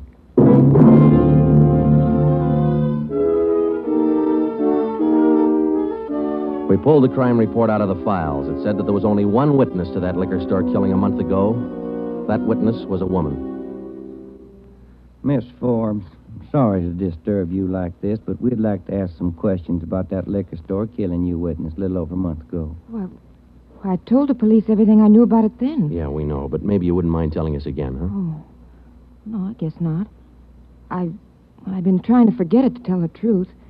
It was pretty terrible, and I really didn't see so very much because I was awful scared. I understand. But try to describe again just what happened, will you? Well, it was about 10 o'clock at night. I was walking down the street toward home when I realized I was all out of cigarettes. Well, I was right in front of the liquor store then, so I went in. The clerk was behind the counter, and there were 2 men standing there arguing. What's the idea of changing your mind? I thought we was going to get bourbon. No, let's get the wine. I want bourbon. Costs too much. Wine's good enough. The rest of them want bourbon, too. We better talk to them. Well, okay. We'll be back when we make up our mind, mister. 2 men walked out of the store, and the clerk smiled at me and shrugged his shoulders. I bought a pack of cigarettes and turned to leave. But just then the 2 men came back in again, and each of them had a gun in his hand. This is a stick-up, mister. The clerk just sort of crumpled to the floor. I couldn't believe my eyes, but that's just how it happened. The men said this is a stick-up, and then they shot him right away. Get over against the wall, lady, or you'll get the same. One of them punched the no sale on the cash register. I was shaking so I almost caved in. He scooped the money out of the drawer and stuffed it into his pocket. And then the other one went over to where the liquor clerk was lying face down. He knelt down beside the clerk and he put his gun against the clerk's spine. Then they both ran out of the store. It was terrible. That clerk, he was lying there helpless and wounded, and they deliberately... Yeah, Miss Forbes, I understand. Oh, Miss Forbes, you said that both of the men had guns. Yes. One of the guns was black, and the other was sort of fancy looking. What do you mean, Miss Forbes? Well, it was real shiny. Nickel-plated? I wouldn't know about that, but it was shiny. There were 2 guns, huh? Yes. Well, now about the men themselves. Well, I was so scared their faces just didn't register with me. The one who shot the clerk in the back was sort of stocky. That's about the best I can do. You mentioned in the report that one of the men was left-handed. Yes, I do remember that. Uh-huh. Look, Miss Forbes, this is very important to us. One of the men was a redhead? Redhead? Why, no, I didn't see any redhead.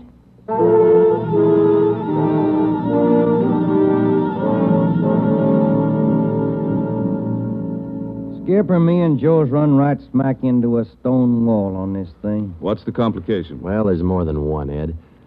In the first place, we know that the .44 Smith & Wesson was used in both shootings, but the descriptions of the men involved don't check. Police officer Emerson said he thought the man that shot him and Williams outside the Trapdoor Cafe was a tall, left-handed redhead. Said there's something funny about his nose. You think Williams got a better look at him? Well, he probably did, but Williams isn't strong enough to talk yet. And a girl that witnessed the liquor store killing a month ago said that one of those men was left-handed. But she said neither of them was a redhead. Yeah, and on top of all that, now we've got 2 guns to worry about. The girl mentioned 2 guns, so we checked the autopsy report on that liquor clerk. And, Ed, the bullet that actually killed him came from a .32-20, not a .44 Smith & Wesson. That fact didn't get any publicity at the time, did it? No, it didn't. Okay. We won't give it any publicity now, either. We'll allow down it's just the .44 Smith & Wesson we're after. Because if whoever owns the .32-20 finds out it's hot, we'll never get it. Anything else? Well, we sent teletypes to all outlying stations in neighboring cities. Told them if they get any red-headed suspects, no matter what charge they got them on, to hold them for questioning. Yeah. Now, how about this .32-20, the actual murder weapon? Any leads on it? We've got one, Ed. We've been checking the records, and we discovered that 4 hours after the liquor store killing, a taxi driver in the neighborhood was shot and robbed. Slug was pretty well mashed, but there was enough to tell it was from a .32-20. So we're going over to question the taxi driver now. Good. Well, I think you boys are on the right trail. So far, what we've got is mostly unrelated facts, but sooner or later, those facts have all got to tie in at some point along the line. Find that point.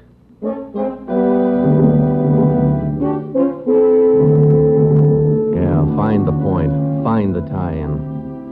Well, Ben and I went over to see the taxi driver, a guy who was living on borrowed time. Yeah, it was about 2 o'clock in the morning when it happened. I got a call to pick up a fare near 105th and Avalon, you know. Yeah. Mm-hmm. Well, I got there. Somebody came over, pulled open my cab door, and said, "This is a stick-up." Then blew it. You let me have it. Just like that, huh? Yeah, just like that. Same deal as others, Joe. Itchy trigger finger. Yeah. Did you get any kind of a look at the fella? Look, no, it's too dark. Uh-huh. Hey, according to the report, you got shot in the chest. Yeah, that's right. Oh, you're maybe wondering how come I'm still alive, huh? I'll tell you, pal, it's like something you'd see in a bad movie, you know? I'm carrying a few silver dollars with me, 9 of them to be exact. So I decided to stick them in my breast pocket. Well, mister, that just saved my life. The slug hit them silver dollars. It's one for the book, huh? Yeah, you said it. Well, thanks very much. Say, incidentally, we had a little trouble finding you today. You weren't at the stand you operated out of last month. Oh, look, I'm not only not at my usual stand, I'm not driving a hack no more. Oh? Look, after what happened, are you kidding? No, I don't want to push my luck any further than it's been pushed. Yeah, I figure I had it, you know?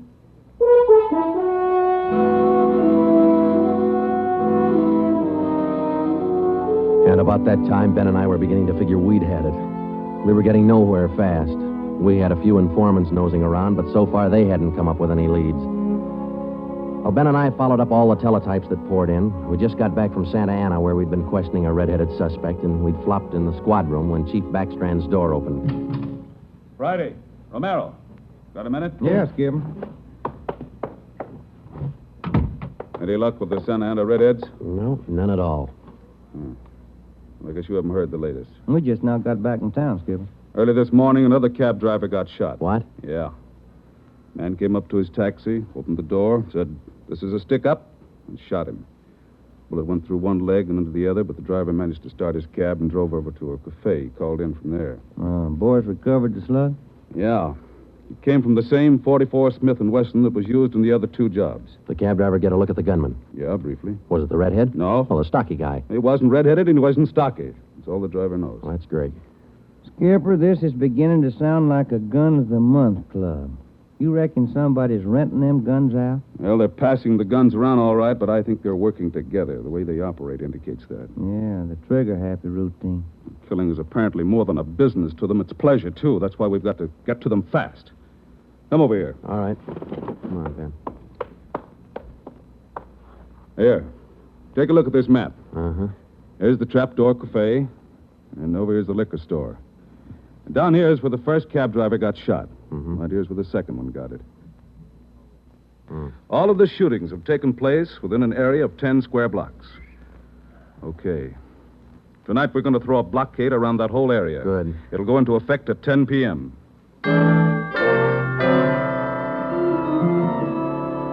At 9:45 p.m., cars and officers started drifting into the area by 2s and 3s. And at 10, when Backstrand, Ben, and I arrived, the whole area was sewed up tighter than a tick. Now, code 3. Pacific Ambulance Davis? 1. Got you. Call to Allen. All set? All set. We got a primary line and a secondary line. anyone tries to make a break, we'll pick him up in the secondary. Okay. Friday and Romero here will cruise around the area with me. Go to work, men. Every car in the area was shaken down. The same process was also followed on all persons on foot.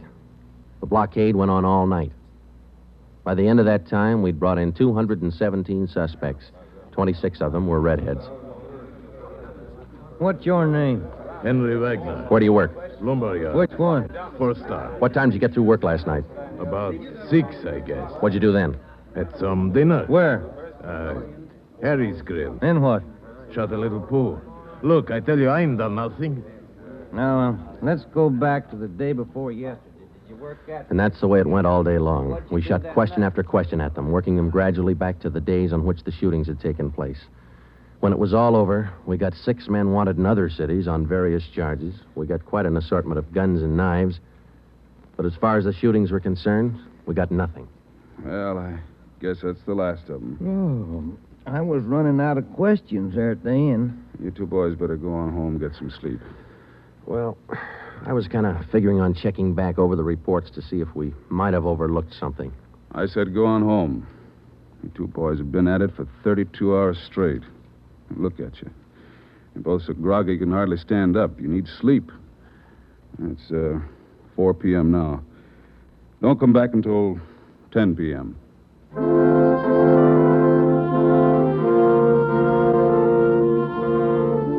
When I walked into the squad room at 10, Ben was already there. An informant had just phoned in a new lead. He told Ben he'd heard about a gang that had been hanging out down around the DeVere bungalow court in the south end of town. We knew that the DeVere was close to the Trapdoor Cafe, so we went over to talk to the manager. Joe, I've been meaning to ask you. You checked on how Williams is getting along? Yeah, I did. I called the hospital this afternoon. It's going to be all right. Oh, that's fine. Well, here we are. Yeah, manager's office. Still got a light on.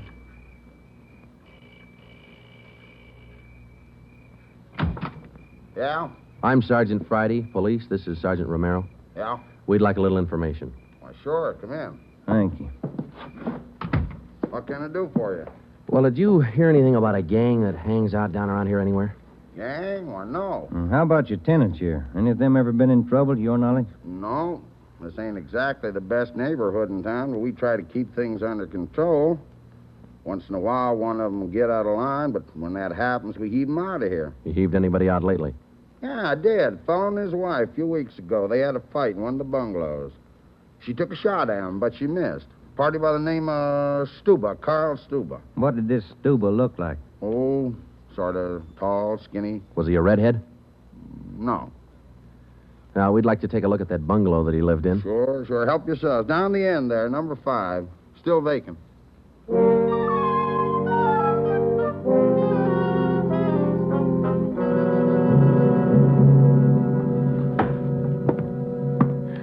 Well, I guess that does it.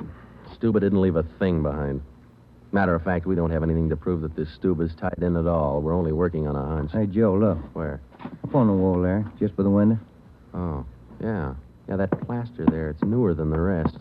You got a knife? I sure have, boy, and I'm carving. That manager'd be awful unhappy with me if he was here. Yeah, he would. Yeah, it might... Hey, Joe, here it is. A slug. They plastered right over it. Okay, dig it out, and let's hope it matches. It matched. The slug from the wall came from the same .44 Smith & Wesson that had been used in the other shootings. So now we had a name to work on, Carl Stuba. But he'd done a good job of dropping out of sight. Well, the next day, Ben thought he had another lead. I've just been talking to another informant, Joe. He says he heard that there's a fella down in that neighborhood been trying to sell a gun lately. What kind of a gun? Nickel-plated with steer horn handles. Nickel-plated? Well, maybe that's our .44 Smith & Wesson. Maybe. Did the informant know who this man was? Said the feller's name was Alonzo. Yeah. Alonzo who? Just Alonzo. That's all he knew.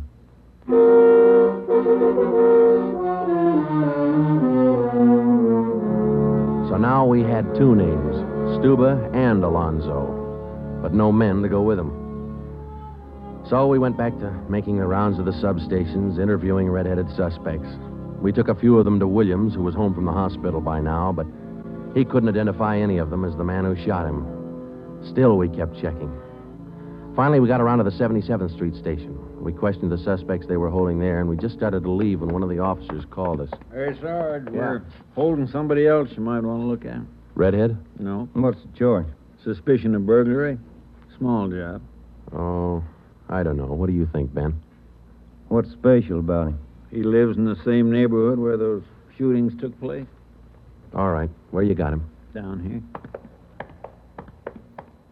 He admit anything? Nope. He's pretty surly. Here we are. Thanks. Hi. What do you want? I'm Sergeant Friday. This is Sergeant Romero. We'd like to ask you a few questions. Look, I already told the other cops all I know. I didn't steal no radio from that jerk. What's your name? We've been through all that once. Come on, what's your name? Jackson. Alonzo Jackson. Alonzo. I looked at Ben, and Ben looked at me. This could be the Alonzo who'd been trying to peddle that Smith & Wesson. Ben and I both knew here was one suspect we'd have to be real careful with.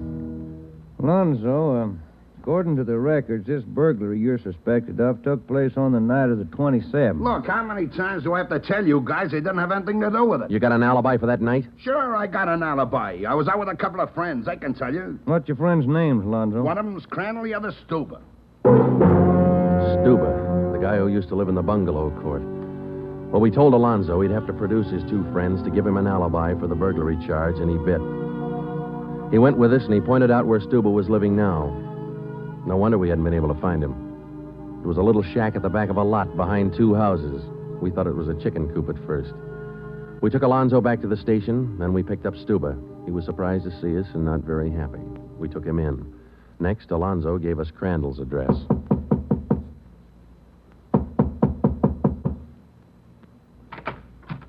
Yeah? Mr. Crandall in? No. Will he be back soon? I don't know.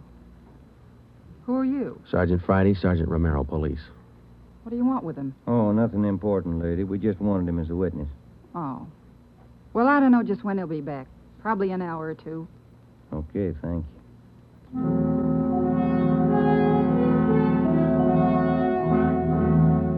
We went down the street away, and we staked out in the car. We sat there for about 5 hours, and then Ben nudged me in the ribs. Hey, Joe. Huh? Joe, take a look. Coming along the sidewalk. Yeah, and he's got red hair. Come on. Crandall. Huh? Your name Crandall? Who are you? Friday Romero, police. Police? What do you want with me? I haven't done nothing. Well, then you got nothing in the world to worry about. Come on.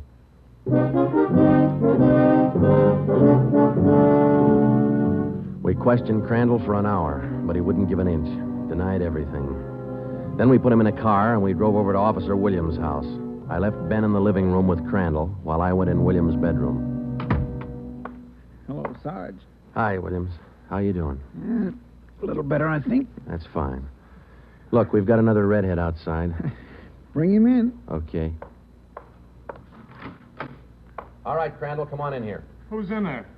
Why'd you bring me over here? Come on in here.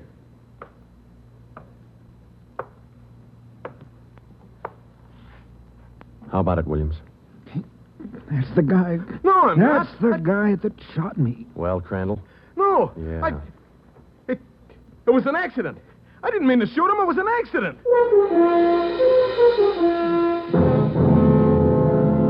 Once Crandall got started, he talked his head off. He also admitted being in on the liquor store killing, but insisted he was only the lookout. We took him back to the station and got his whole story down on a tape recorder. Yeah, he was left-handed. Then we went back to Alonzo, who didn't know we had Crandall's confession. We met the chief in the hall outside the room where they were holding Alonzo. About ready to tie the knot? Oh, hope so, Chief. But Alonzo hasn't given any yet, and we still haven't found those guns. We've got one of them. Which one? The Smith & Wesson. Stuber popped about that one 10 minutes ago. Said he left it with his girl. A couple of the boys are on their way over to get it now. That's good, Ed. That leaves just the 32-20. You haven't mentioned the 32-20 to Alonzo, have you? No. He still thinks we're after that Smith & Wesson, and that's the way we're going to play it right now. Go ahead. Look, how much longer are you guys going to hold me here? Didn't you check with those friends of mine? Alonzo, we got a tip that you've been trying to sell a gun lately. A gun? Yeah, 44 Smith & Wesson. Oh. No, it's not true. That Smith & Wesson's been used in a couple of robbery jobs this month, and we think it's your gun. That's a lie. Any proof of that? Why, yeah. Sure, I got proof of that. I used to have a gun, but it wasn't a Smith & Wesson. Look, if I tell you where it is, that ought to convince you, shouldn't it? It'll help things. Okay. I sold it to a neighbor of mine. He gave me $7. I'll give you his address. You sure it's not a Smith & Wesson? Sure, I'm sure. It's a 3220. Yeah, it worked. We went to the neighbor's address, and he admitted having bought the 3220, but said he'd lent it to a friend who'd never returned it. The friend had hocked the gun to a barber. The barber gave him $15 and a haircut for it. We finally got it from the barber, and we came back to the station. I'm all set, Joe. I'll be in the next room. Just give me the nod. Okay. Hello, Alonzo. Hey, you got the gun. Yeah, we got the gun. Well, now maybe you'll believe I'm on the level. Okay if I go now? I guess we won't be able to hold you here much longer. You can say that again, brother. You could have saved a lot of time if you'd have listened to what I've been trying to tell you all along. I guess you're right, Alonzo. Sure, I'm right. You know, you guys would be a lot better off. You believe guys like me the first time we tell you something. But on the liquor Instead store of job, running... I was only a lookout. I was outside. It was the other two who pulled that one. Stuba and Alonzo. Alonzo killed the clerk. Hold it, Alonzo. Dirty, All screaming right, rat. Alonzo, that's enough. Now, come on, how about it? Now, what's the use? All right. That's like he said. Okay, Ben, bring the recorder in here. Alonzo's ready to make a record now.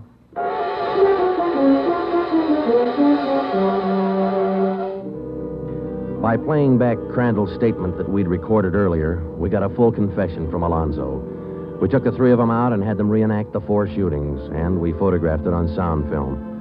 Crandall, the redhead, was the one who'd shot the 2 police officers, but he was only the lookout for the liquor store killing, which explains why the girl witness didn't see him in the store. Stuba and Alonzo were the ones who pulled that job, and Alonzo, the worst of the bunch, was the one who put the 3220 against the spine of the wounded clerk. The 3 of them took turns at shooting the cab drivers and robbing them. That accounted for the mixed-up descriptions, including all that left-handed business. 2 of the 3 suspects happened to be left-handed. Well, that was the crop. Crandall, Alonzo, Stuba. 4 shootings, 3 robberies, 4 attempted murders, 1 murder. The 3 men were tried and convicted. They're all in the state penitentiary. Crandall's there for life. Alonzo and Stuba, they'll be executed next week. File it, will you, Ben?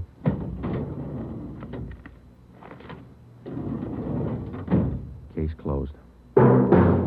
Dragnet.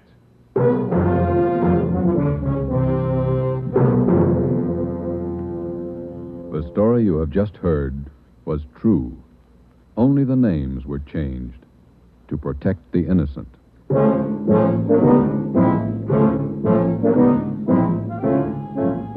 You have just heard the second in a new series of authentic cases from official files.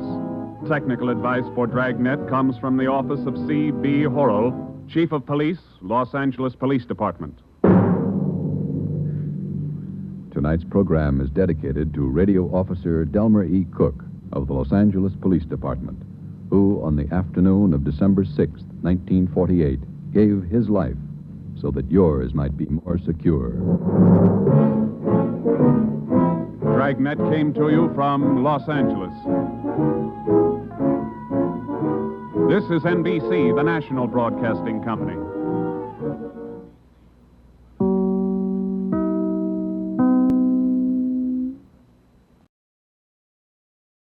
Ladies and gentlemen, the documented story you will hear during the next 30 minutes is not a subject commonly discussed. It is a criminal problem that is not yet nationwide, but it's a problem which is growing rapidly. We present it now so that you may recognize it for what it is if and when it invades your city.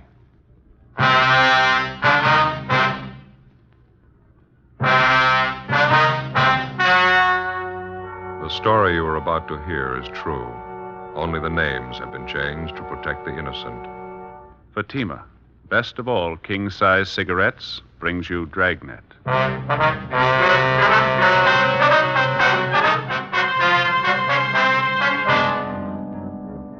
You're a detective sergeant. You're assigned to bunco detail. You begin to receive reports of a vicious new racket growing in your city, the television repair racket. The repairmen lie, overcharge, bill you for work not done, for parts not needed, for parts they don't install. Your job? Stop them. How does Fatima compare with other king-size cigarettes?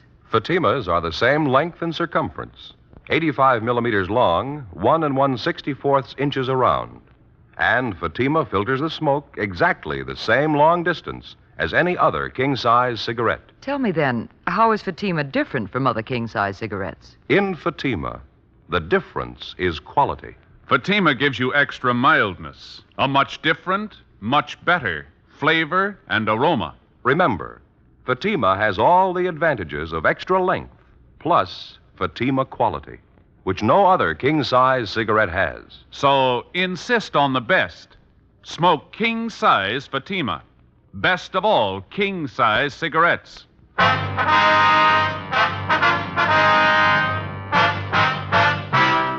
Dragnet, the documented drama of an actual crime. For the next 30 minutes, in cooperation with the Los Angeles Police Department, you will travel step by step on the side of the law through an actual case transcribed from official police files. From beginning to end, from crime to punishment, Dragnet is the story of your police force in action. It was Monday, January 19th. It was overcast in Los Angeles. We were working the day watch out of bunco detail. My partner's Ben Romero. The boss is Captain McCauley. My name's Friday. It was 9:15 a.m. when we got to the third floor of the Los Angeles Daily News, the assistant city editor's office. Hi, Friday. Come on in. Sit down. Morning, Jack. I'd like you to meet my partner, Ben Romero. Ben, this is Jack Canet, staff writer for the Daily News. All right, Canet. Glad to know you, Ben. Sit down, fellas. Thanks.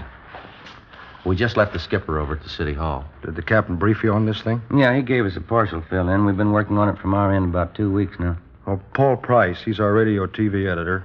Paul and I had a long session with Captain McCauley yesterday, and I guess now we're all ready to move on this thing, huh? We'll do everything we can. Would you like to fill Ben in on what you told me yesterday on the phone? Yeah. Well, Price was the one who began getting the first complaints here at the paper. A tremendous number of his readers wrote in complaints about being victimized by crooked television repairmen. About being charged too much for repair? Partly, yeah. Some of the people even sent in receipts with their letters. Said they felt the guys who fixed their sets were dreaming up unnecessary repairs, charging them for work not done.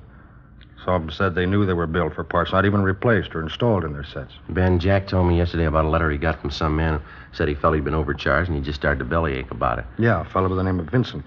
Said he just put up an old-fashioned squawk about it, and the repairman brought the price down at least 1/3. That doesn't sound very good, does it? We kind of figured operators like that must have too many repair sets on hand that their customers can't afford to bail out. That's why they cut.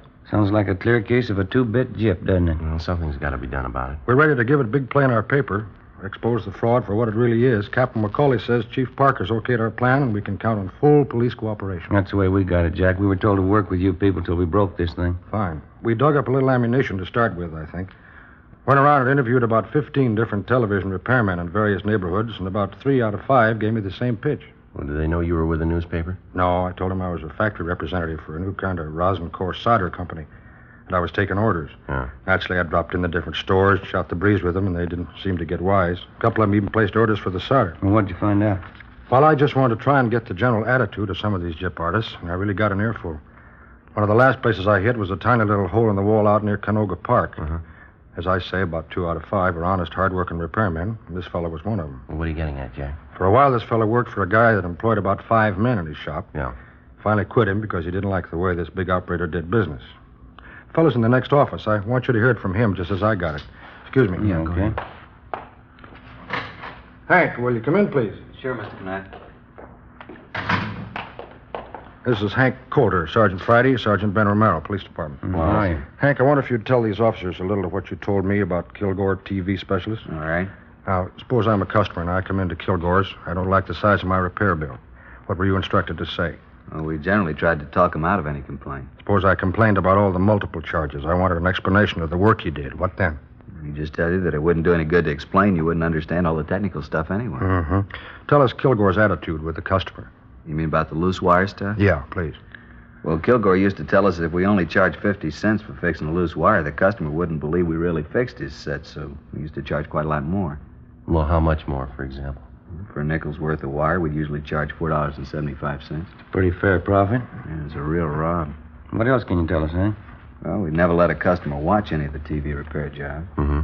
For example, if a customer calls and says he thinks the tube's blown out and it'll only be a simple replacement job in his home, and we'd tell him the parts are getting hard to get, and we'd have to take his set into the shop and charge him a higher rate because we had to pay black market prices for the tube. Was there any truth in that? I mean, about the tubes being hard to get? Not much. Some of them are getting a little hard to get, but we never paid any black market prices at Kilgore's. We just slugged the customer, that's all. Tell them about how you used to swap parts on a new set, Hank. Well, we'd lots of times pirate a new tube for one not so good. One not so good we put in a set with a bad tube. Yeah. Then the bad tube we'd exchange at the factory under a 1-year guarantee. Yeah, they don't miss an angle, do they? Well, that's it. You've heard it from a man who couldn't stomach such practice and quit, went into business. A little bit of a shop. Isn't doing too well, are you, Hank? No, but I think I can build up the business. I don't make quite as much profit as Kilgore's, but I don't chisel my customers either. Thanks a lot, Hank. I wonder if you'd wait in the next office for me? Sure. Hope I've helped a little bit to crack down on some of these guys. Well, we think you have, Hank. Thanks a lot. Nice to meet you. Right. See you later. See you later. Seems like a nice fellow. He is. I've checked on him, and I've talked with some of his customers since I met him. He's honest. Well, it's a pretty vicious racket, isn't it? Yeah. It ought to be stopped now. Television's a wonderful medium of entertainment. A lot of the country doesn't have it yet, but when the cable goes through and it finally opens up, the people should know about the swindlers and crooks who'll try to gyp them. Yeah, that's right. It's the same way when radio first came in. Always seems like when anything new comes along, anything a little complicated, maybe a little too involved for the average guy, a few smart punks victimize him. Rob the consumer blind. Well, naturally, we got to have some positive evidence before we can file a complaint with the city attorney on this thing. Yeah, you fellas, any ideas where to start? Well, the best way to crack down on these crooked operators is to catch them red-handed with evidence that'll hold up in court. Yeah. We think maybe we've got an idea. Well, we were talking to Dick Saunders over in our sound lab, and he says that he can bungle a new TV set, and we can mark it and photograph it before it goes out to be repaired. And when it's returned or after it's fixed, we'll have what we need to go to court on, huh? Yeah, that's it. We can operate right out of one of our own homes. And all we have to do is hope the repairman overcharges us or tries to gyp us. Yeah, that's right. Let's hope it works. Well, from what we've heard, it's got to. 10 a.m. The staff writer, Jack Kinnett, Ben, and I drove back downtown. On the way, it was decided that we'd use Kinnett's home as the place from which to operate. It was centrally located and in an average neighborhood. When we got back to our office, we contacted one of the local television dealers and asked for the loan of one of their sets. They recommended K. Halbert because the chassis is easily accessible and any trouble could be located quickly because parts are visible. A 16-inch K. Halbert console model was sent to our sound lab. 10:18 a.m., we met with Dick Saunders, our police lab technician. Here's the set. 16-inch console model, serial number C2817901. What have you done to it, Dick?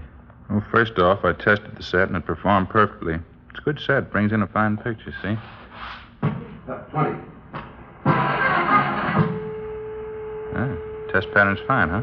Yeah, it's good. Tested all the tubes, all okay. How are you marking the set? Yeah, I'll show you. Get a tube out of here. Now, if you look closely here at the base of the socket, see it? What's that? This is it, isn't it, Dick? A little tiny dot of green paint? Yeah, that's right, Ben. Mm-hmm. I'm marking every part of the set with this tiny green dot. Looks good. If I didn't spot it, I doubt anyone else would, especially if they didn't know about it. Yeah, that's what we're hoping. In addition to this type marking, we've taken all serial numbers off the tubes and various parts. Anything that carried any form of coding, we took down. Mm-hmm. All major components have been marked. Transformers, coils, condensers, tuning units, so on. Did you get any pictures of it? Yeah, we did. Took photographs of the set in and out of the cabinet. Took them from 4 different angles just to be sure we were well covered. Well, how did you bungle it? Well, here's what I did. To put the set out of commission, I burned out the filament of the 5U4G low-voltage rectifier tube. What's the cost of that particular tube, Saunders? Well, this tube ordinarily retails for $1.65. Mm-hmm. Well, what does that do to the set? I mean, burning out the tube. By burning out that filament, we cause the sound and picture circuits to be completely inoperative. It won't work at all until that particular tube is replaced by a good one, isn't it? That's right, Joe. Well, how big a job would it be to trace the trouble? Well, it could easily be detected by casual observation or by noting that the tube normally very hot is cold. How much time would you say it'd require to make a repair like this? Oh, I'd estimate not over a half hour would be required to place this set in operating order. Half hour, huh? Mm-hmm. Okay, thanks a lot, Dick. You going to take care of getting us set out to Canette's home right away? Yeah, we have his address right here. We'll get it right out. All right, fine. If you can, try to get whoever repairs this set to give you an itemized bill of all work done and parts installed. Right. In case you call more than one outfit today, here's an extra bad 5U4G tube. Thank you, Dick. Anything you'd like to know? No, I think that about covers it for me. Jack? One more thing. I was just wondering, if somebody spots the trouble right away and replaces the tube, what do you think they ought to charge, Dick? Labor and all. I checked through RTA on that this morning. They said to make a house call and replace the defective tube should not exceed $4.50. Okay, thanks. That does it for now, huh? Yeah, I guess so. Well, you're all set then. Think you'll get what you're after? Well, we should. The odds are all on our side. 10:30 a.m., Monday, January 19th. We left the sound lab on West 1st Street and walked back to Bunko Division. We met with Captain McCauley and filled him in. We gave him the newspaper man, Jack Canette's address, and told him he could reach us there. The console model television set was delivered to Canette's home and properly installed. When we arrived at his home, we started going through the yellow classified section of the phone directory. We made a list of several TV service stores just picked at random. We chose a wide variety. We picked stores that were listed with large boxed-in ads, stores that carried no ads, just a listing. Ben called 2 places and staggered the calls so that the repairman would arrive about 1 hour apart. It was 11:30 a.m. when the first man made his service call, Bart's TV experts on Hollywood Boulevard. It took him 45 minutes. It was 12:15 when he left Jack Canette's home. Must have been one of the 2 out of 5, huh? Yeah, he seems okay. I wonder if I could see that bill, huh? Oh, here you go, Joe. Thanks. Yeah, looks okay. Replace 5U4G tube, $1.65. Service charge, $2.50. Total charges, $4.15. That kind of bears out Canette's thinking, doesn't it? Remember when we asked him how many men worked in his shop and he said he's alone? Yeah. I think you'll find that's a pretty good barometer. All the servicemen working alone aren't like this guy, but the bigger percentage of the honest ones are. When's the next one due to arrive, Ben? Any minute now. Called a place by the name of Cheney's Video Repairs. They're over on Beverly Boulevard. Had a big ad. Looks like a pretty big outfit. Oh, here's that other defective tube that Dick gave us. Yeah, better get it in the set. Yeah. Well, let's see. Here we are. 5U4G. Okay, here you go. Thanks, Joe. Here's a new one the guy put in. I got it. Okay. Get this back on again.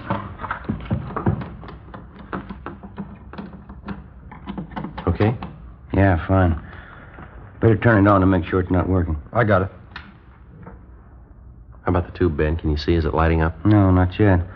I'll push the set back against the wall. We better leave it on for a while, Jack, just to make sure, huh? Yeah. There we are. I gave you the other tube? Yeah, I got it right here in my pocket. Right. I'd like to try something, if you fellers think it'll be okay. What's that, Jack? I got a good little camera, like a 3F, candid. Mm-hmm. I think maybe if I turn all the 3-way lamps up to full, use a AAA fast film that's in the camera now, maybe we can grab some shots of the guy while he works. What do you think? Well, if you're careful, don't let him get wise. Maybe you ought to shoot some of all of us just so he doesn't think anything about it, huh? Yeah, that's what I figured out. Just sit down on that chair over there by the set, make him think I'm just testing or something. Mm-hmm. I think I can bring it off without arousing any suspicion. Okay. If I get anything, the guy's out of line, we'll run the shots in the Daily News. What do you figure on doing, Jack? You going to run a series on the TV repair racket? Yeah, that's the plan. Lee Payne, he's our executive editor. He thinks it's high time somebody exposed the swindle in the paper. Mm-hmm. That'll be the next service, man. I'll let him in. Right. Better turn off the set, huh? Yeah. Television repair? That's right. I'm from Cheney's on Beverly Boulevard. Oh, yeah. Come on in. Thanks. Oh, what seems to be the trouble? We don't know. The set's right over here. Oh, thanks.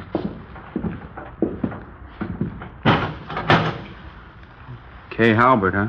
16-inch, nice set. Oh, what seems to be wrong? Darn if I know, son. Nothing seems to work. Well, how do you mean? No picture at all. How about the sound? Nothing. Uh-huh.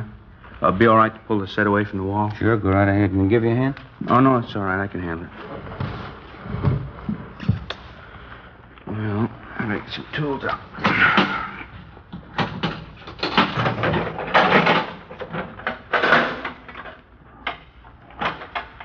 How long you had this set? Oh, about 2-3 months. Mm-hmm. Dark in here. I wonder if we could have a little more light? Sure, let me get these lamps up for you. Oh, thanks. How's that? Oh, fine, thanks. Say, that's a nice little camera you got there. What kind is it? A Leica 3F 1.5 lens. Uh-huh. Been experimenting with some new indoor film. You mind being a guinea pig? No, it's all right with me. Shame to waste good film on me, though. Think you're going to get anything in this light, Jack? Maybe. Worth a try, anyway. I don't know about this set. What do you mean? Well, it looks bad. Hard to tell without getting it down to the shop.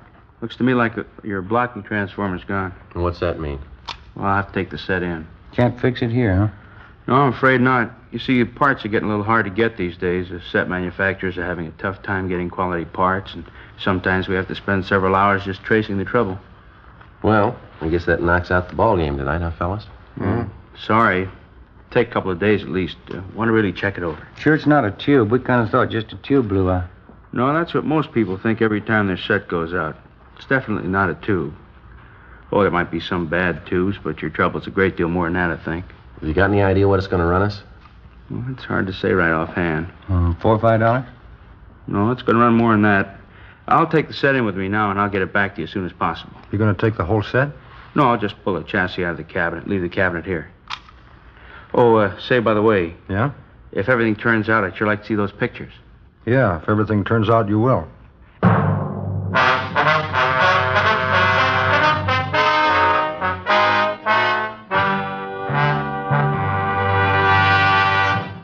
You are listening to Dragnet, authentic cases from official police files. Now, let's look at our Fatima files. Listed under B, Bella. James Warner Bella, distinguished author. He says, A man who smokes as much as I do wants a cigarette that's extra mild. And I like Fatima's different flavor and aroma. Listed under S, Scanlon. Louise Scanlon, Stork Club cigarette girl. She says, More and more of my Stork Club customers are smoking king-size Fatimas. They're elegant, distinctive, and really extra mild. Friends, our files show Fatima sales are going up. Up every day. The reason for Fatima's ever-increasing popularity can be summed up in 2 words. Fatima quality. Fatima gives you extra mildness, a much different, much better flavor and aroma. If you smoke a king-size cigarette, remember this. Fatima has all the advantages of extra length, plus Fatima quality, which no other king-size cigarette has. In Fatima, the difference is quality. So insist on the best. Insist on king-size Fatima. Next time, buy Fatima in the distinctive gold and yellow package. Best of all, king-size cigarettes.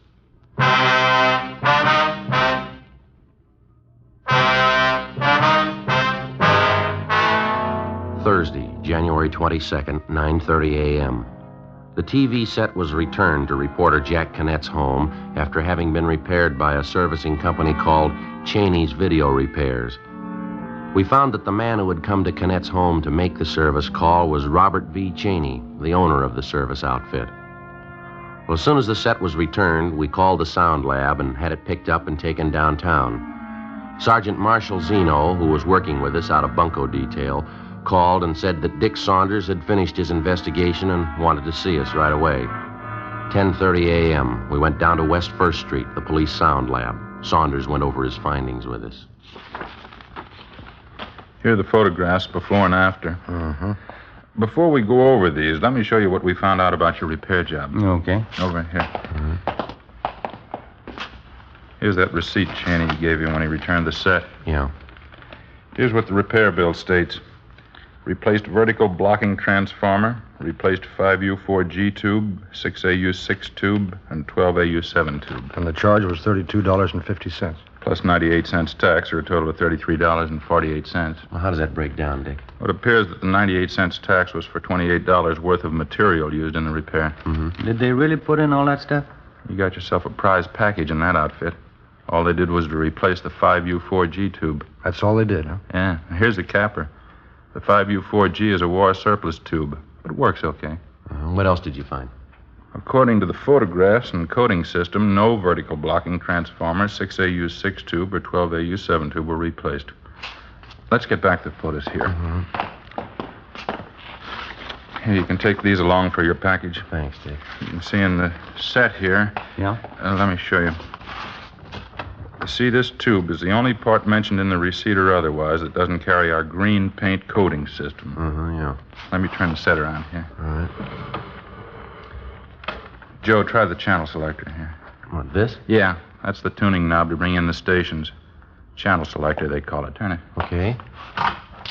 Falls off pretty easy, doesn't it? It sure does. Here, Dick. Thanks. They left out the spring clip in here. It should have been put back in because that's what holds the knob secure to the shaft. I've had that happen on radio sets. Yeah, sometimes they're a little stubborn to put back in, but a good repairman would never leave it out. Yeah. Something else here. Turn the set around in the back again. No, I'll get it, Dick. Oh, thanks, Ben. Here, you see here? See how loose the chassis is in the cabinet now? Yeah, it sure is. Wasn't that way when we got it from the K. Halbert dealer, any more than the channel selector was faulty. It was in perfect shape when we got it. Look at the size of that chassis. It's pretty heavy. Yeah, it is. Originally, there were 4 screws used to hold the chassis in the wood cabinet. Cheney's repair outfit only put 1 back in. 1 screw to hold that heavy chassis. It's a pretty sloppy job, all right. You know what they'd probably tell you if you asked them about this? That it only requires 1 screw. Yeah, that's it. The bad repairman can always improve on factory standards, usually for his own convenience. Certainly doesn't improve the product. Well, looks like we got what we were after. Think we got enough, Joe? I do. Let's see what the city attorney thinks. We collected all the evidence in the case against Cheney's video repairs. We met with Captain McCauley and took it up to the 2nd floor of the city hall. We met with Assistant City Attorney Boyd Taylor and showed him our findings. He issued a warrant for the arrest of Robert W. Cheney, charging him with violation of Section 484 PC, 1 count. 11:30 a.m., Thursday, January 22nd. Ben and I drove out to make the arrest. Jack Canet went along with us. This is it. Cheney's video repairs. Yeah. Come on, Jack. There's Cheney behind the counter. Yeah. Hello there. Hi. How's the set working? All right. Well, we did a good job on that one. Gave you a better break on the price than I thought we could. Yeah. Police officers, you're under arrest. Well, you're kidding. What for? Petty theft. Come on, let's go. Petty theft? Well, I don't understand. You're the fellows I fixed that set for up on Crescent Drive, aren't you? That's right. Your bill was a little high, wasn't it? Oh, now, wait a minute. If that's all that's bothering you, let's talk it over. Come on, let's go. Look, I can fix that up with you guys. Just tell me how much you want to pay and we'll work out something. That seems to be the way you worked our repair deal right from the start, doesn't it? Only you didn't consult us about it till now. Well, look, you know how it is. In this business, if you don't charge some customers a little money, they don't think you did anything to their sets. You ought to try charging them for just the work you do. Can't we get together on this thing? Let's just forget the whole deal. You don't owe me anything. Now, here. Here, I'll refund all your money. We'll call it square. Never mind. Just leave the money in the cash register and get your coat. Can't prove anything anyway. We think we can. Just step around the counter this way.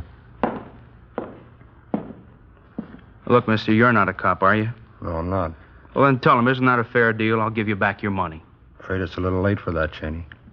If all this gets in the papers, I'll be ruined here. Run out of business. That's the way we got it figured. How many men you have working here for you? 4. Why? This, right here. You ever read this? Well, what is it? Oh, the thing from the RTA. Here. Read Article 2, would you? 2? Yeah, that's right. I will conduct myself and my business in an honest and straightforward manner, meriting and inspiring the confidence of my customers. Yeah, I know about this. You're a member of the RTA, Radio Technicians Association, aren't you? Yeah, I am. Read Article 4, will you? I propose to charge a just and fair price for all professional services rendered. Now read us Article 7. I will engage only in fair and ethical practices recommended and approved by the Radio Technicians Association as being conducive to public confidence. Yeah, I've read all this before. It's too bad you didn't remember it.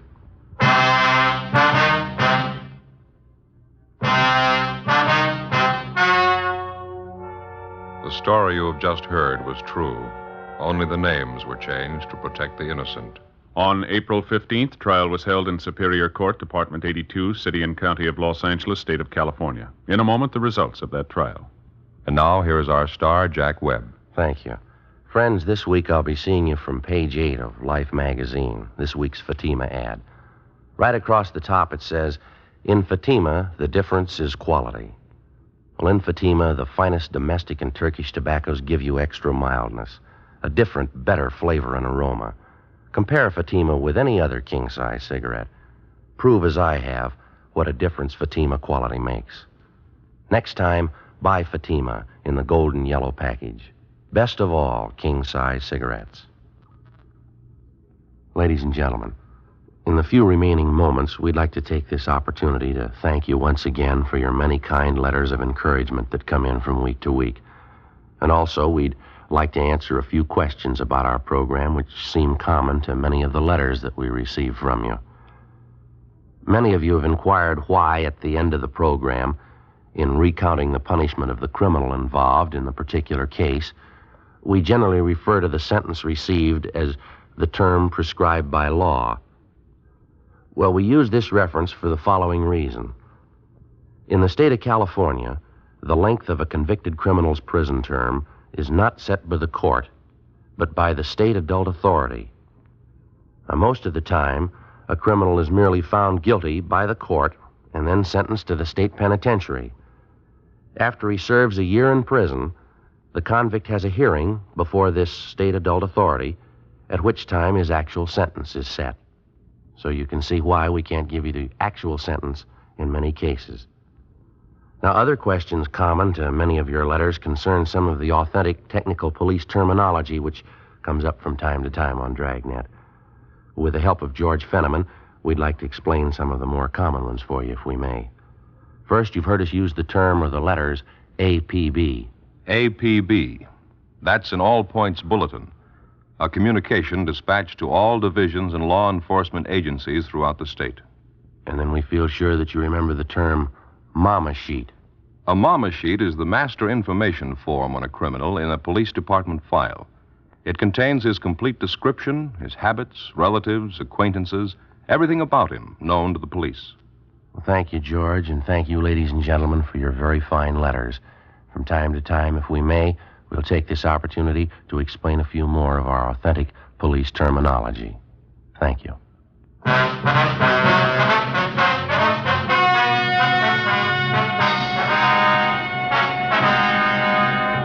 Robert W. Cheney, owner and operator of Cheney's Video Repairs, was tried and convicted on several counts of violating Section 484 PC, petty theft. He was fined $200 and received the sentence as prescribed by law. Petty theft is punishable by imprisonment in the county jail for not more than 6 months. Ladies and gentlemen, Dragnet wishes to thank the Los Angeles Daily News and its feature writer, Jack Kinnett, for their valuable assistance in preparing this case for presentation. It is our combined belief and knowledge that not all television repair servicemen are dishonest and unscrupulous in their practices. A great percentage of these technicians are forthright and conduct their business in strict compliance with the Code of Ethics. It is these men who, when informed of the unfair conditions that exist in their trade, will drive the dishonest and crooked from their profession.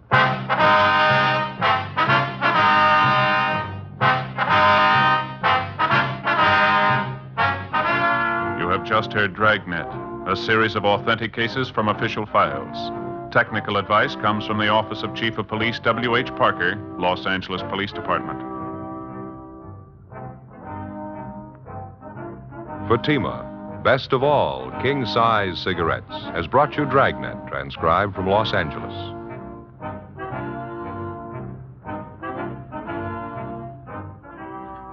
It's the Silver Jubilee on NBC. For 25 years, NBC has been bringing you the very best in radio entertainment. Listen now to another exciting story on Counter Spy, coming up on NBC.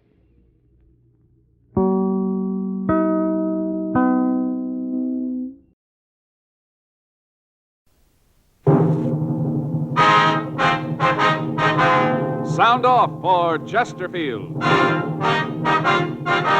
Chesterfield, the only cigarette in America to give you premium quality in both regular and king size, brings you Dragnet.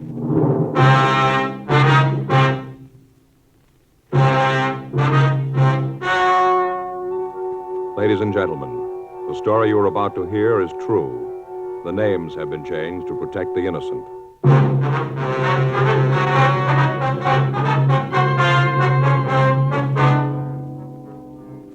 You're a detective sergeant. You're assigned to narcotics detail. A steady flow of heroin has been making its way into your city. Most of it has fallen into the hands of teenagers. You don't know the source or the head man of the operation. Your job, stop it. The modern way to sell cigarettes is the Chesterfield way. Premium quality in both regular and king size. And we're the only one that gives it to you. Premium quality in a cigarette means the world's best tobaccos, the best ingredients, the best cigarette paper. Only Chesterfield gives you this premium quality in both popular sizes. King size Chesterfield contains tobaccos of better quality and higher price than any other king size cigarette. Well, that's certainly important to every king size smoker. Of course, it's the same fine tobacco as in regular Chesterfield. There is absolutely no difference, except that king-size Chesterfield gives you more than a fifth longer smoke. Yes, the modern way to sell cigarettes is the Chesterfield way. Premium quality, both regular and king-size. Chesterfield is much milder. Chesterfield is best for you.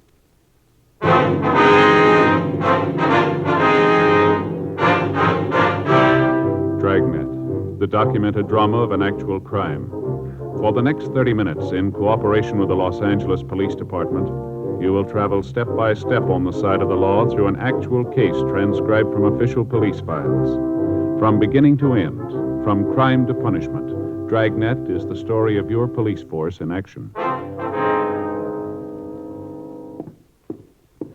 It was Tuesday, April 6th. It was warm in Los Angeles. We were working the day watch out of narcotics detail. My partner's Frank Smith. The boss is Captain Kearney. My name's Friday. I'd just gotten off work, and I'd gotten a call from a friend who wanted to see me. It was 5:46 p.m. when I got to my apartment house. Apartment 12. Hi, Joe. Oh, Ed. Just getting ready to go in. Come on in. Caught you. Go ahead. Thanks. Sit down. You got a date or something? No, it's all right. I just thought I'd get something to eat and then maybe take in a show. What'd you want to see me about? It's about Gary, Joe. Your boy? Yeah, I don't know quite how to say it. Yeah, well, you sounded pretty upset on the phone, Ed. I was, Joe. I still am. I don't know what I'm going to do. Well, come on. What's it all about? It was all I could do to keep my hands off him. I never felt like that with anybody before, but I did with Gary. I wanted to strangle him. All right, now what's he done, Ed? He's a dope addict, Joe. Well, that's a pretty serious thing to say, Ed. Are you sure about that? I am now. First, I couldn't believe it, but tonight, Ellen and I went through his room. We found this. Here. Uh-huh. Open it. See? Yeah. Looks like a layout. I couldn't find any drugs in it. I know that he's using them, though. Spoon, eyedropper, needle. Yeah, everything's here. Where'd you find this, Ed? In his room. Had it hidden up on the shelf in his closet. I found it tonight. I didn't know what to do, Joe. Helen's been crying all day. She's almost out of her mind. You were the only one I could think of coming to. Who do you talk to when you find out your son's an addict? Well, now, Ed, are you sure this is his in the first place, that he's been using it? Yeah, I'm sure. I never would have believed it. Not Gary. There's no reason for it. We've given the kid everything he wanted. There's nothing he didn't have. Good home. Helen and I have always tried to understand his problems. Always looked at them like they were important. Everything. We gave him everything. Now this. I don't know what to do, Joe.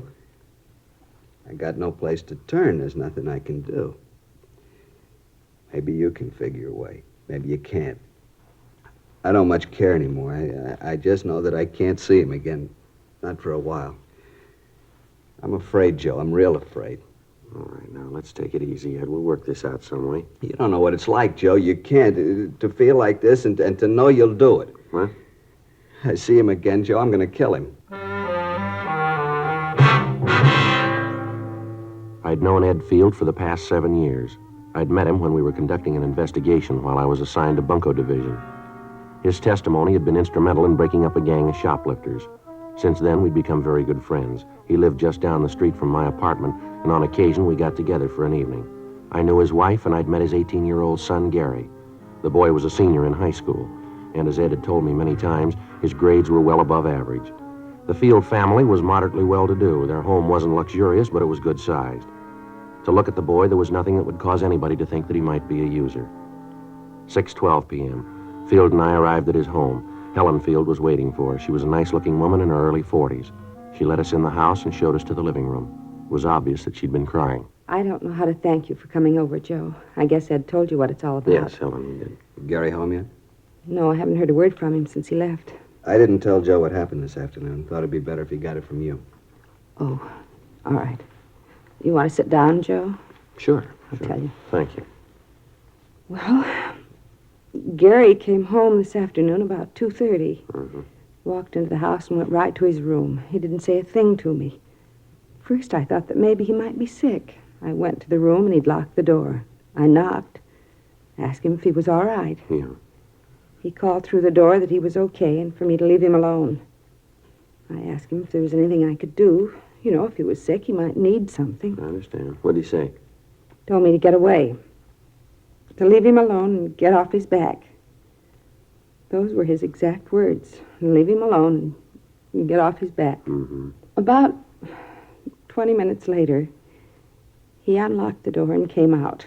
He seemed to feel fine. He came over and kissed me and said he was sorry about what he'd said. Said that he hadn't been feeling well and that he'd said those things without meaning them. Mm-hmm. I told him that he ought to wait until I could take his temperature. He said there was nothing wrong. For me to get out of his way. That he had some business to take care of and be home for dinner. I tried to stop him from leaving, and he pushed me aside. He knocked me down. Get my hands on him, I'll teach him. He stood there for a minute, and I thought he was going to cry. But he just turned around and walked out. Well, you any idea where he might have gone? What this business was that he was going to take care of? No, not the slightest idea. You can see what we're up against, Joe. I'm afraid to even see the boy. Yeah. When did you first figure that he might be using narcotics? When I came home, Helen told me what had happened. I thought about what would make the kid do a thing like this. The more I thought about it, the more there had to be only one reason. That's when Helen and I went through his room and found that kit. Mm-hmm. Has the boy been ill at all lately? Under a doctor's care? Something that you might not know about? No. I'm sure that if he was, we'd know about it. I want to see you, Gary. Yeah, I'll be right with you. I want to see you right now. You'll have to wait. Maybe there's something wrong with your ears, son. I'm not going to take that from you. Please, Ed, don't do something you're going to regret. Now listen, Helen, that boy's 18 years old. For all that time, we've done everything we could for him. We've given him a lot more than most boys his age have. I'm not going to stand by and see it all blow up just because he's a kid. That's no excuse. I want an answer for all this. What he's been doing, what happened this afternoon. I want those answers, and I want them now. Remember, he's only a boy. And I'm getting sick of that, too. Where is it? Now, listen, boy, I know what's been going on. I want to talk to you about it. I don't want you to lecture me. All I want to know is where's the kid. Take it easy, son. What are you doing here? I asked him to come over. You didn't turn me in, huh? Your dad asked me to come over to see if I could help here. I don't need nothing from you, cop. I want the layout. Where is it? You aren't going to use that anymore. I want the layout. I gotta have it. Where is it? Please, Gary, don't get your father any more mad than he is. I don't care how sore he is or how sore he gets. I want the layout. I want it now. I can't think of any more simple way to say it. If I have to take it away from you, then I'll do it your way. You lousy bum. I'll teach you to talk to me. All right, take it easy, Ed. This isn't going to get you anywhere. Now, come on, settle down, both of you. Get out of here. Get him out of here. Joe, I swear I'll break him in two. Please, Ed. Joe, do something. Let him go. It's about time he found out I'm old enough to call things my way. Go on, let him go. I'm not afraid of him. I'm not afraid of you either, cop. I'm not worried about anybody. All I want is that kit. I gotta have it. I got it. I'll give it to me and we can talk then. I gotta have it fixed. I got it. Joe, do something, please. All right, come on, sit down. Sit down, boy. This has gone far enough here. Now, let's get a few things straight. You're not going to have any more of that. We'll see that a doctor looks at you. He'll do what he can, but you've had it. No more narcotics for you, now face it. You want me to tell you where you stand? You're a user. Any way you slice it, this had to happen. I don't want anything from you. Why don't you just leave me alone? I can't do that. Let me see your arm. Come on, roll up your sleeve. Do what he says, Gary. Yeah. Both arms, huh? I'd take a joy pop once in a Now, while. don't con me, Gary. You got it bad, and it's going to get worse. You didn't get that arm from chipping with the stuff. The kit we found. You don't need a layout that big to joy pop. You've been mainlining it for quite a while. I know it, and so do you. You holding now? Come on, boy, answer me. You holding now? Yeah? Well, let's have it. I'm not going to give it to you. You got no choice, son. Either you give it to me or I'll take it. All right, here it is. How big a habit you got? Not big. How big? Couple of bucks. Now, come on, boy. Let's have a straight answer. 25 a day. $25 a day. That's a lot of narcotics, isn't it? It's what it takes. Where's it come from? Come on, who's your connection? You maybe got me, but I'm not going to be a fink. You got to let me go at that. I can't do that. Now, where'd you get this stuff? How about that doctor? You going to do something about that? We'll talk to him. Talking to him ain't going to do any good. I got to have a fix. I'm going to fall apart. Come on now, be a pal. Let me have a fix. I'll tell you all about it then. You got the kit. You got the stuff. Come on, be a sport. No huh? go. You can't do it. Come on, let's go downtown. You're going to take him to jail, Joe? I'll take him down to Georgia Street Receiving Hospital. The doctor can look at him there. We're going to have to hold him for a while, Miss Field. Why'd you do it, Gary? Why? Can't you tell me? Is it something your father and I've done? There's got to be a reason. What is it? Oh, please, Gary, tell me. Come on, let's get out of here. Can we see him after he gets there, Joe? Yeah, I'll call you, Ed. Don't you want to say goodbye to your mother, son? Why? It wouldn't prove anything. Yeah, I guess that's the way you'd look at it. I broke the law. Now they're going to make a convict out of me. I didn't call him. You did. How are you going to explain that to her? You turn your own son in. How are you going to tell her about it? I hope you're real happy now. I'm not proud of it, son. There's one thing I'd like to ask. Yeah. What have you done to her? 8:30 p.m. I called Frank Smith and filled him in on what had happened. He said that he'd meet me at Georgia Street Receiving Hospital. I took young Gary Field down with me and had a doctor check him over. After that, the boy was taken to the narcotics division, and Frank and I talked to him. I don't know how to tell you any better. Isn't any other way to say it. I'm not going to give you any names. That's not going to help you any, son. So it won't help me. It won't get any of my friends in trouble. Well, you got great friends, haven't you? Now, where'd you get the money to take care of your habit? I earned it. Where? I worked. Where'd you work? Look, it's getting late. That stuff the doctor gave me didn't do any good. I still need a fix now. I'm getting sick. Do what you got to do. Let's get this over with. Now, look, this is going to be the same in the morning, son. We're going to keep asking questions till you come up with the right answers. Look, cop, I don't want any favors from you. Now, leave me alone. We're only trying to help you, boy. Oh, get off my side. Now, I need nothing from you. You saw your duty and you did it. That makes you a big man, huh? I know you'll both make lieutenant. Now, beat it, All huh? right, that's enough of that. Now, there's a couple of things we'd like to set you straight on. Maybe help you to figure where you stand in this. Oh, here it comes. What do? Give you a license to preach when they hand you the badge? That's enough of that, youngster. Come on, get off my back, cop. If my old man hadn't turned fink, you'd never have got me. Where you going? I'm getting out of now, here. sit down. Sit down. All right, young fella, you want to be a big man? That's the way it's going to be. I'm going to tell you that you get no special treatment here because I know your parents. You'll be treated just like any other user. You're getting a little of the edge because you're a youngster. There's not a pound of honesty or integrity in your distorted mind. The simple way would be to drop you in a cell and let you sweat out the cure, let you fall apart if you had to. Let me tell you this. We're going to get the connection that's been supplying you, and then we're going to get the man behind him. I don't much care about them, but I do care about the kids around you. You got a big habit. Takes a lot of money to keep up a habit like that. I've seen kids like you before, and there's only so many ways to get that money. You steal it or you start pushing narcotics yourself. I don't think you're stealing, so you got to be pushing it. That means that you probably got other kids hooked on it. Other youngsters that have got trouble because of you. Mules that are dragging your wagon for you. Your folks will maybe forgive you for what you've done to them, but they'll never be able to buy what you did to the other kids. You had a chance to help yourself and help the rest of them. You had a chance to do something good for somebody else, and you wouldn't take it. Well, you're playing it smart, big boy. Keep playing it that way when you end up in a jail cell, will you? You through, cop? Yeah, I'm through. Fine, let me get some sleep, huh? Let's go, Frank.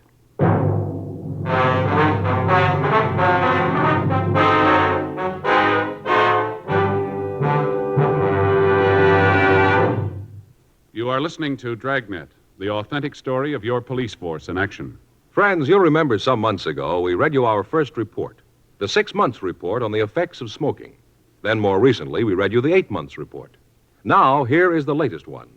The full 10 months report confirms again. The group examined showed no adverse effects on the nose, throat, and sinuses from smoking Chesterfields. This from a medical specialist who is making regular bi-monthly examinations of a group of people from various walks of life. 45% of them have smoked Chesterfield for an average of over 10 years. After 10 full months, the specialist reports he observed no adverse effects on the nose, throat, and sinuses of the group from smoking Chesterfield. That's the report. Buy much milder Chesterfield, regular or king size. The cigarette that's best for you.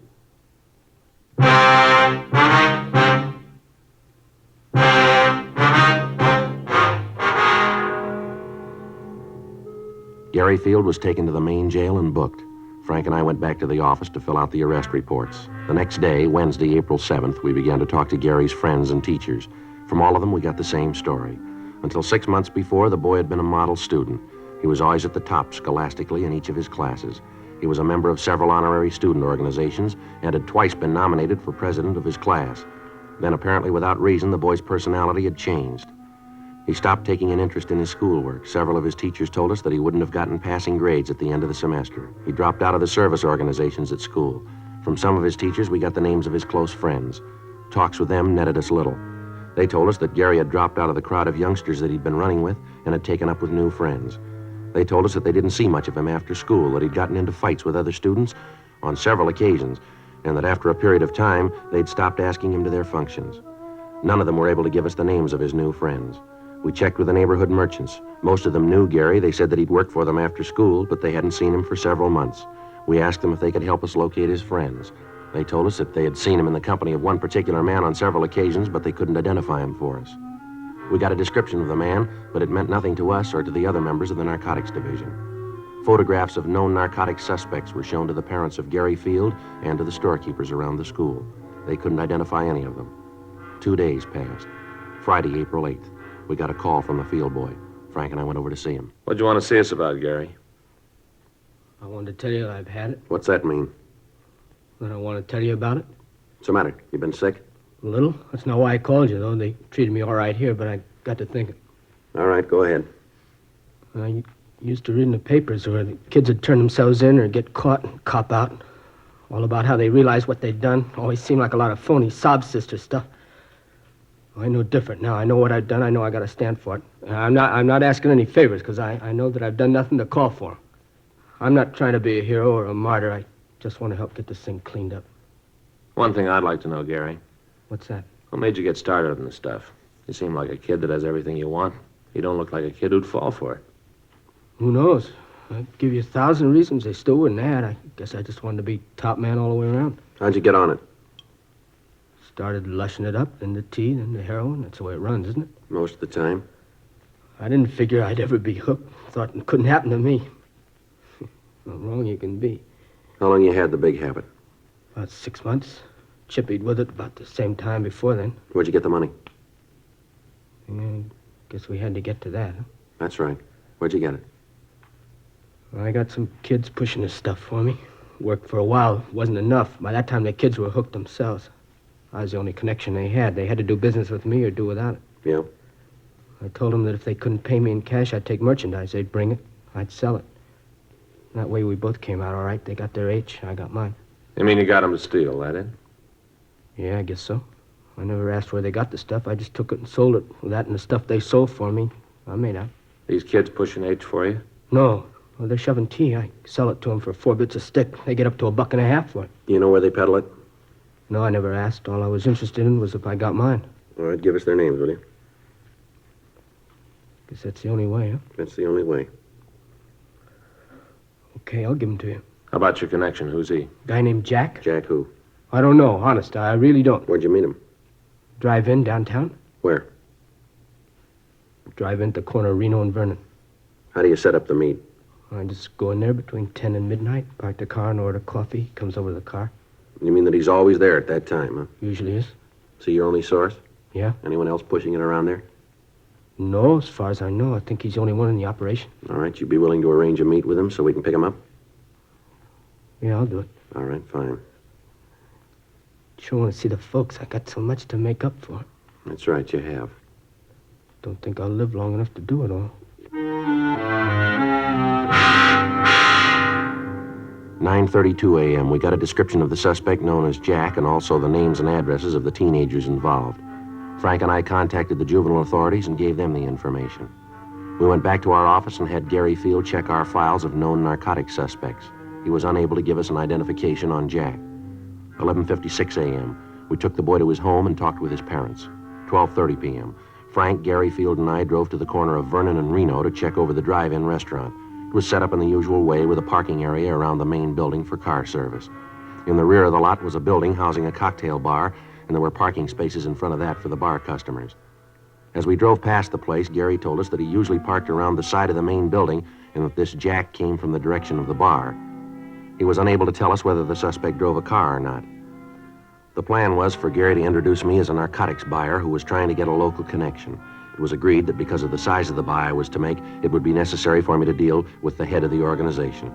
11:05 p.m. Gary and I got into my car and we drove to the drive-in. Frank followed us in a police unit.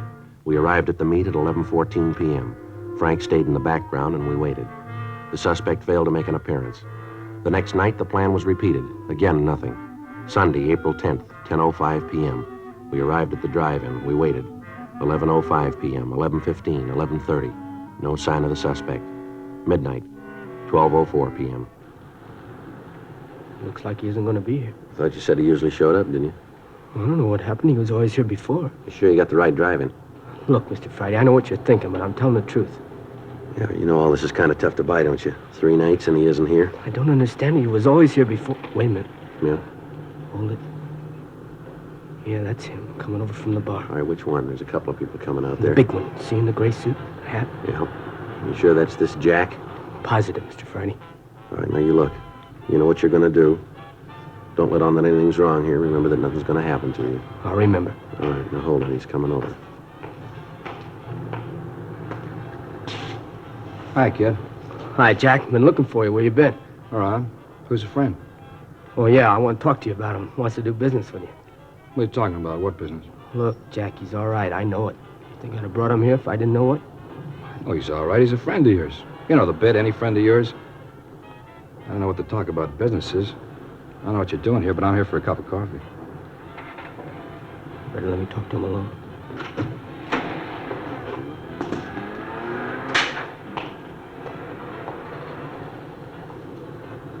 What are you trying to prove, bringing the guy here? Who is he? Friend of mine. Told you once, I told you 1,000 times. Don't ever bring nobody with you, haven't I told you, huh? Oh, yeah, but he's okay. He wants to make a buy, a big one. Crazy kid, you told him about it? Look, he's okay now. I know it. Look, Jack, we both stand to do all right from this. I kind of figured if he bought from you, you might give me a little piece of it. You know, sort of say thanks for the business. How long you known this guy? Long time. How long? A couple of years. How come I never seen him before? He doesn't hang around this part of town. What's he doing here now? Like I said, trying to make a buy. Where'd you meet him? Before I met you, I used to buy stuff from him. He moved out of town, went up north, does business up there. Last couple of days, I couldn't get in touch with you. I ran into him. He fixed me up. And then he told me he wanted to buy. Right away, I thought of you. All right, I'll talk to him. But I ain't making no deal. You just talk to him. You'll find out everything's okay. All right. You let me do the talking.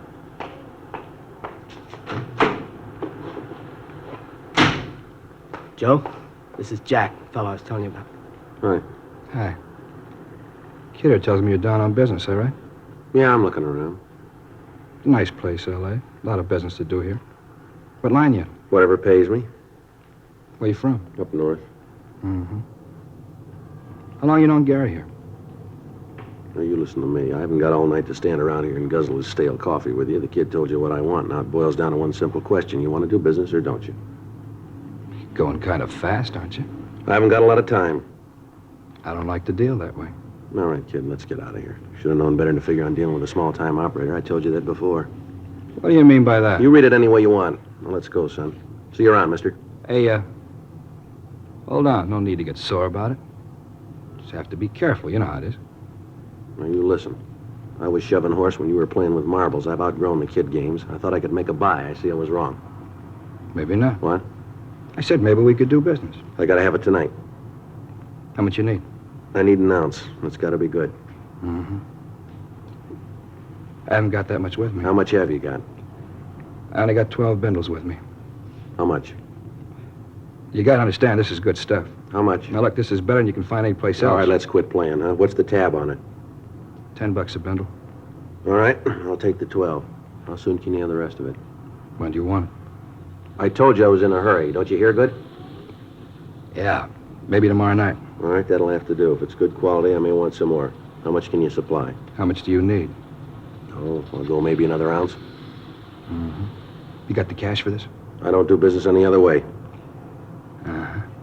Wait here, I'll be back.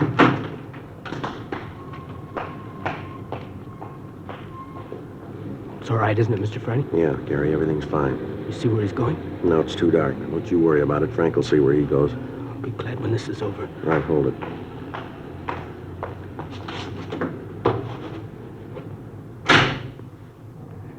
Okay, mister, let's see the money. I got it right here. Let's see the horse. You got it? All right, looks all right. Here. You don't mind if I count this? No, go right ahead. It's all there. $120, isn't that what you said? Just to make sure. Yeah.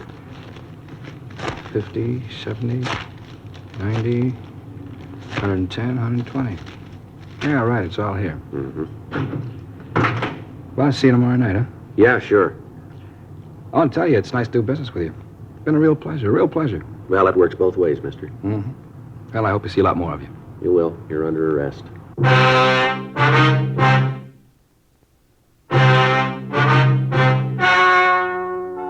The story you have just heard was true. The names were changed to protect the innocent. On July 29th, trial was held in Department 89, Superior Court of the State of California, in and for the County of Los Angeles. In a moment, the results of that trial. Now, here is our star, Jack Webb. Thank you, George Fenneman. In 1952, American smokers bought more Chesterfields than ever before in the history of the industry. Today, sales continue to mount for two big reasons. Chesterfield is the first and only cigarette to give you premium quality in both regular and king size. Only Chesterfield gives you this scientific evidence on the effects of smoking. As we told you earlier, after 10 months, the group examined showed no adverse effects on the nose, throat, and sinuses from smoking Chesterfields. Change to Chesterfield yourself, regular or king size. Chesterfield is much milder. Chesterfield is best for you.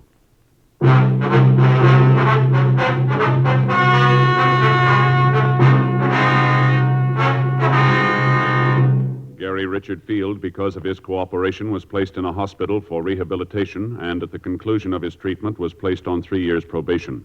The other juveniles involved were handled through the juvenile court and received sentences comparable with his. Jack Alexander Williams was tried and found guilty of violation of the State Narcotic Act, a felony, and was sentenced to the state penitentiary for the term as prescribed by law. Violation of the State Narcotic Act, a felony, is punishable by imprisonment for a period of not more than 6 years in a state prison.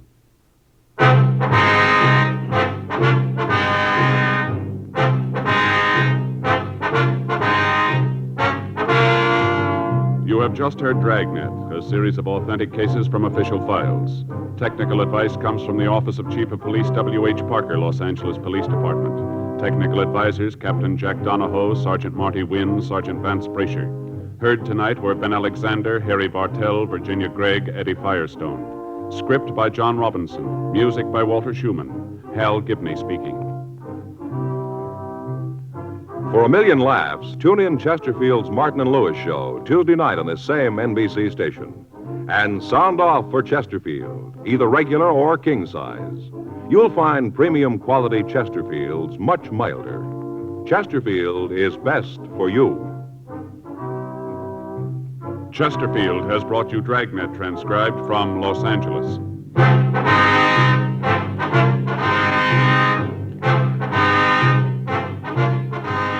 Tonight, it's Adventure with Barry Craig, confidential investigator on NBC.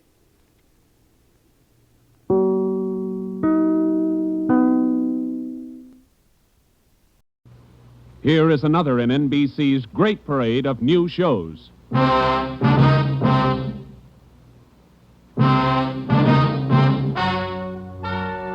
Ladies and gentlemen, the story you are about to hear is true.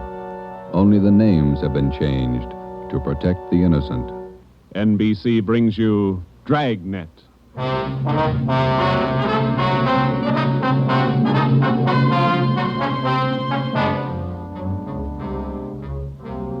You're a detective sergeant. You're assigned to burglary detail. A sudden wave of jewel thefts is sweeping the city. In 16 days, 16 burglaries have been committed, one each night. They bear the same trademark. Thousands of dollars of jewels are missing. The thief is a master at his trade. Your job, get him. Dragnet, the documented drama of an actual crime, investigated and solved by the men who unrelentingly stand watch on the security of your home, your family, and your life. For the next 30 minutes, in cooperation with the Los Angeles Police Department, you will travel step by step on the side of the law through an actual case transcribed from official police files. From beginning to end, from crime to punishment, Dragnet is the story of your police force in action.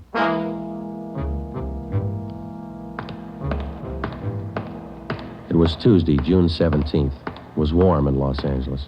We were working the day watch out of burglary.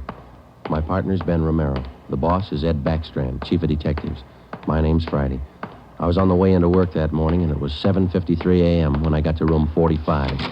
Burglary detail. Hi, Joe. How are you, Walker? Gonna be a scorcher out today. Yeah, just like yesterday. Ben in yet? I think he's over in communications picking up the mail. Thanks. You guys been busy? Yeah, kind of. Jewel thefts. Anything big? No big hauls, but he's consistent. 16 nights in a row. Same guy? Think so. Same M.O. Yeah, everybody's got troubles. Gotta check some records. See you later, Joe. Okay, Willie. Burglary Friday. Yeah. Okay, Mike, soon as Ben gets back. He's picking up the mail. Right, bye. Hi, Joe. Hi, Ben. Hannon just called. Chief wants to see us. Take a look at these first. What do you got, overnight reports? Yeah, here, these two. Yeah. 2 of them. 3 diamond rings, 1 sapphire, 1 necklace, jade. Big haul. Look at the other one. Ladies' watch, diamond band, emerald bracelet, tourmaline brooch. What's tourmaline, Ben? I don't know. Must be valuable. It's gone. Let's see. Owner left house about 9 p.m., returned about 1:30 a.m., found property gone, scratches on the door. Probably using the cellophane method. Hasn't missed yet. 2 in 1 night. Well, he's picking up his pace. Must have a bag full of loot somewhere, whoever it is. You get the description sheets from pawn shop detail? Yeah, got 'em right here. You take half of them. Let's see what luck we got this morning. Yeah, Nothing so far. Me neither. Let's see.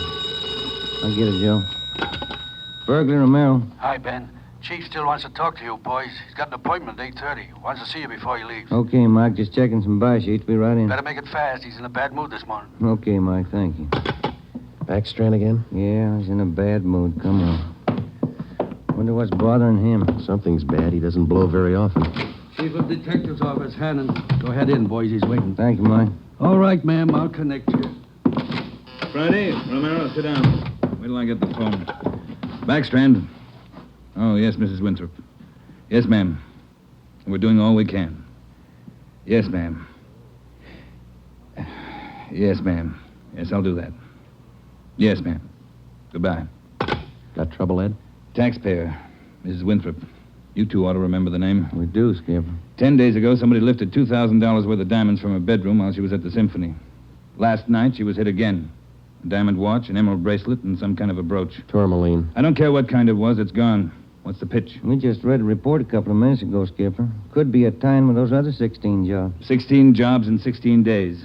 You haven't got a lead on the thief yet? Nothing shows up. No prints, nothing. What about the pawn shops? Nobody's tried to soak any hot stuff as far as we know. We double-checked the detail. We got every hock shop in town on the alert. Whoever it is, they've got to try to pawn the stuff sometime. Unless they're going to give diamond rings for Christmas presents. And they haven't tried the pawn shops yet, Skipper. We're sure of that. Look, 16 burglaries in 16 days. Jewels and watches. Good ones.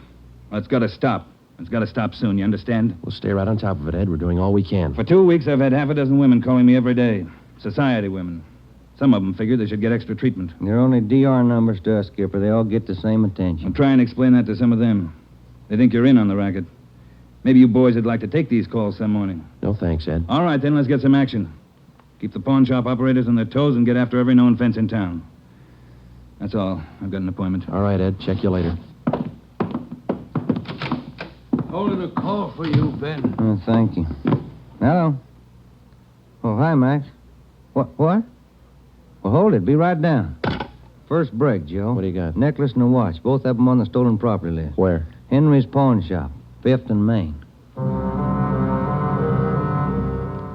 6 minutes later, at 8:25 a.m., Ben and I drove up in front of Henry's Square Deal Pawn Shop. Quick cash, no red tape, watches bought and sold. The proprietor was Max Murphy, an old friend of Ben's. Well, pal, of all days, it had to happen yesterday. Took the day off and went fishing up at Big Bear. I left my nephew in charge, Harry. A real knothead, that kid. How do you mean, Max? Joe, if I told him once, I told him 101. Whatever you do, whatever they come in with to Hawk, check it with the list. Check it with the stolen property list. What does he do? He forgot. He forgot. Oh, a real knothead, that boy. How old is he, Max? 32. A real knothead. I checked the slips from yesterday. Then I checked the stolen property list. There it is. Hot stuff. When did the stuff come in, Max, do you know? About 4 o'clock yesterday afternoon. Can we look at it? Oh, sure. Back here behind the counter. There it is. Did you check out the serial numbers on the watch yet, Max? When I found out, yes. They matched to a T. All right, let's see. Yeah. Description on this necklace matches, too. Let's have a look at your buy book, huh, Max? Yes, sir, Joe. Here you are. There's a deal right there. Here? Yeah, that's him. That's how he gave his name. Walter Tracy, 132 and a half Blackstone Court, Los Angeles. Let me check the book for the description, Max. Oh, sure. Yeah, here. Mm-hmm. Okay, Max, thanks. We'll be checking with you later. Sure, Joe. Anytime. Sorry. All right, Max. See you later. You fellas take it easy. Right.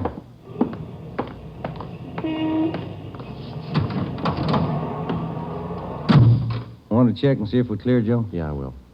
80K to Control 1. 80K to Control 1. Are we clear? Control 1 to 80K. Stand by. Good lead, Joe. Got a description in here. Yeah. It's too bad Max's nephew had to slip up. Control 1 to 80K. Call your office immediately. Call your office immediately. KMA 367. Wonder what that's about. I don't know. I'll call in. You got some change? I'll use Max's phone.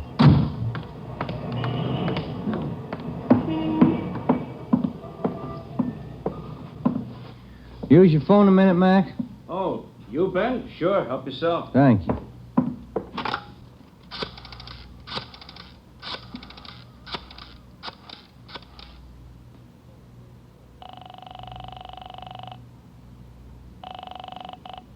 City Hall.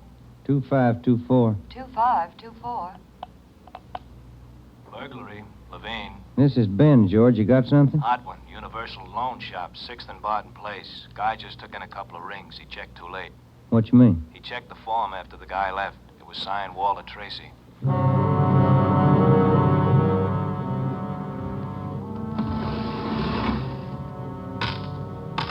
There they are, Sergeant. Both rings. Fine quality diamonds. Don't you usually check your stolen goods list before you take in stuff like this? Usually, yes. Last night, no. I don't know what I was thinking about. Can we have a look at your buy book? Right here. There it is. Walter Tracy. 699 Olive Street. 145 pounds, 5'9", dark hair, build, thin. We'll have to slap a hold on these rings. I know. I should have thought. Can you think of anything else that might help us to identify the man? Well, no. Had a light suit on. Nice cut. Very well dressed. Thank you. That's all for now. Here's our card. If the guy happens to drop back, give us a call, will you? Sure will, Sergeant. Say, Yeah? I've got some nice watch bands. Yours look old. Can I interest you? No, thanks. Some other time. Come on, Ben.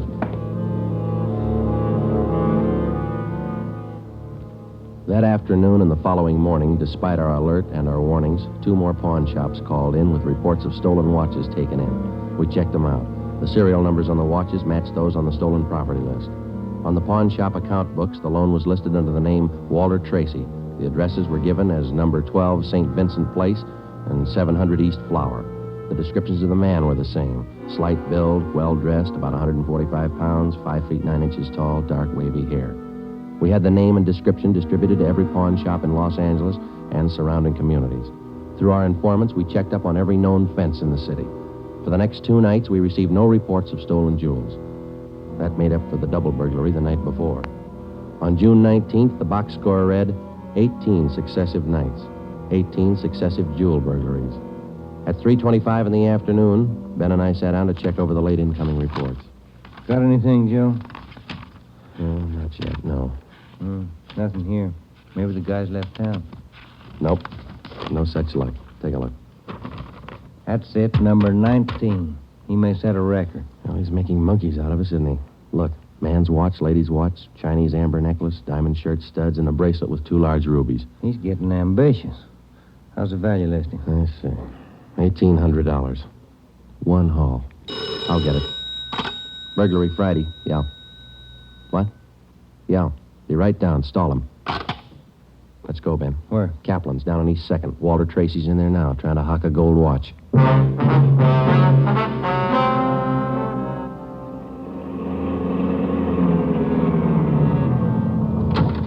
Ben, cover the door. I'll go to look like I'm shopping around. Right, but watch your step. We don't know this guy. Yeah, stay close to the door, huh? I'm sorry, that's the best we can do on the watch. Look, Mac, this is gold. 21 jewels. Well, that's the best I can do. Drop dead. Well, it's the best I can do. Don't get sore. Yeah, sure. See you later. That's him, Sergeant. Walter Tracy. I stalled him as long as I could. All right, I'll check back with you later. Did you spot the guy that just came out? Yeah, went up straight. Let's follow him. Hustle it. You spot him, Ben? Straight ahead, about 15 yards. He's crossing the street. Yeah, let's get up a little closer. We'll lose him, sure, if the light changes. Come on, run for it. Watch the traffic light. That was close. We might have spotted us as going faster. Come on, Joe, run. Yeah. Don't lose him. This crowd's not helping. Hey, wait a minute. I bet you're a cop. You're chasing somebody. All right, let go of my arm, mister. Let go. Well, you don't have to get tough. Lousy cops think they own the street. I'm going to write the mayor's office. Come on, Joe. He's running for it. Yeah, I see him. Watch the signal up ahead. Hurry, Joe. Almost up to him. Into the parking lot. Hey, you! Stop! Look out, Joe. A gun. Yeah, I see him. Get away. All right, smart guy. It's a nice job. Yeah. He's too fast for an honest man. Let's take him in. When we got back to headquarters, Walter Tracy was under technical arrest. We took him directly to the interrogation room. We searched him thoroughly. We had him take everything out of his pockets and put it on the table. Then we had him take all the money he had in his wallet, count it out, and hold it in his hand. What is all this routine? That's all the money you have on you? $47.17, right? Yeah. Okay, keep it in your hand. Ben, shake him down.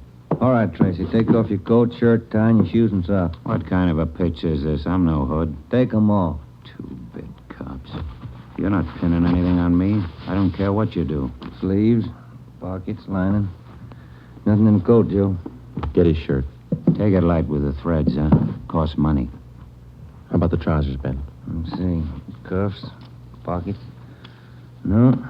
Let me get the belt. Zipper on the inside of the belt? No, it's clean. Shoes are okay. All right, Tracy, let's see the soles of your feet. I hope you don't mind. They're dirty. Why don't you take a shower? Let's see. All right, Joe, nothing. Put your clothes back on. Yeah, thanks. All right, you. What's your name? Huh? I said, what's your name? You telling jokes? Walter Tracy, you know that. Your real name. How old are you, Tracy? 27. Where do you live? No place. Just got in town a couple of days ago. Where are you from? Salina, Kansas. Where you been sleeping the last 2 nights? The park, Pershing Square. Clothes don't show it. Pretty natty. I had 'em pressed. Where? Down by the square. I don't remember. You ever been arrested before? No. Where'd you get this gun, Tracy, the one you pulled on us? I didn't know who you were. Could have been a couple of hoods. You kind of look like it. Where'd you get the gun? I won it in a crap game coming out on the train. Where'd you get the watch? Graduation present. You want to run a make on him, Joe? The gun and the watch? Yeah, I'll call him. Go on, check. You can't prove a thing. Pawn shop records, Gilmore. Gil, is Friday. Can you give me a make on a watch? Sure, Joe, go ahead. Time Master, yellow gold, man's wristwatch. Okay. Case number 716F23.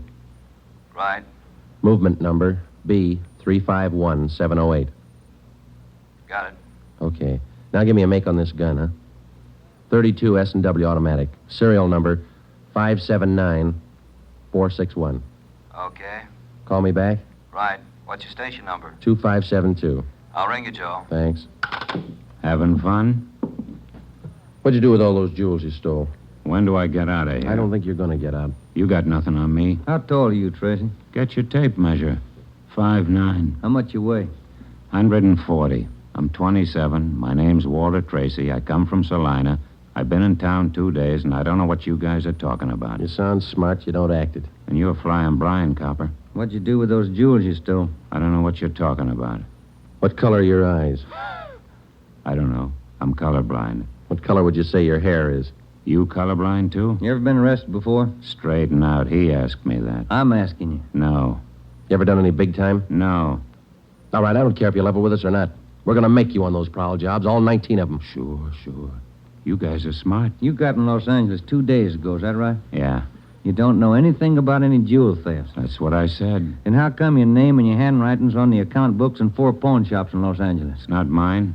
You can't prove it. We can, Tracy. Come clean. What'd you do with the stuff you stole from 1250 Moraga Drive, June 5th? I didn't steal any stuff. What'd you do with the rings and watches you took from 1400 Placerville Road, June 9th? I wasn't in town. What'd you do with the diamond dress pins you stole June 13th, 123 South Van Ness? Did I do that? You're not only kinky, you're a bad liar. You prove it. Border get you a sawbuck, your prints bounced, Tracy. Our handwriting man's gone to work on those signatures of yours. You haven't got a chance. Now, come on. Where'd you hide this stuff? You can't prove a thing. Where'd you say you've been sleeping the last 2 nights? In the park, Pershing Square. You want a map? Clothes sure look nice. I said I had 'em pressed. But you can't remember where? No, I can't remember where. That a crime? Friday talking. Joe, this is Gilmore. Here's the stuff you asked for. Let's have it, Gil. No make on the watch, no make on the gun. Okay, Gil. Thanks a lot. Yeah. You're in up to your neck. You said that, didn't you? You're gonna talk, Tracy. Kind of tired. All right, we'll let you sleep on it. Come on, Ben. Let's book him. Right. I'll get your jobs, coppers. Sure. Come on. We took Walter Tracy to the county jail and had him booked on suspicion of burglary. He was still sullen. We knew we had the guilty man. Now we had to prove it. As it often happens, the victims never see the burglar. They only know he's been there. They can't identify him, but they can identify their property. Our job was to find the property. When we did, we'd have Walter Tracy. And the 19 victims would have their property returned. But Tracy wasn't talking, and we knew he'd never talk unless he thought it might help him. We took the problem to Ed Backstrand. Smart punk, Skipper, but he's done time before. How do you know? Tried him out last night when we brought him in. He talks like it and he acts like it. But he won't cop out. Are you sure? He won't talk in 100 years. He knows he's got us in a spot. Well, one thing's sure. We're not going to send him up without finding the loot first. He's planted the stuff somewhere in this city. We've got to find it. Ben and I have got an idea, Ed. It's not going to be easy, but it might work. What is it? Tracy tried to soak some of the stolen property at 4 separate pawn shops in the downtown area. Yeah? At each one of those 4 pawn shops, he gave a local address. Now, we're sure he must have a room or an apartment someplace in town. All right. Where? That's where guesswork comes in, Skipper. Every one of those addresses he gave falls within a certain area. How big an area? Oh, you got that street diagram, Joe? Yeah. Here it is, Ed. From Figueroa here to San Pedro, and from Pico down to 1st Street. The area's about 12 blocks wide, 14 blocks long. That's a lot of territory. How are you going to cover it? On foot, we'll take Tracy with us. Plenty of legwork. You sure it's the answer? We got to find the stuff, and it's the only way we can figure it. Hotels, apartments, rooming houses. There must be hundreds of places he could stay in that territory. It'll take a couple of weeks. Yeah, on foot it will. All right. It's tough, but it's your idea. Go to it. An hour after we left Chief Backstrand, we got Tracy out of his cell in the county jail and started our canvass of the appointed area. We took the usual precautions and handcuffed Tracy's wrists to our own. We started the search for his hideout at 1st Street in Figueroa. It was a warm day in Los Angeles. The temperature was 91. After the first 3 hours, I could tell Ben's feet were ready to give out, and so were mine. We couldn't even have the comfort of complaining. That had encouraged Tracy, and he was cocky enough already. He cursed and threatened every step of the way. My legs off. All right, quit pulling, will you? Come on, Tracy, up the stairs. Another one to check. Warm day, Joe. Yeah, a little. What do you mean, a little? Must be 110. Yes? What is it? You the manager? Yes. Could you tell me which apartment this man has in your house, ma'am? Who, him? Yes, ma'am, this one. Never saw him before. He don't live here. All right, ma'am, thank you. Yeah. Hot, ain't it? When are you going to get wise? Come on, Tracy. Well, that finishes this side of the street. You want to cross over, Joe? Yeah. Let's go. I'm hungry. I want to eat. After we cover the other side of the street. You can't do this to me. I'm going to get a lawyer. I'll have your jobs, both of you. Yeah, come on. We only got a couple of hundred places to cover.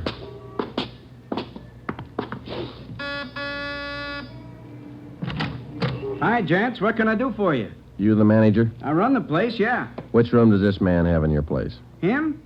You made a mistake. He doesn't live here. All right, thanks. My feet are killing me. Wait till I get a lawyer. I'll burn both of you dumb cops. What do you think you're doing anyway? Making a guy... All that day and the day after that and the day after that, Ben and I, with Tracy handcuffed to our wrists, canvassed the designated areas, from hotel to hotel, from rooming house to rooming house, and the apartments, too.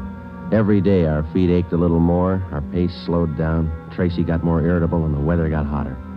The second day it reached a high of 92, the third day 94, the fourth day 94. Police regulations say plainclothes officers must wear a coat and necktie on the street at all times. We wore our coats and neckties. The search continued into the fifth day. Our pace got even slower. Ben and I started to lose heart. After a while, we forgot our object was to recover the stolen jewels. All we wanted was to find Tracy's hideout. We knew we were right. We knew Tracy was our man. It was a point of pride. Whether your feet hurt or not, you don't give in to a thief. Yes? What do you want? You the landlady here? I am. Which apartment does this man have in the building? Well, none of them. He's not one of my tenants. Thank you, ma'am. Come on, Tracy. By the sixth day, all three of us had special pads in our shoes. Our feet ached worse than ever. Tracy let us know about his every 3 minutes. By late afternoon of the sixth day, we'd covered more than half of the designated area. The temperature was 95. You guys gonna go on forever? I'm sweating like a horse. I'm getting tired of your moaning. That looks like the manager behind the desk. Yes, sir? You the manager? Yes, sir. What can I do for you? Can you tell us which room this man has in the hotel? Him? Mm-hmm. He doesn't live here. Hey, you fellas look awfully warm. Like to cool off in the lobby? We're air-conditioned. No, thanks. I'm hungry. When do we eat? You're always hungry. You got the biggest mouth on a cop I ever saw. Oh, all right. Yeah. I'm hungry. I want to eat. Now. Wait till I give this story to the papers. Mistreating innocent guys. They'll break you. All right. Come on, up the stairs. I'm going to get a lawyer tonight. I'll show you. Yes? Why, Mr. Baker, where have you been? We questioned the landlady, a Miss Elizabeth Hunter. She told us that Baker, alias Tracy, had rented an apartment from her about 2 months before. That's all the information she could give us. Tracy clammed up. He would admit nothing. We asked Miss Hunter to accompany us as a witness. We took the elevator up to Tracy's apartment on the 6th floor. Miss Hunter, Tracy, Ben, and I.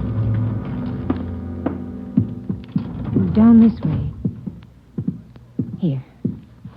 Do you want me to open it? Please, Miss Hunter. What? There's a girl. Walter? What is it, Walter? I told you to get out of town if I didn't come back. I didn't want to leave. I didn't want to leave without you. I thought you slept in the park. Take a jump. Where's the stuff hidden? All right, Ben, handcuff him to a chair. The girl behind him. We'll find the stuff ourselves. All right, Tracy. All right, you're next. I haven't done anything neither, so you can't prove it. Billy, shut up. That's better. No talking between you two. If there is, we'll separate you. All right, Ben, you take the living room here. I'll try the kitchen, and get a window open. It's hot in here. All right. Sergeant, you will be careful of the furniture. Yes, ma'am. I had no idea. You, Mr. Baker, of all people. Don't talk to him, please, ma'am. Oh, yes. Tin cop. Why don't you spell? Ben, look. It's only the beginning. He's got the stuff scattered 7 ways for Sunday. We're going to need help. In the milk bottle? Yeah, 2 rings, 3 loose diamonds, and this bottle of mayonnaise. We found some kind of a brooch in it. A couple of watches taped to the underside of the kitchen sink. All right, you. Convinced? Okay, Ben. Call Backstrand. There was a definite possibility that Walter Baker, alias Tracy, had stored some of his stolen loot outside his apartment. We stood little chance of ever recovering it unless we got him to break. Ben called Chief Backstrand, and in 10 minutes he arrived at the apartment with another man from burglary detail, George Levine. Together we went over the 4-room apartment foot by foot. We found jewelry, watches, loose stones in every conceivable place. In cartons of cottage cheese, in jars of cold cream, in the garbage can, everywhere. Who's your girlfriend? All right, I'll ask her. What's your name? I said, what is your name? Billy. Billy Crawford. He didn't do anything. He didn't. All right, Billy. Maybe you can tell us. Where's the rest of the stuff he stole? He didn't steal. He didn't steal anything. Billy, shut up. Keep quiet, you. Ed, wait a minute. What? Just a minute. I want to look over here. Papers. Taped to the underside of that top drawer. What is it, Friday? No, you can't. You can't. Look at these. All right, you found him. I'll talk. No, Walter, don't. Parole papers.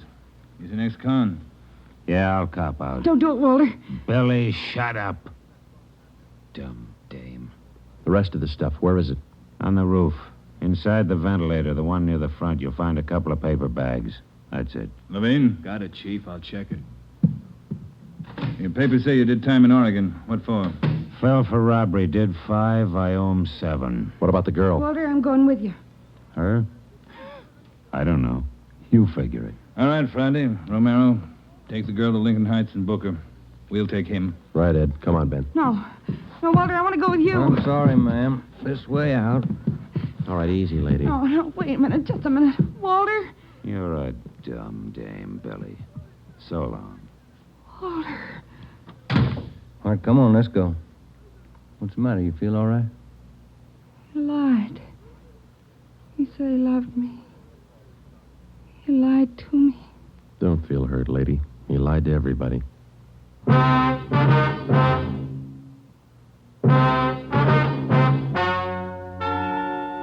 The story you have just heard is true.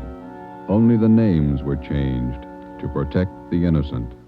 Walter Baker, alias Walter Tracy, was tried and convicted on 3 counts of first-degree burglary and received the maximum sentence prescribed by law. He is now serving out his term in the state penitentiary. A hold has been placed on him by the state of Oregon, where he will serve out 7 years for violation of parole. Billy Crawford, Baker's accomplice, was tried and convicted of receiving stolen property and is now serving time in the state penitentiary for women.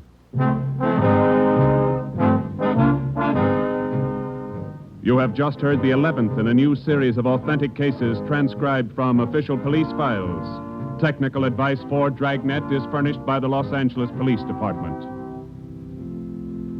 Tonight's program is dedicated to Warden Clarence A. Larkin of Folsom Prison, Sacramento, who, on the evening of September 24th, 1937, gave his life so that yours might be more secure.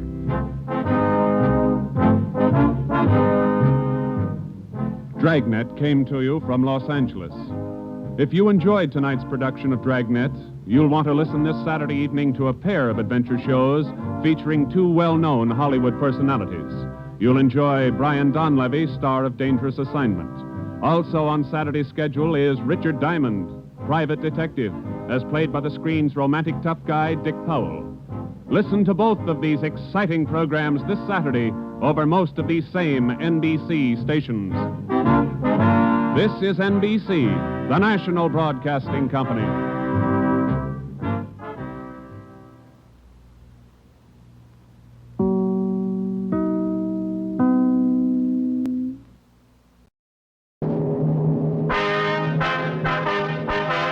Sound off for Chesterfield. Chesterfield, low in nicotine, highest in quality, best for you. Chesterfield brings you Dragnet.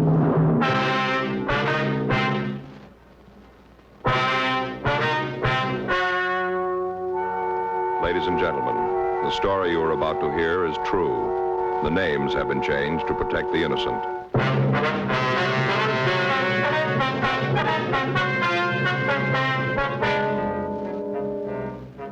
You're a detective sergeant. You're assigned to homicide detail. You get a call that a man has barricaded himself in his apartment. The report says he's going to kill himself. Your job, stop him.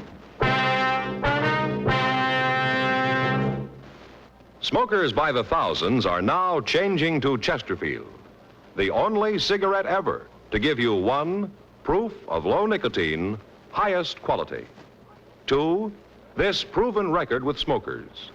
No adverse effects to the nose, throat, and sinuses from smoking Chesterfield. Chesterfield, regular or king size, low in nicotine, highest in quality, best for you.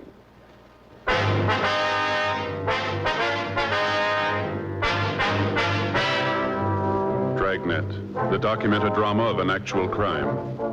For the next 30 minutes, in cooperation with the Los Angeles Police Department, you will travel step by step on the side of the law through an actual case transcribed from official police files.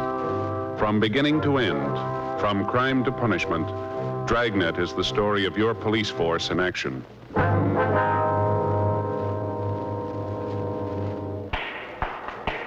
It was Wednesday, November 18th. It was cold in Los Angeles. We were working the day watch out of homicide detail. My partner's Frank Smith. The boss is Captain Warman. My name's Friday. I was on my way back to the office, and it was 10:32 a.m. when I got to room 42. Homicide. Joe? Yeah? That didn't take too long. No, Saul just got the coffee made. Here you are. Thanks.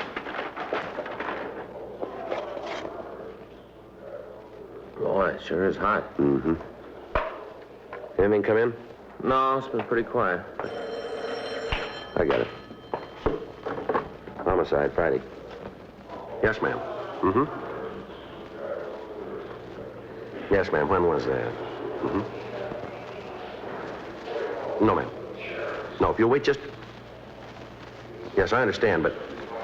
Yes, ma'am. If you'll wait just a moment, I'll transfer you to robbery.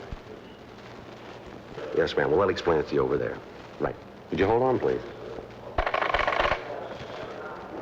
Would you give this call to 2511, please? Yes, that's right. Sure dismal weather. Yeah. Feels like it's going to rain, doesn't it? Paper says it might hit tonight.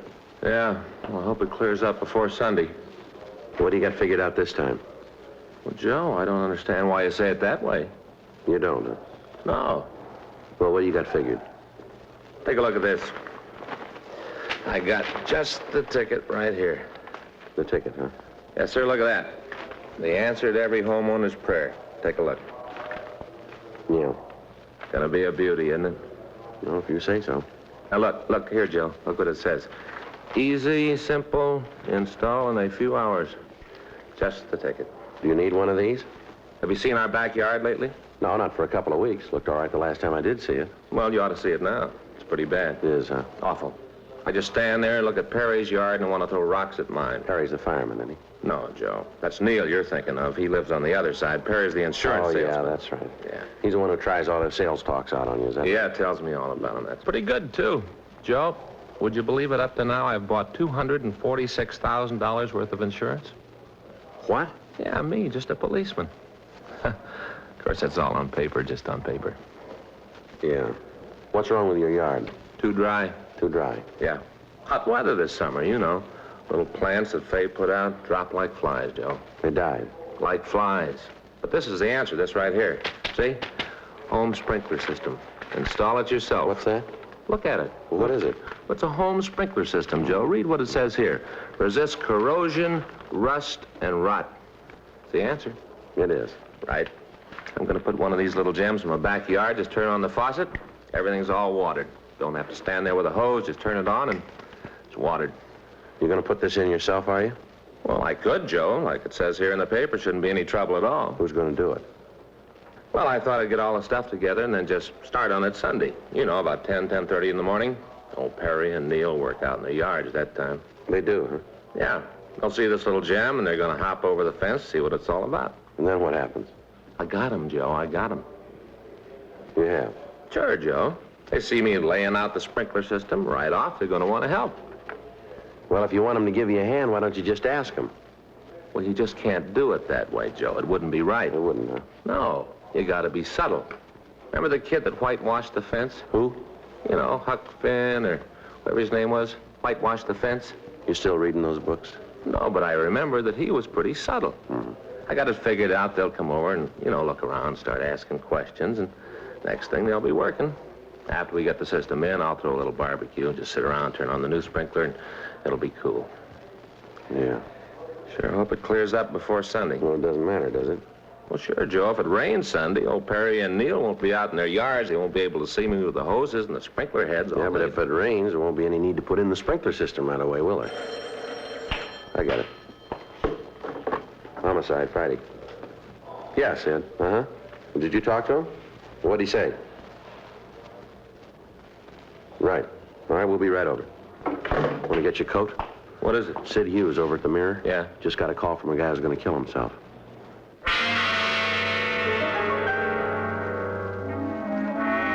"10:37 a.m. Frank and I notified the complaint board what had happened, and then we left the office. As we drove out of the City Hall garage, it started to rain.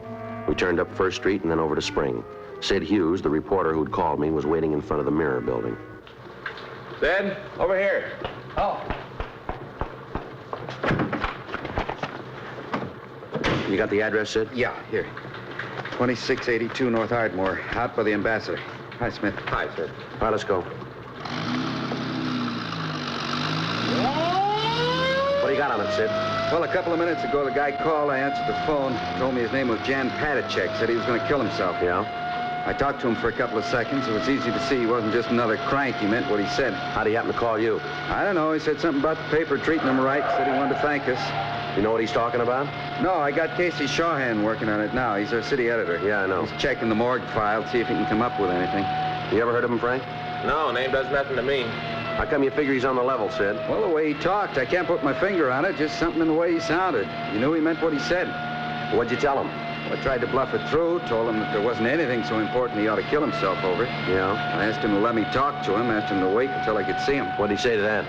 Told me it wouldn't do any good. Nothing could make him change his mind. Said I'd be wasting my time. Yeah? Told him I had a lot of it. Wouldn't do any harm to let me see him. He went along with that, did he? Yeah, said he'd wait 15 minutes.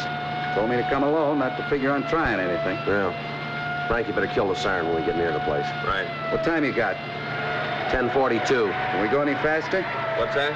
I told you I believe the guy. Yeah? He said to get there before 11:05.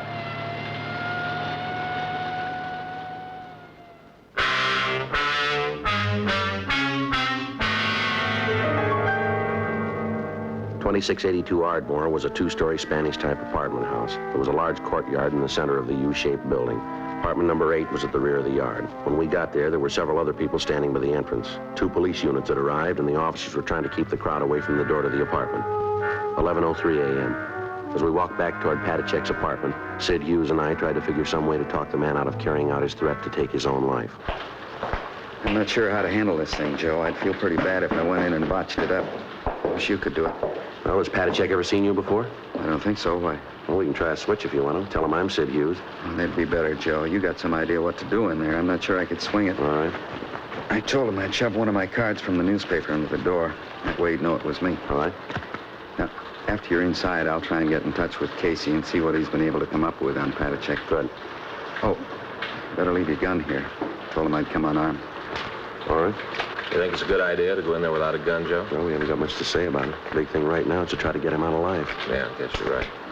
Okay, you want to hang on to this for me? Right. All right, let's give it a try.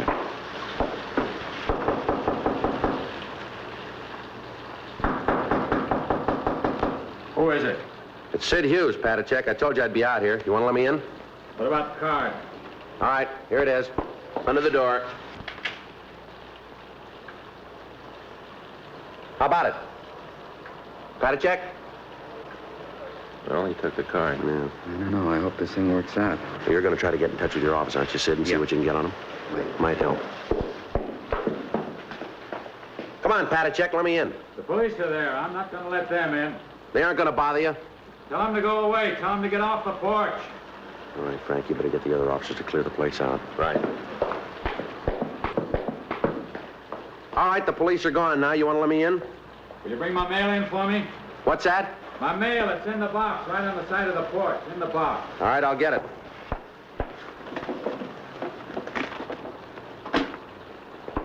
All right, now let me in, huh? Come on. I'll stand right there. You don't need that gun. I'm not going to cause you any trouble. Turn around. I told you I was coming unarmed. Turn around. We'll see. All right, let's go upstairs. All right. Just a minute.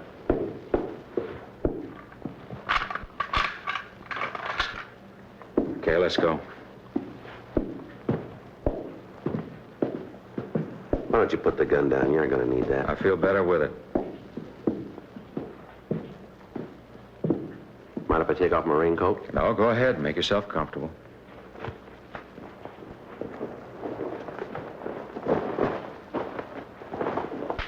Here's your mail. Thanks. Aren't you going to open it up? No reason to. There's nothing important. You can't tell. There might be. There isn't. I know that. You want a cigarette? No, but you go ahead. Here, have one of these. I want to be able to see your hands. All right.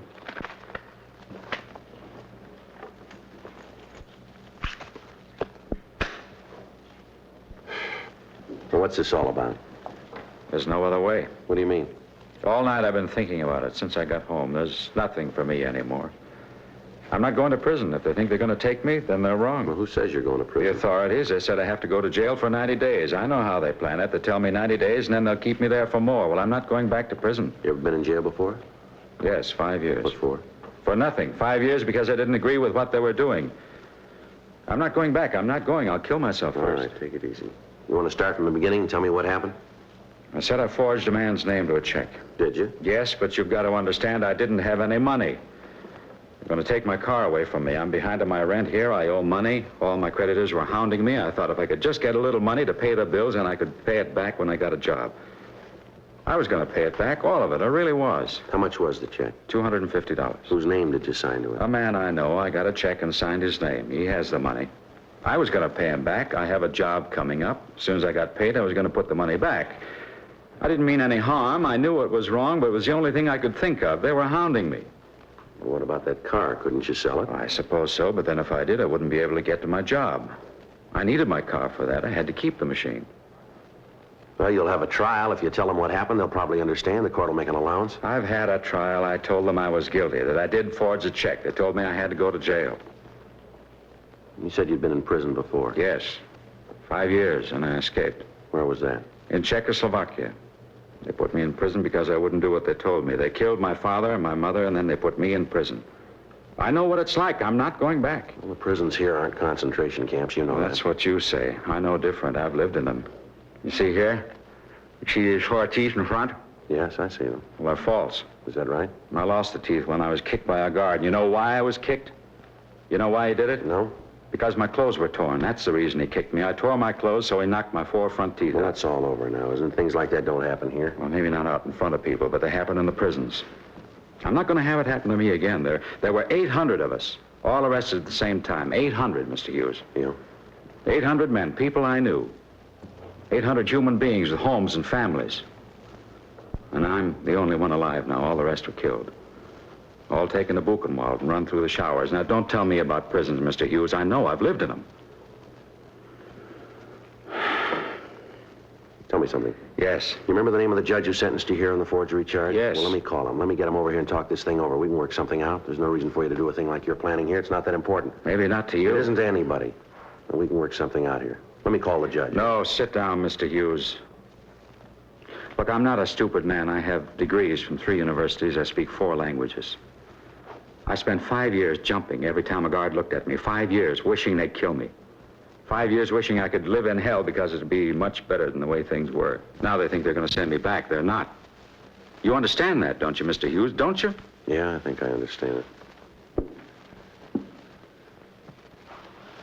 Look, you said yourself that you thought about it all night. Now, isn't it possible that you're making this thing more important than it really is? No. I came in here to help you. I want you to help yourself. Get your hands off me, Mr. Hughes. Now get over there. Look, I don't know how to tell you, Patachek. I don't know how to make you believe me, but none of us want to hurt you. We want you to be happy here. That's one of the reasons you came to this country, isn't it? Yes, I read the books about freedom. That's why I came here. Now they're trying to take that freedom away from me. Before I even have it, they're trying to take it away from me.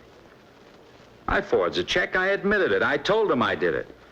But I told them I'd pay the money back. That didn't seem to make any difference. They still said I had to go to jail. Well, you said yourself that you were put in prison for not agreeing with the authorities. Isn't that what you said? Yes, that's what I said. Well, they don't do that in this country. You know that. Everybody's entitled to his own opinion, live his own life. We got laws that are written by the people to protect the people. You understand that, don't you? The people themselves write the law. Yes, I understand that. Well, you don't break a law just a little bit. Either you keep it or you don't. Do you understand that? Yes. Well, you broke the law, didn't you? Isn't that right? I told you I did. I broke the law. All right, now listen. After you've broken a law, you can't make it right by saying you'll pay the money back. But the fact that you do want to rectify your mistake will certainly be taken into consideration by anybody in authority. You understand that? I don't know. I try to think. I've thought about it over and over. I can't come to any answer. Where you going? Gotta take something for this headache. Got a bad head.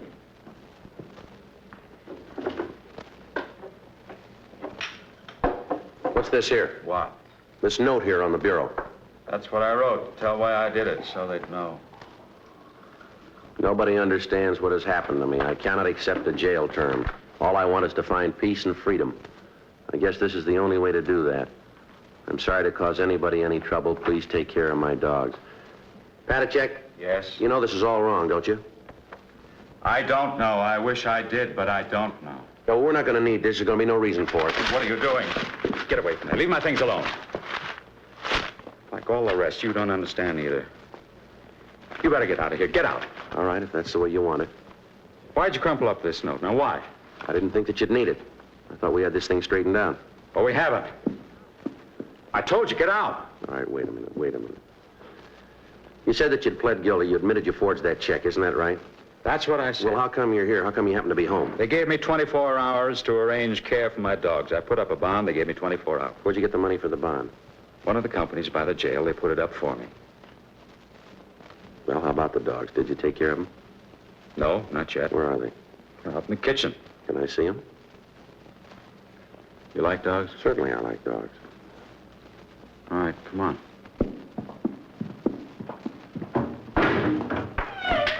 There they are. This one's Marta. This little one's Eric.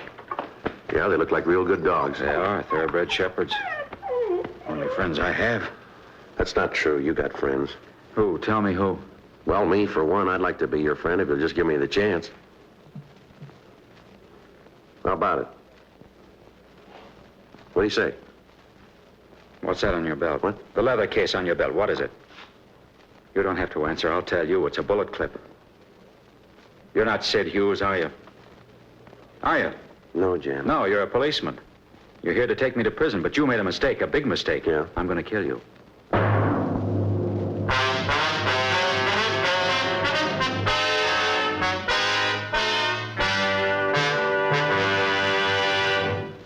You are listening to Dragnet, the authentic story of your police force in action.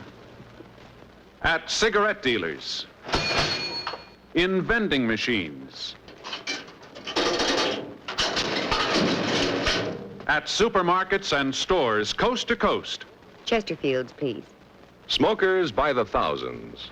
Yes, smokers by the thousands are now changing to Chesterfield, the only cigarette ever to give you one, proof of low nicotine, highest quality. Chemical analyses of the country's 6 leading brands confirm that.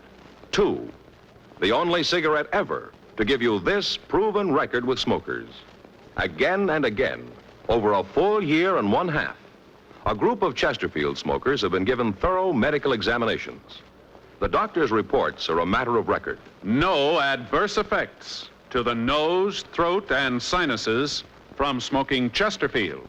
A responsible independent research laboratory supervises this continuing program. Chesterfield, the only cigarette ever with a record like this. Chesterfield, best for you.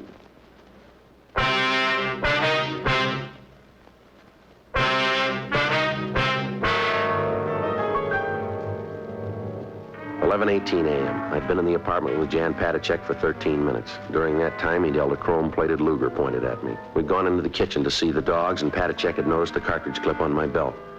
When I'd given my gun and holster to Frank, I'd forgotten to take the clip off. Padachek had noticed it when I kneeled down to pet the dogs. He'd looked at it for a minute, and then he motioned me to go into the living room. He followed, keeping the gun pointed at me. When we got into the center of the room, he told me to sit down, and he walked over to the other side of the room and sat on a chair. There's some cigarettes on the table next to you. Please give me one. Yeah, sure. Here. Just throw it over here. All right, here you are. Thanks. Take one yourself if you like.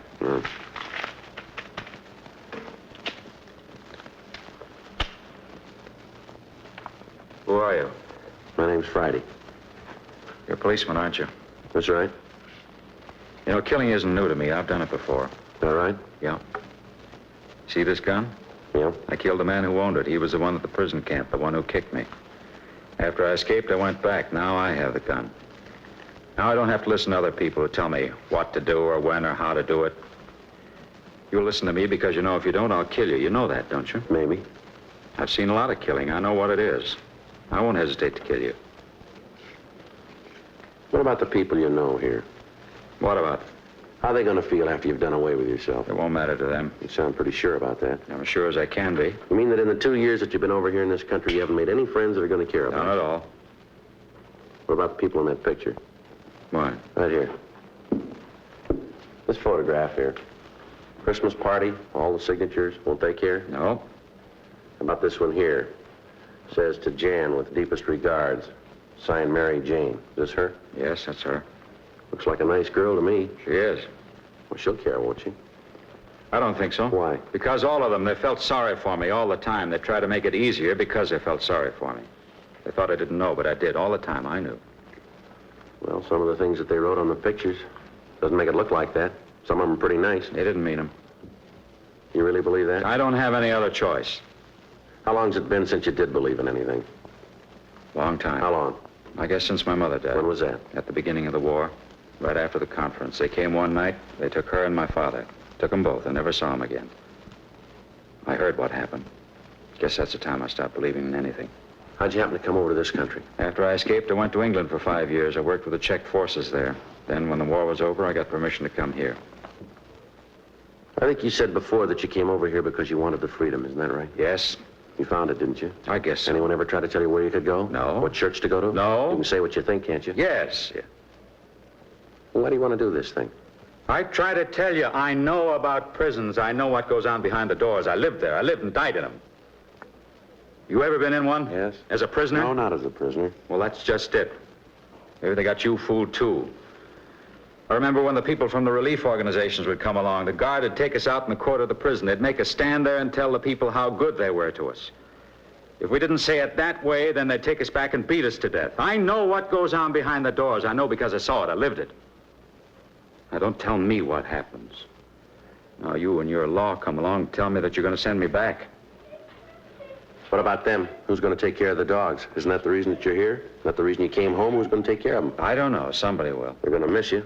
They'll miss me feeding them, that's all. You know better than that. Martha, Eric, be quiet. Well, they seem to mind, don't they? They're well trained. You ever shown them? No.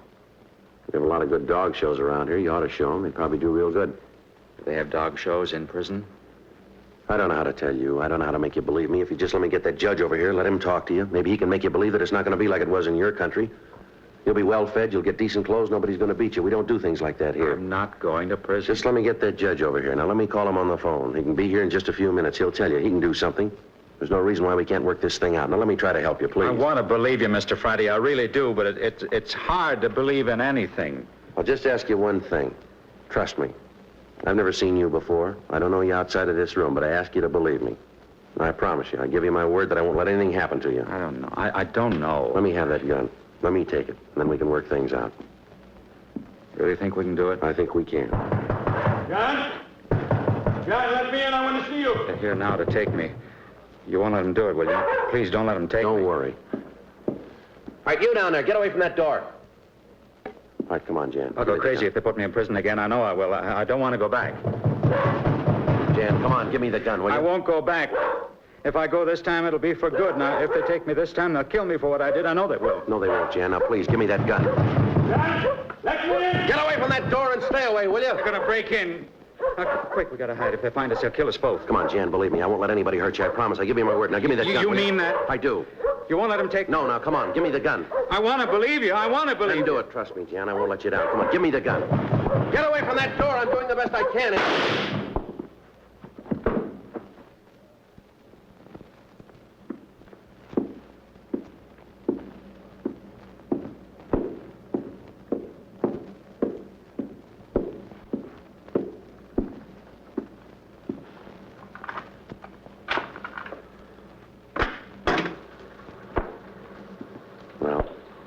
Who is he? Now, just stand still, you. All right. We did all we could, Joe. This guy got by us. Says Patachek owed him money. We tried to stop him, Joe. Yeah. You the man who was with him? That's right. Well, you had no business up there. That's what you get for trying to impede justice. That's just You want what to tell me get. something? What were you doing pounding on that door? Patachek owed me money. I heard he was going to jail. I wanted to get it before he left. I had a right to be here. If you tipped your nose out of this, I'd have gotten it straightened out. Sure you would have. Patachek's dead. I know that. I heard the shot. I'm out $200 he owed me. Think I'll ever get it back? I hope you're happy. You just took $200 away from me, didn't you? Come on, Frank. Sit. Yeah. Let's go.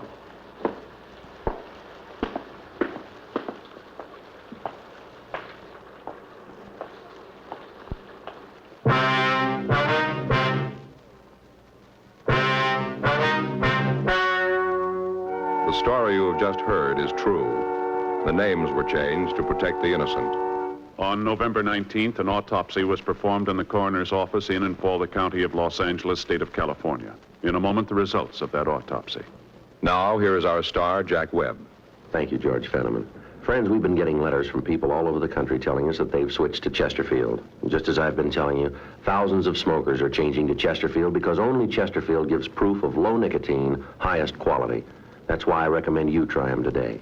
Regular or king size, you'll find Chesterfield best for you.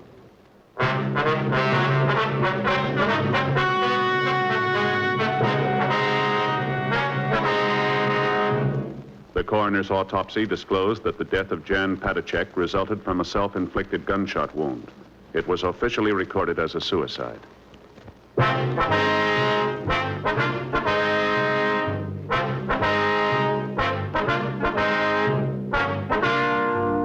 You have just heard Dragnet, a series of authentic cases from official files.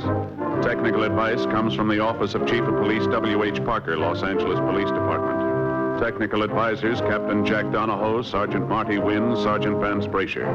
Heard tonight were Ben Alexander, Whit Connor, Vic Perrin, Jack Crucian. Script by John Robinson. Music by Walter Schumann. Hal Gibney speaking. Watch an entirely new Dragnet case history each week on your local NBC television station. Please check your newspaper for the day and time. Chesterfield has brought you Dragnet, transcribed from Los Angeles.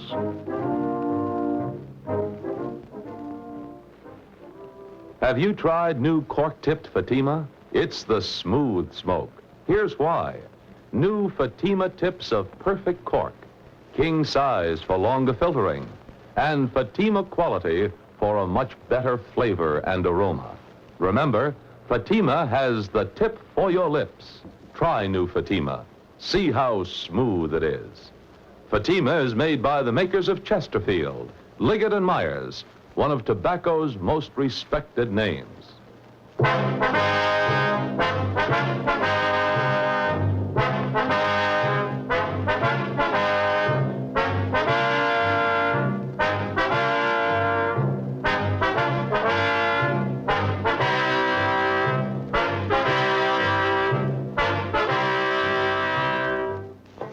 Visit with Cousin Willie next on NBC.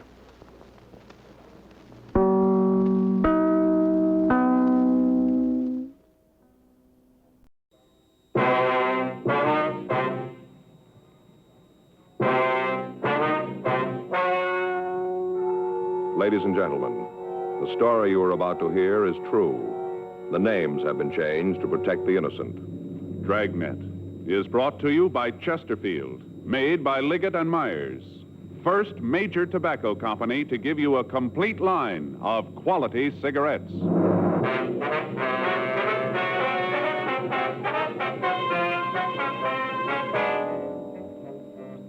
You're a detective sergeant. You're assigned to auto detail.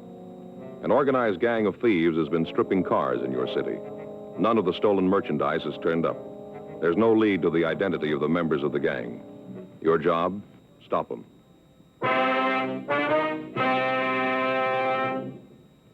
Smokers by the thousands are now changing to Chesterfield. No wonder. More and more smokers are learning this fact for themselves. Chesterfield, low in nicotine, highest in quality. A published fact proved by chemical analyses of the country's 6 leading cigarette brands. Chesterfield, the only cigarette ever with a record like this. regular or king size, Chesterfield is best for you.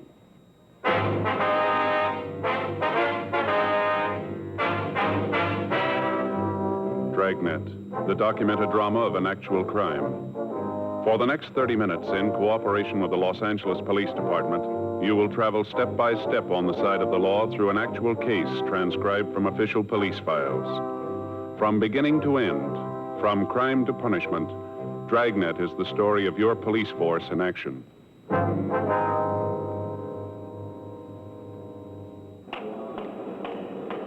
It was Tuesday, June 13th. It was overcast in Los Angeles. We were working the day watch out of auto theft detail. My partner's Frank Smith. The boss is Captain Nelson. My name's Friday. I was on my way into the office, and it was 7:52 a.m. when I got to room 45. Auto theft.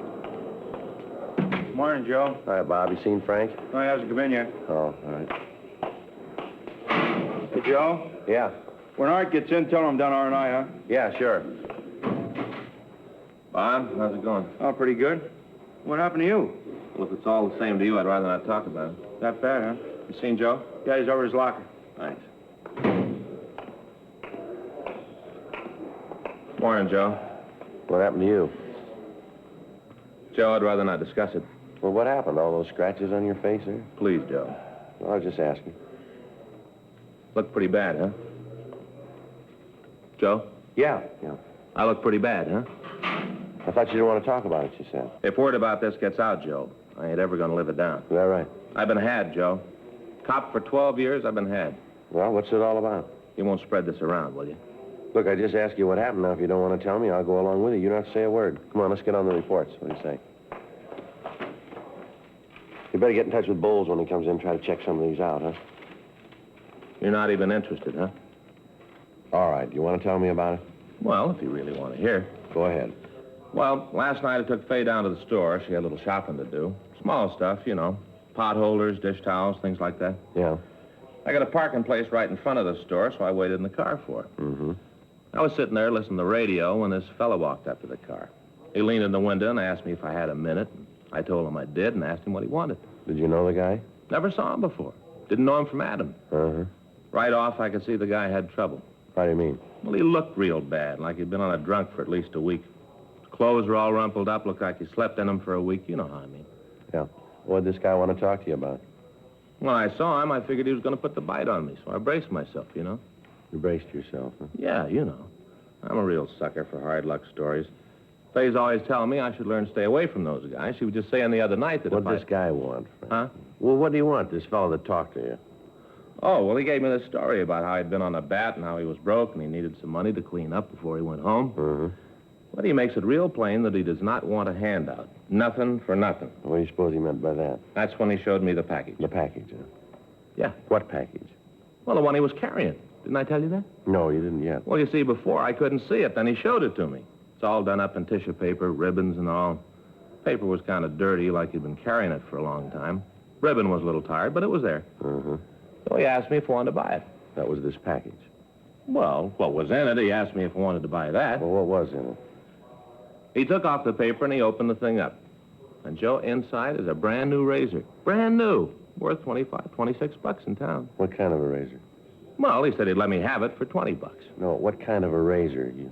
Just a razor, the kind you shave with? Yeah, an electric razor. Oh, well, you didn't tell me it was electric. Didn't I say that, Joe? No, you said he let you have it for $20 just because he needed the money. Huh? Yeah. Well, happened that I didn't have $20, you know me, so I told him I couldn't make a deal. Then he left, huh? No, Joe. Now, look, you wanted to hear it. Will you let me finish? Well, it takes you a little time. I have to keep drawing you out here. I'm sorry, Joe. I want you to get all the facts. Mm-hmm. We're officers together. We talked back and forth for a little bit. Guy finally said that I looked like I had an honest face. That's a new approach, isn't it? Joe. Well. So finally he says you let me have the razor for $15. So I bought it. That's how you cut your face up, huh, with that new electric razor? Well, in a way. You see, I had to buy some blades last night, and since I had the new electric, I didn't do it. Well, you don't need blades for an electric. No, it wasn't for the electric, Joe. It was for the old one that I had at home. home. Oh, but you had the electric now. Sure, and once I had that in my hand, I didn't want any blades.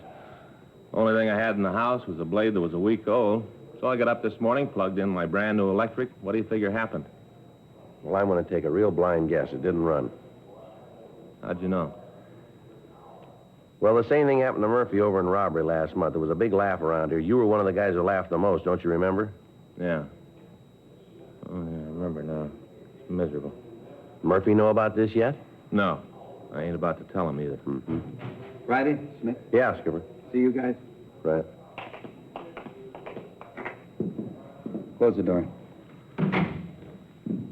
Sit down. Thank you. What happened to you, Smith? It's a long story, Skipper. Well, you can tell me later. Why don't you guys take a look at this? What do you got there? Just saw Chief Brown on the way in. He's getting pressure from the corner pocket. They want this thing cleared up. What is it, Joe? Last few weeks, car stripping's taken a big jump. Not the usual line of stuff. Not just happening in certain neighborhoods. We got reports there from the Valley, Hollywood, Wilshire, all of the divisions. Same thing's happening all over town. Uh-huh. Talk to the boys in the sheriff's office. They're getting it. Same in Burbank, Beverly Hills, Santa Monica. Doesn't seem to be any place they aren't getting to. How about the stolen stuff, Skipper? Any of it show up yet? Not that we can find. All the usual outlets have been checked. None of the loot can be bought. Any special kind of things being taken? Let him see those reports, Jim. Yeah, here. Thanks. Take a look. We're not messing with kids in this thing. The way the victims tell it, this gang can break into a locked car and lift the radio in under 10 minutes. They can pull all four wheels off a car in under 6 minutes. Insurance companies are screaming. They already got into the police commission. Chief Brown told me this morning he didn't care how we did it, but he wanted it stopped. Well, where do we start? Well, up to now, the investigation's been handled pretty much by the divisions. From here in, it's in your laps. Use as many men as you need. Just bring the thieves in. You're not working on anything now, are you? No, we're not. We're just winding up that Gibson thing. Couple of reports to finish. We should be through by noon. We'll turn the reports over to somebody else. I want you to start on this thing right away. Okay. Right, Skipper. Anything you need, let me know. Right, we'll check you later. Right. Smith? Yes, sir? How'd you get all those cuts on your face there? Shaving? Well, in a way, yeah. Yeah, same thing used to happen to me. Why don't you get yourself an electric razor?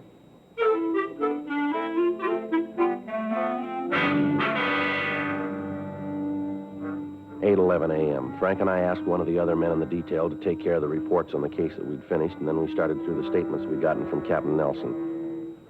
From them, we got a pretty good idea of how the car stripping ring was operating. There seemed to be a definite plan for the thefts. Most of the stolen articles were in the luxury class. Only radios were taken from Cadillacs and Lincolns. Heaters were stolen from Chryslers. Special hubcaps from foreign cars were listed among the stolen property. We had the stats office make a run on the MO that we could piece together, but their information led us nowhere. In none of the reports was there a possible description of the thief. The times the cars were stripped and the locations where the burglaries occurred made it apparent that it was a large-scale operation. For the next 2 days, we talked to the victims. We double-checked the time of the thefts and the movement of the victims immediately preceding the car stripping. We asked about people loitering in the vicinity of the parked cars. None of the drivers who'd been victimized could supply us with any more evidence than they'd given us in their statements. Friday, June 16th, we checked the list of recent parolees from state penitentiaries and work farms looking for ex-convicts who'd been involved in cases of car stripping.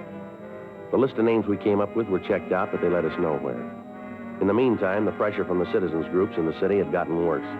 At the end of the first week we'd been working on the case, the value of stolen articles reached about $500 a day. Additional officers were assigned to patrol the streets. Radio cars doubled the number of field interrogations they normally made, and although several arrests were made, the possibles picked up apparently had no part in the activities of the organized ring. On Saturday, June 24th, we got a call from an ex-convict. He asked us to come out to his garage and talk to him. Come on back here, fellas. We can talk while I finish up. All right. Hey, quite a place you got here, Al. Yeah, I've been pretty lucky. Got just about all I can handle now, and the way business is going, I'm going to have to take on some more help. How many men you got working for you now, Al? 2 full-time. Saturdays, I got a couple of kids who come in and help out with the wash jobs. Uh-huh. Now, we can talk right here. Pull up a couple of those chairs. All right. There's a rag there on that bench if you want to wipe them off. They get a little dirty standing around. That's okay, Al. What'd you want to see us about? Well, first off, I want to tell you guys that I appreciate the way you treated me when I fell. I'll never forget it. Real nice. Don't worry about it, Al. I read in the papers where you're getting a lot of heat on the stripping going around. Yeah, that's right. I just wondered how you're doing on it. That's going pretty slow. Why, do you know anything? I got a couple of rumbles. You know, it's hard not to hear them. I heard that none of the stuff's been shoved, that right? We haven't seen any of it. Well, the way I get it, you aren't about to. Hey, hand me that socket wrench, will you? This one? Yeah, Here you go. Thanks. Fella came in here a couple days ago. I knew him from before. He said he wanted to do business. Uh-huh. He asked me if I was interested in some good buys and used radios. Uh-huh. I told him I might be if they were good. He said these were the best, all GMs. Then he gave me the price. When I heard that, I knew something was off. What was he asking? I told him he could deliver 6 Cadillac radios for $28.50 apiece. I asked him where he got them. What'd he say to that? He told me it wasn't any of my business. Said where he got them didn't make the radios play any different. What makes you figure he might be in on the operation we're after? Well, I told him that if he could make deliveries at that price, I'd want a lot more than a half a dozen. Yeah? Well, he said he couldn't supply them. Said that he only could spring 6. I asked him if he was working alone. He told me no. I figured I ought to give you guys a call. Might be something for you. You said you know him, huh? Yeah, from before. Say, you guys like a cold beer? No, Al. No, thanks, Al. Oh, you mind if I have one? It's kind of hot. No, go ahead. Thanks. Day gets a little hot. You really notice it. Are you sure you guys don't want a beer? No. No, thanks.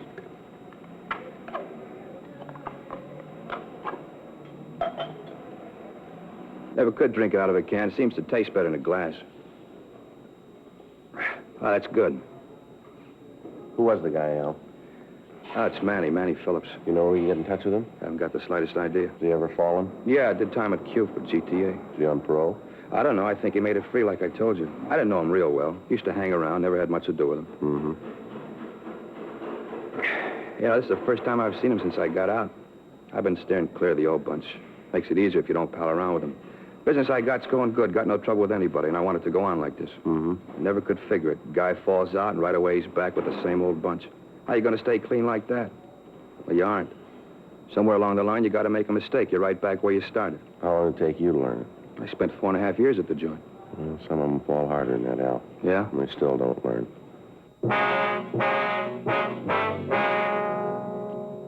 11:20 a.m. We called the office, and Sergeants Bob Beck and Officer Art Molnar came out to the garage to stake out in case the suspect came back. Frank and I took Al Woodson down to the city hall and checked the name Manny Phillips through R&I. From the packages that were pulled, we were able to get an identification of the man who'd offered the radios for sale. We checked the information contained in the package. Phillips, whose real name was Manuel Richard Phillips, had an arrest record dating back 12 years. He'd spent 1 year at Fred C. Nellis School for Boys for car stripping when he was 14. From the time of his release, he'd been arrested on the average of once every 2 weeks. His age at the time of his latest release from San Quentin was given as 26. Out of that time, he'd spent a total of 8 years in state penal institutions. From his package, we obtained his last recorded address. We checked it out and found that he'd moved 3 months before. We checked his forwarding address. He'd moved. Finally, after talking to the managers of 9 more rooming houses and apartments, we came up with his present residence. The landlady told us that Phillips apparently didn't work for a living, but that he always had the money for his rent. She described him as quiet and said that he usually spent a good part of the daylight hours in his room. She was unable to tell us anything about his friends or any business associates that he might have. A stakeout was set up on the place immediately. Because of the apparent size of the operation, it was decided not to attempt to take the suspect into custody at this time. Instead, Captain Nelson agreed that we should keep Phillips under surveillance and try to learn more about the car stripping gang. For the next week, we followed Phillips. 24 hours a day, there were at least 2 officers tracing his movements. On 3 nights, he was watched while he stripped cars of expensive accessories. The area was put under a Code 5, so there would be no possibility of the suspect learning he was under observation. 11 days after the surveillance began, Phillips was observed to visit a large marine supply yard down in San Pedro. The next night, July 6th, he drove up to the place at 11:37 p.m. He parked his car in front of the gate and dropped the large bundle over the fence. Immediately afterwards, he returned to his room. The following morning at 8:06 a.m., we met with Sergeant Beck in Captain Nelson's office. What'd you find out about the ownership of the supply yard? The license was issued to a Harry Swenson. Well, how about him? We checked the name through the I Bureau. Nothing on him there. Beck, you and Molnar come up with anything? Not that you haven't got. We staked out on the yard every night since we found it. Hasn't been a night that passed that some car hasn't made a delivery of some kind. Got the license numbers of all the cars. They've all been checked out. We know who they are and where to find them. We've had a tail on Swenson every minute. Must have eyes in the back of his head. As soon as one of our men falls in step, he knows that the way he's acted, there isn't a thing we can prove. What's the DA's office say about it? We had lunch with Alexander yesterday, Skipper. Laid out the evidence we had. Yeah? Told us if we tried to take Swenson to court with what we've got, they'd laugh us out of town. Well, where does that put you? Well, really not much further than we were. We know who's behind the ring. We know where they're operating from. The big thing now is to find the plant. Unless we can produce the stolen merchandise in Swenson's possession, we haven't got a case that'll stand up. There no leaks about the plant? No, not that we can find. Everybody that's been near Swenson's place has been tailed. Twice a week, there's a truck that leaves the yard. There's no way of telling what's in it, and the times we followed it, we've lost it. Well, how about a bug? Can you get one into Swenson's office? Well, I don't know how. There's no way of getting him out of there long enough to install one. The night watchman's always on the premises. We're not even sure he's not in on it, too. So where do you stand on it? Well, your guess is as good as ours. Alexander says that without finding the plant, we can't take him to court. Now, we've used every trick in the book to get him to lead us to it, and not one of them's worked. They haven't left the thing open. They're playing it real smart. How many men involved in the operation? Well, we're not sure, but as near as we can figure, 12. That's not counting Swenson or that night watchman. You've been in the business long enough to know it, then. What's that? When there's that many men working, there's got to be a leak someplace. Yeah. Find it.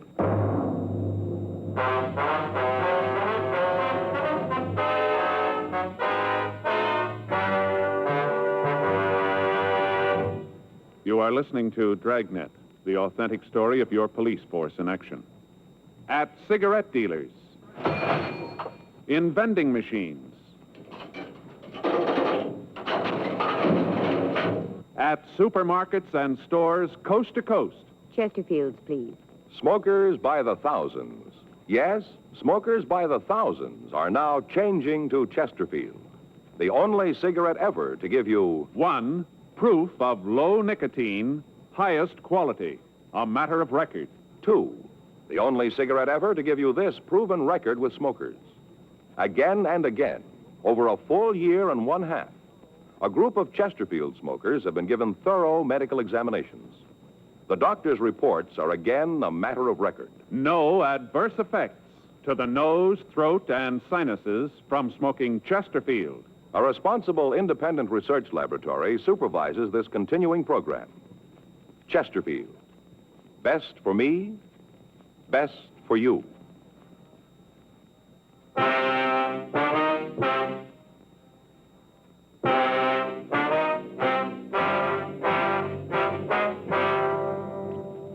For the next week, a close surveillance was kept on Swenson's marine supply yard, but there were no breaks. Kickbacks from George Brereton up at CII in Sacramento and from Washington, D.C. didn't disclose any previous criminal record on the suspect. During that week, on Tuesday, July 11th, and on Thursday, July 13th, a large stake truck left the yard. The back of the truck was covered with a piece of canvas so that we were unable to see what was in it, but we were reasonably sure that it contained stolen merchandise. In scouting the neighborhood for a possible place to establish a more workable stakeout, we came across an empty office on the second floor of the building directly across the street from Swenson's place of business. Officers equipped with binoculars maintained a constant watch on the activities in the yard. After another week, the events that had been seen were reported to Assistant District Attorney Adolph Alexander, and he stated that if we could get pictures of the operation, we might be able to make a case that would stand up in court. Monday, July 17th, we met with Sergeant Putoff in the crime lab. How far are you going to have to be from the subject, Joe? Well, second floor across the street. Are you going to be able to take all the pictures during the day? Don't think so, Putoff. Most of the activity runs after 9 at night. Mm-hmm. Well, best bet probably infrared, then. We can shoot it with a 4x5. How about light? Oh, is there any sort of telephone pole, traffic signal in front of the place? Yeah, I think so. The way I remember it, there's a phone pole about 10 feet to the left of the gate as you face the yard. Oh, we can tie the lights to that, then. Well, any chance they could be spotted? Outside. We can put them up pretty high. Irregular lamp reflectors with heavy infrared filters. If you know they're there and look up, you're going to be able to spot them. Any chance of taking movies? Yeah, we can swing that. Life magazine's been experimenting with a new fast film. Results I've seen with it are pretty amazing. All you need is one street lamp. We can use that. Well, if you have to string the infrared lights, wouldn't it be better to shoot the movies on that kind of film? Well, you'd get something. Film's pretty slow, though. Be better to use the stuff Life's come up with. All right, how long will it take you to set it up? Well, how careful do we have to be? Well, these guys are pretty cagey. They get any idea at all, and we're dead. Mm-hmm. Well, we can have a couple of men go out in the morning. We can outfit them as linemen. They should be able to have the rig ready for you by tomorrow night. We can start shooting pictures then, huh? Should be able to, yeah. All right. Is Jay Allen around, do you know? Well, I think he's over the court this morning, Joe. Well, then maybe you can help us out there, too. Well, what's that? We're trying to figure some way to tail a truck. We've been trying to find the plant these guys are using for a couple of weeks now, and we just can't get near them. We wondered if Jay might have any ideas on that. Probably use fluorescent paint. That ought to do it. What's the gimmick there? They tie a can of transparent fluorescent lacquer to the back of the truck, punch a hole in the can, and all you got to do is follow the drops. You punch a hole in the can, won't all the stuff run out? Well, there's a couple of brands on the market. They've got enough viscosity so the paint will stay in the can. Regulate the frequency of the drops by the size of the hole. Can you see it? Not without ultraviolet lamp. Tie one of those to the hood of your car and you got it made. You got the equipment here to do that? Mm-hmm. Well, would you have Jay give us a call when he comes in? Right. He'll know more about it than I do. Be able to give you all the dope. Okay. I'll get right on the other for you. Thanks a lot. Say, how long you been after this bunch? Well, let's see. We got the assignment on June 13th. That'd make it over a month now. A lot of time. Well, maybe now we'll have something to show for it.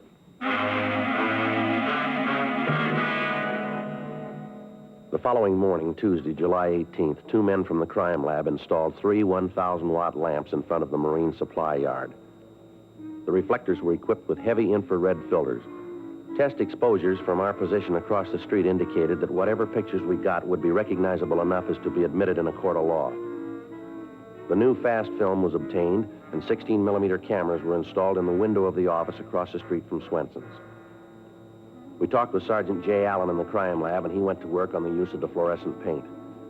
After experimenting, he was able to come up with the correct size hole in the bottom of the can so that a single drop of the lacquer would fall from the can every 10 seconds. A portable ultraviolet lamp was obtained and was ready for immediate installation on our car. For the next 3 nights, we sat in our vantage point and we photographed all activity on the suspect's premises. The pictures were shown to Adolph Alexander in the district attorney's office, and he told us that they would play a large part in the prosecution of the case. However, he said that if we could come up with the hiding place of the stolen loot, a conviction would be assured. Tuesday morning, July 25th, 3:15 a.m., Frank and I took the can of fluorescent paint and climbed the fence into the supply yard. Back here. Right. Lousy thing, I didn't see. All right, you better hold it a minute. Who's there? The watchman. Yeah. Better get back in the shadows. Yeah, come on, easy. Come on out, I know you're there.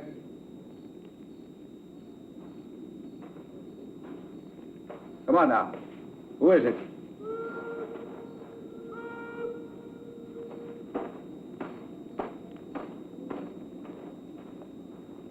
Well, that was close. Yeah. All right, let's go. The truck should be back in the shed. Right.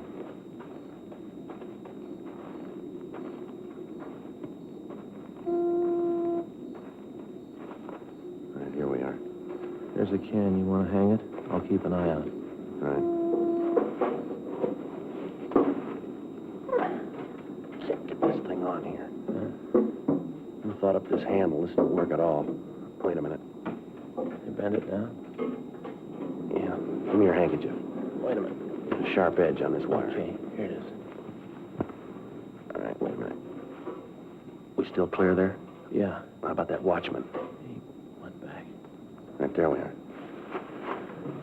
How about the stopper in the can? I got it in place. The first bump should knock it out. I hope so. It's got to work.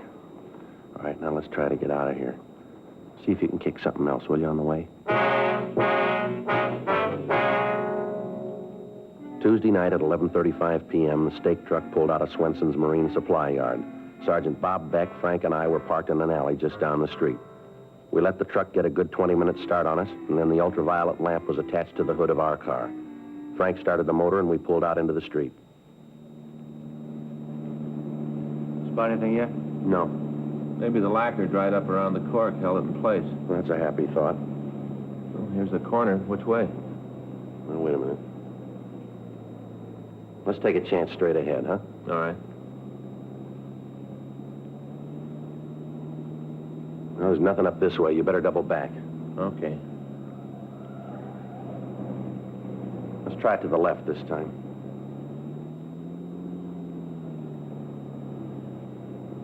How about it? See anything yet? Go on up a little more, will you? Yeah, there it is. Yeah. Look at that stuff. It's really lit up. For the next 35 minutes, we followed the trail left by the fluorescent paint. From time to time, we'd lose the trail, but we'd always pick it up again. The truck followed the main highway from San Pedro to Santa Monica and then turned left up Santa Monica Canyon. The trail wound around toward Sunset Boulevard and turned to the left. About 1 mile from the beach, the drops indicated that the truck had left the main street and turned onto a private dirt road. Half a mile along the road, the trail stopped in front of a large wooden building in the middle of a field. We turned off the car lights and went up to the place. The blinds on the windows were drawn, but there were lights on in a front room. Sergeant Beck covered the rear of the building, and Frank and I went up to the front door.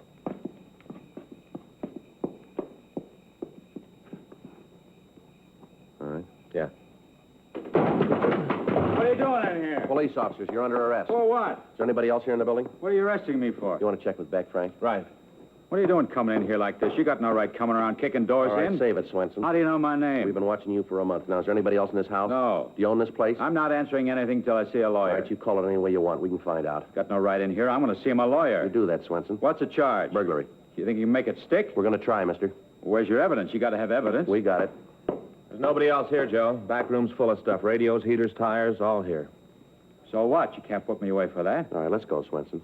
Now, just a minute. Will you listen to me a minute? All right. You got this all wrong. You're making a big mistake here. I intend to pay for every bit of that stuff back there. I'm going to pay for it. Yeah, that's right. You will.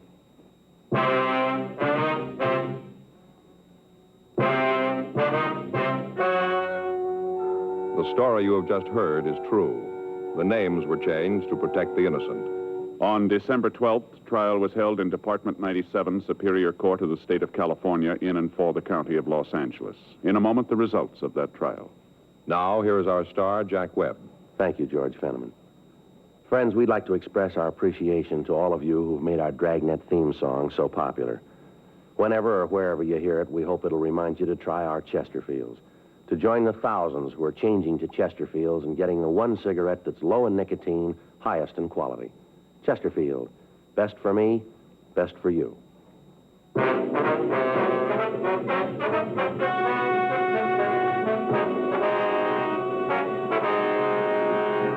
All other members of the gang were taken into custody and were brought to trial. Harry Ralph Swenson, along with his accomplices, was tried and convicted of 14 counts of burglary in the second degree and received sentence as prescribed by law. Burglary in the second degree is punishable by imprisonment in the state penitentiary for a period of not less than 1 nor more than 15 years. If you had only one book, the Bible, do you know that you would have within its covers the finest examples of literature, both in prose and poetry? You'd have stories which have never been equaled, adventure, love, history, and prophecy. So read your Bible every day during National Bible Week.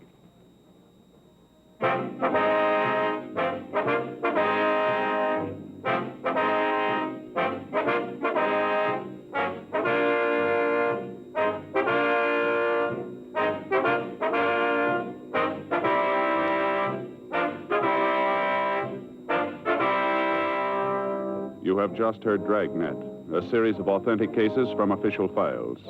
Technical advice comes from the Office of Chief of Police W.H. Parker, Los Angeles Police Department. Technical advisors, Captain Jack Donahoe, Sergeant Marty Wynn, Sergeant Vance Brasher. Heard tonight were Ben Alexander, Vic Perrin, Jack Crucian. Script by John Robinson. Music by Walter Schumann. Hal Gibney speaking. Watch an entirely new Dragnet case history each week on your local NBC television station. Please check your newspapers for the day and time. Chesterfield has brought you Dragnet, transcribed from Los Angeles.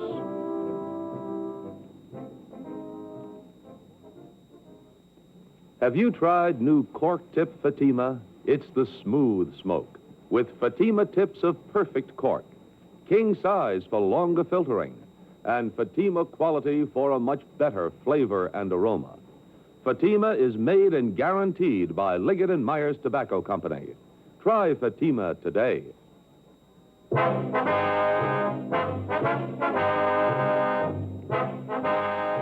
Hear Frank Sinatra as Rocky Fortune tonight on the NBC Radio Network.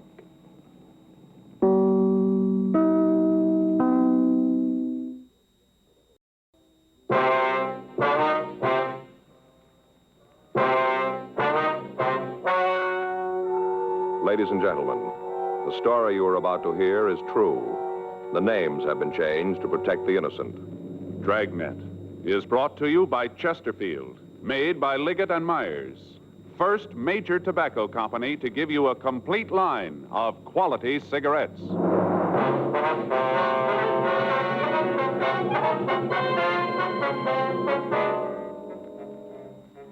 You're a detective sergeant. You're assigned to robbery detail.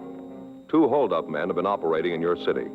You've got descriptions of the men and of the car they're driving. Your job, get them. Smokers by the thousands are now changing to Chesterfield. No wonder. More and more smokers are learning this fact for themselves. Chesterfield, low in nicotine, highest in quality. A published fact, proved by chemical analyses of the country's 6 leading cigarette brands. Chesterfield, the only cigarette ever with a record like this. Regular or king size, Chesterfield is best for you.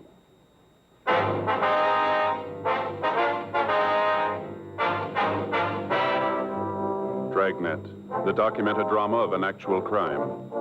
For the next 30 minutes, in cooperation with the Los Angeles Police Department, you will travel step by step on the side of the law through an actual case transcribed from official police files. From beginning to end, from crime to punishment, Dragnet is the story of your police force in action.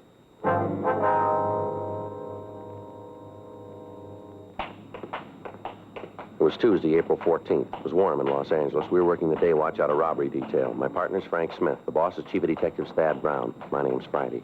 We were on our way out from the office, and it was 10:46 a.m. when we got to the corner of Calhoun Street and Van Nuys Boulevard. The Universal Hobby Shop. Yes, sir. What can I do for you? We'd like to see Stanley McGowan, please. Oh, Stan's not in right now. Anything I can do for you? When do you expect him? It shouldn't be long. He just went out for some coffee. Hey, sure there's nothing I can do? No, sir. You know where he went? No, I don't. Probably up the street. He'll be right back, though, if you want to wait. All right, fine. Pull up a couple of those stools. Make yourself comfortable. Thank you. You mind if I go ahead with this? I'd like to get it finished this afternoon. No, sir. You go right ahead. Pretty jazzy deals. You seen them? What's that? These boat models. Put them in a bottle. Oh, yeah. Mm-hmm. This is a new one. Just came in. Take a look. Jean Lafitte's boat. Pretty, isn't it? How's that? Lafitte, the pirate, you know. Oh, yeah. How do you get it inside the bottle? Well, the bottle comes in two halves. It's cut apart lengthwise. Here, you put the boat in and glue the halves together. There are a couple all finished over there. Look pretty good. Mm-hmm. How long's McGowan been working here? Oh, I guess it's been about 6 months, around in there. You guys friends of his? We want to talk to him. Oh. That's funny about him. What's that? Well, he doesn't seem to have any close friends. Hey, you know, like you could call up and ask a favor from. Never hear him talk about anybody like that. You ever seen any of his associates? Oh, a couple of times when we get ready to close up, there might be a guy waiting for Stan. Most of the time he plays a single, though. I've tried a couple of times to get him out, you know, stop at the bar on the way home, have a couple of drinks. Stan won't have any part of it, plays it single. Does he have a car, would you know? Not that I've ever seen. Say, will you hand me that gold paint over there? Yeah, sure. This one? No, the small one there. Yeah, that's right.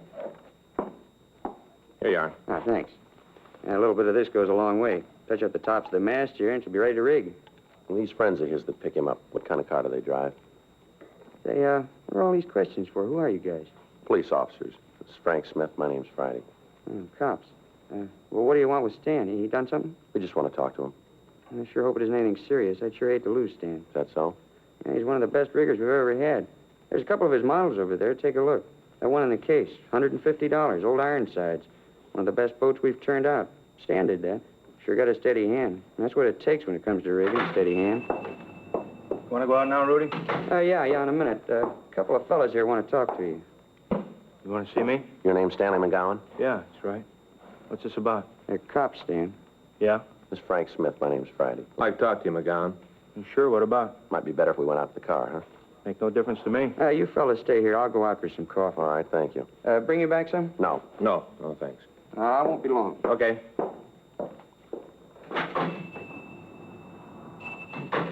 What are you going to talk to me about? You seen Jim Boland lately?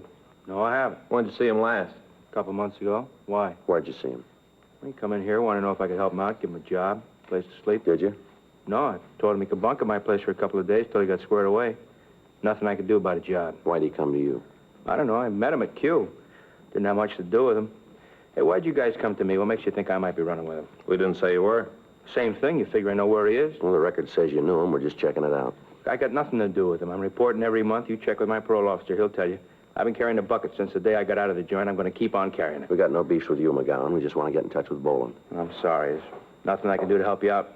Anything comes up, I'll give you a call. You mention any of his friends in town when you saw him? Some guy named Phil, that's all. You know who he is? No, I never met him. Jim said they were cooking up some kind of deal. You know what it was? No. Look, I'd like to feed you guys, but there's nothing I can tell you. As far as I'm concerned, I want to stay away from Jim and the crowd he runs with. I want no part of him. I did my time. Couple more months, I'll finish up with the parole. I don't want to fall again. Nothing you can tell us about this guy, Phil, huh? Not a thing. You know where he met Boland? Seems like Jim mentioned it. I think it was some bar down on West 7th. It's just a guess, though. I couldn't back it. You know if Phil drove a car? Yeah. You know what kind? It seems like it was a Lincoln, a late model sedan. How about the color? It was dark. I saw it once when he came by to pick up Jim. It was nighttime. I couldn't tell too good. It was just a dark color. Where was this? My place. I told you Jim bunked with me a couple of days right after he got in town. He just said you offered to let him stay with you. Is that right? Well, same thing. Anyway, he was only there a couple of days. You say where he was going? No, I didn't see him. Him and me had a beef about how he wasn't looking for a job. He used to sit around all day reading magazines. We finally had a fight about it. I told him to get out. Wanted no part of him. I came home that night, he was gone. I haven't seen him since. I don't much want to either. Mm-hmm. Look, what are you after him for? What's he done? Just want to talk to him. He got a piece of these market jobs around town? Why do you ask that? Well, sounds like Jim, the way he works. I just figured maybe it was him. You checked the board, he violating parole? They tell us he hasn't shown up for 3 weeks. That's too bad. Kind of figured maybe he'd swing it this time. How do you mean? A couple times up in the joint, we'd get to talking. He said he finally learned it. Figured out there was no way to beat it. Said if he got his parole, he's going to stick by it. Get a job, carry a bucket. Too bad. Mm-hmm. All that talk, I really believed he meant it. So did the parole board. 6 weeks before, on March 3rd, the manager of a large supermarket had arrived at work.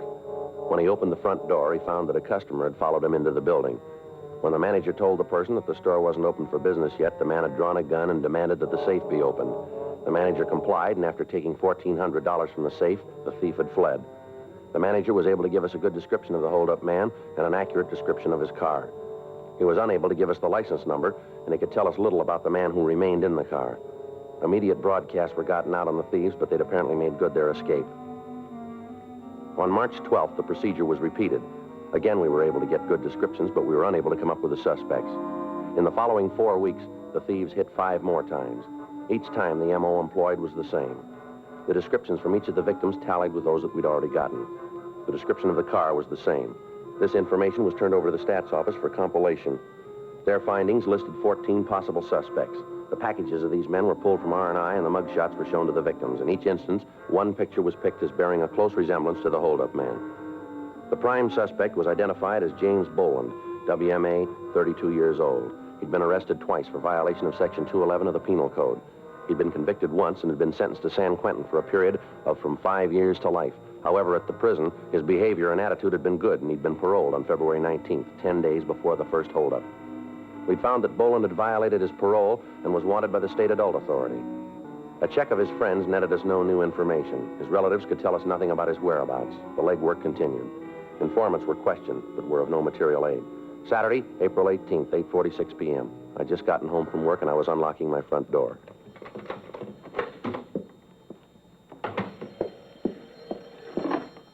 Hello? Oh, yeah, Dave. Mm-hmm. Yeah, well, I just got it. When was that? Yeah, I guess so. Yeah. I'll have to call my partner. Right. Yeah, where? Yeah, I know where that is. Well, let's see. It's 8:47 now. It'll take us about, 15, 20 minutes. Right. Okay, we'll see you there. Yeah, sure. Bye.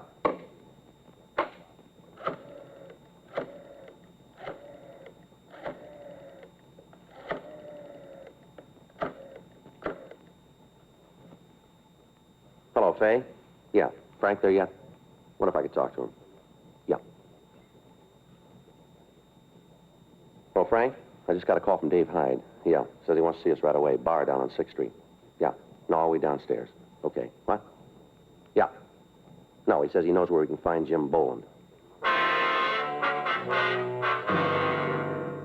10 minutes later, Frank picked me up, and we drove down to the cocktail lounge that our informant, David Hyde, had picked as a meeting place. When we walked in, we couldn't see Hyde, but the bartender told us that he was in one of the rear booths. We walked back. Hi, fellas. Come on. Hi, Dave. Hi, Dave. What do you got for us? Lousy bum. All the things I did for him. All the things, and now he's got a chance to settle up, and he says he's having no part of me. You talking about Boland? Boland. What a bum. All I done for him, this is the way he pays me back. Boy, you just wait till I spread the word around. There won't be anybody in town who'll have anything to do with him. He's through in this town. T-H-R-E-W. All right, Dave. Settle down. Give us the word. Where'd you see him? Bar over on 7th. Big man now. Got a roll. Looks like a branch of Fort Knox. A lot of money. But he's too good for his old friends. Too good. Say, how about you fellas popping for a drink for a pal, huh? How about it? You've had enough. Come on. When'd you see Boland? Just this morning. Big man. Got good clothes. Driving a big car. Asked him for a loan, just to get squared away, pick up a couple of tabs I got around town. Just see me over the hump. You know what kind of car he's driving? Yeah, big Lincoln. Brand new. Got red leather trim on the seats. Even got one of those seats that goes up and down, but he can't give a pal a helping hand. I spread this word around town, he's really finished. Ain't a guy in town to touch him with a 12-foot pole. A real darb, a real darb. You know where he's living? Nah, I don't know. Probably got a house out in Bel Air. Looks like he can afford it. Who's he running with, you know? Yeah, some guy who's lighting cigarettes. What's that? Some guy who lights his cigarettes all the time. Supposed to be some gun from the East. Thinks he's such a big shot. The cheap kind, you know. Kind of guy who has his suits cut so as you can see they're carrying a gun. You know, cheap. You know this fella's name? A couple of times I heard old Jim call him Phil. Phil something, I don't know. A real darb. Hey, fellas, how about a drink? I'm feeling real bad. You still on H? Oh, no, I swear to you. I haven't had a pop in a long time. I'm trying to get off this stuff. Figured if I could get drunk enough, it wouldn't be so bad. Rough go. Come on, how about a drink? You've had enough, Dave. You know if Boland's carrying a gun? I don't know for sure. I didn't see one. This darb Phil's got one. Got his coat cut so as you can see it. Real cheap, small time. You want to show us where you saw Boland? I'll take you there if I have to carry you on my back. What a way to treat a friend. All the times I've helped him when he's had a bad yen, and now he treats me this way. Real dog in a manger. I got a lot of friends in this town, a lot of buddies. Word gets out about Jim, he's finished. Miserable bum. I think about the rough times him and me had together. I get ill. I-L. All right, let's go. If you nail him, you going back to the joint? Suppose so. How long are they going to give him? It's up to the court. Ain't a court in the world that'll give that bum what he's got coming. All I want to see is that he gets it good. I want to see him turn the key and lose it after what he did to me. I'll tell you something else, too. Yeah, what's that? He's building a big habit. Is he hooked? He ain't chipping with it. I bet money he's shooting 4 or 5 caps a day. That much easy. You sure about that? Well, why'd I lie to you? What reason I got to lie? All right, Hyde, let's go. Hey, how about a quick belt before we go, huh? I'm feeling rocky. Just a quick one. Huh? Let's pick up Boland first, then we'll see what we can do for you. Yeah, then you'll take care of it, huh? We'll see. Yeah, just so he gets his every pound. Can't wait to see the look on his face when he finds out the whistle's been blown. Oh, I can't wait. Neither can we. Let's go. 9:13 p.m. Hyde, Frank, and I drove over to West 7th Street. Our informant pointed out the bar where he'd seen the suspect, Boland. He told us that when he'd seen him last, Boland said that he'd be in the bar that night. We called the office and told them where we were, and then we went into the place. Boland wasn't there, but the bartender said that he was expected. The three of us sat down in a booth at the rear of the place, and we ordered black coffee for our informant. We waited. 9:30 p.m. 10. 10:30. There he is, coming in now. When you saw him this morning, did he say this guy Phil was going to be here? No, not to me. How about it, Joe? You better get out of here, Dave. Use the side door, will you? Yeah. We'll check with you later. All right, let's go. Boland? What? You Jim Boland? What do you want? Police officers, you're under arrest. All right, Boland, come on, get up. Come on your feet. Stand still. He's clean, Joe. What's going on? What are you pulling a deal like this for? I didn't cause any trouble. All right, come on, let's go. Somebody blew the whistle on me. Somebody did. I'm going to find out, and I'm going to get to him. I swear I'll get to him. Where's Phil? Huh? Phil, where is he? I don't know what you're talking about. All right, Boland, let's go. Listen, you tell whoever it was blew the whistle, they better start looking for a place to hide, because I'm going to get to him if it's the last thing I do. You called it. What? It might be.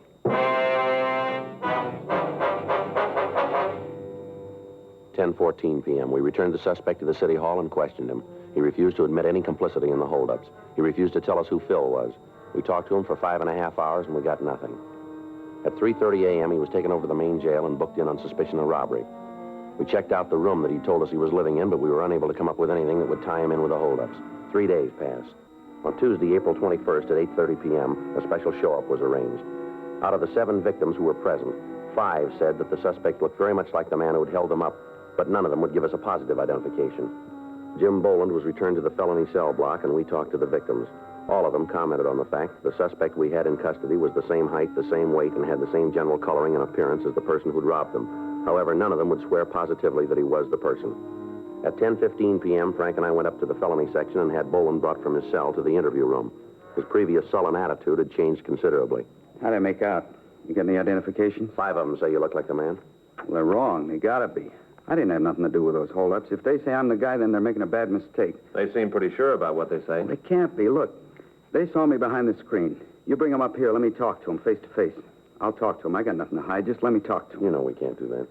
I always thought it was up to you to prove a guy was innocent as well as trying to make him for a job. That's right, it is. Then why don't you give me a break? I got no part in these heists. You look good for him. Probably a lot of other guys who do, too, but that don't mean they are. Come on, what do I have to do to make you believe? Why don't you come off of this, Boland? We got you going in. Why not play it smart and cop out? How can I cop out when I got no part in it? I'll lay it out for you. The M.O. used in the jobs matches yours. Big deal. A lot of guys work the way I used to. Physical description we got matches you. So I haven't got two heads. A lot of guys look like me. The beef in the bar. If you didn't have anything to worry about, why'd you start the fight? How'd I know who you guys were? Maybe you was out to pull a heist. Oh, that's a nice try, Boland, but it won't work. You knew we were officers. Now, why don't you save us a lot of time and tell us the truth here? You guys wouldn't know it if it'll bit you. There's one way to find out. Yeah? Try it. You got a cigarette? Here. You want one? Yeah.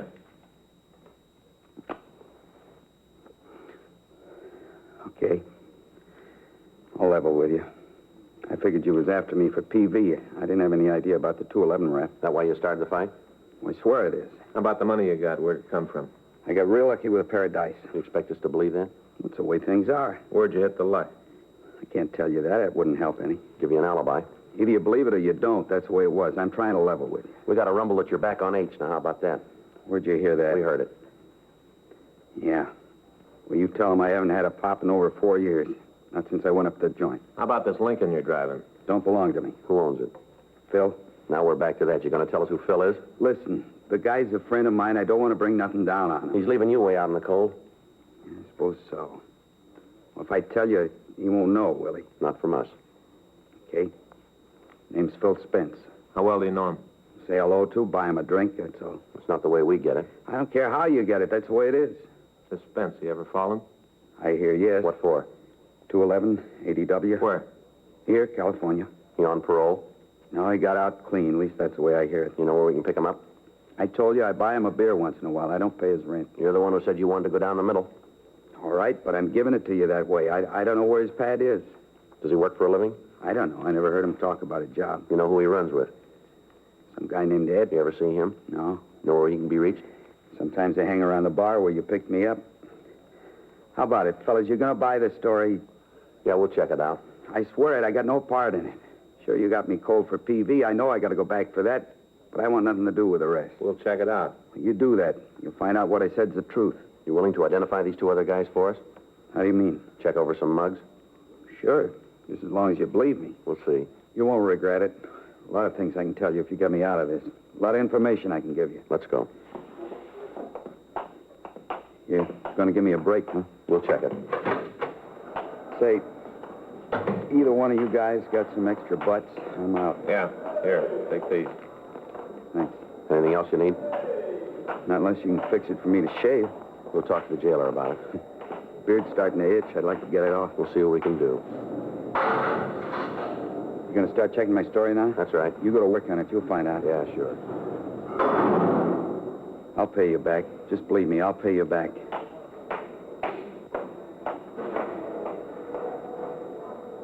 Figure he's telling the truth? It's hard to say. The identifications weren't too sure. Everything else is. There's only one way. Yeah. Check him out.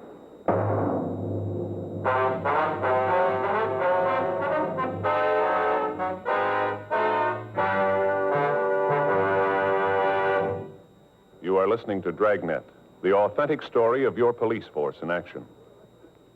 At cigarette dealers, in vending machines, at supermarkets and stores coast to coast, Chesterfield, please.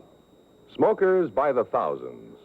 Yes, smokers by the thousands are now changing to Chesterfield, the only cigarette ever to give you one, proof of low nicotine, highest quality. Chemical analyses of the country's 6 leading brands confirm that. 2, the only cigarette ever to give you this proven record with smokers. Again and again, over a full year and 1/2, a group of Chesterfield smokers have been given thorough medical examinations. The doctor's reports are a matter of record. No adverse effects to the nose, throat, and sinuses from smoking Chesterfield. A responsible independent research laboratory supervises this continuing program. Chesterfield, the only cigarette ever with a record like this. Chesterfield, best for you.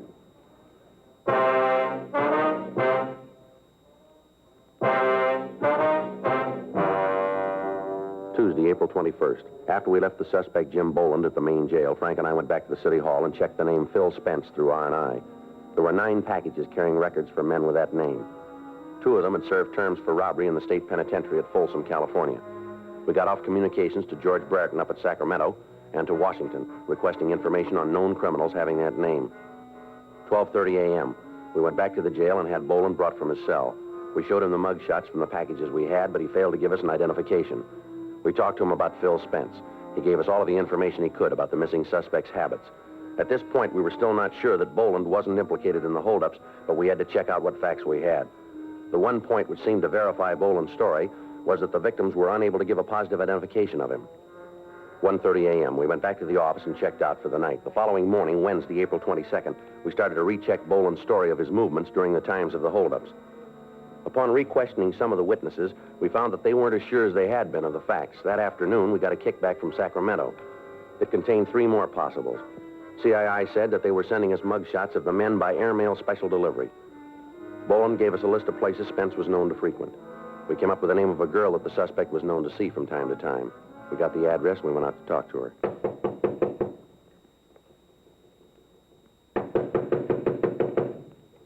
Doesn't look like she's home. We better check with the manager, huh? Yeah. Yeah? You Jane Schofield? Why? We'd like to see her. Who are you? Police officers. Come in. I'm her. What do you want? I'd like to ask you a few questions. No, I figured that. Move some of those clothes and sit down. Can I get you anything? Drink, maybe? No, ma'am. thanks. Thank you. All right. What do you want to talk about? How long's it been since you seen Phil Spence? Who says I know him? We understand you know him pretty well. I've gone out with him a couple of times. That's the end of it. When'd you see him last? A couple of days ago. Monday night, I think. You know where he is now? No. You know where he lives? Some hotel over on Flower. You know the name of the place? No. You ever been there? No. You know what Spence does for a living? I don't know. Got some kind of a job, I guess. He ever talk to you about what he does? I told you I just been out with him a couple of times. I didn't ask for his birth certificate. I just said I'd go out with him. What are all these questions about anyway? What do you want to talk to Phil about? It's a personal matter. What kind of trouble is he in now? You been in trouble before? I don't know. Just with you cops around, must be something he's done. Spence got any close friends that you know of? Couple. You know who they are? One of them is a guy named Jim something. How about the rest? Fellow he calls Ed. What do you know about Ed? Not much. Is he in it, too? Ma'am? He mixed up in this personal thing you want to talk to Phil about? Maybe. Never did like him. I always figured he'd end up getting Phil in trouble. Phil see quite a bit of him?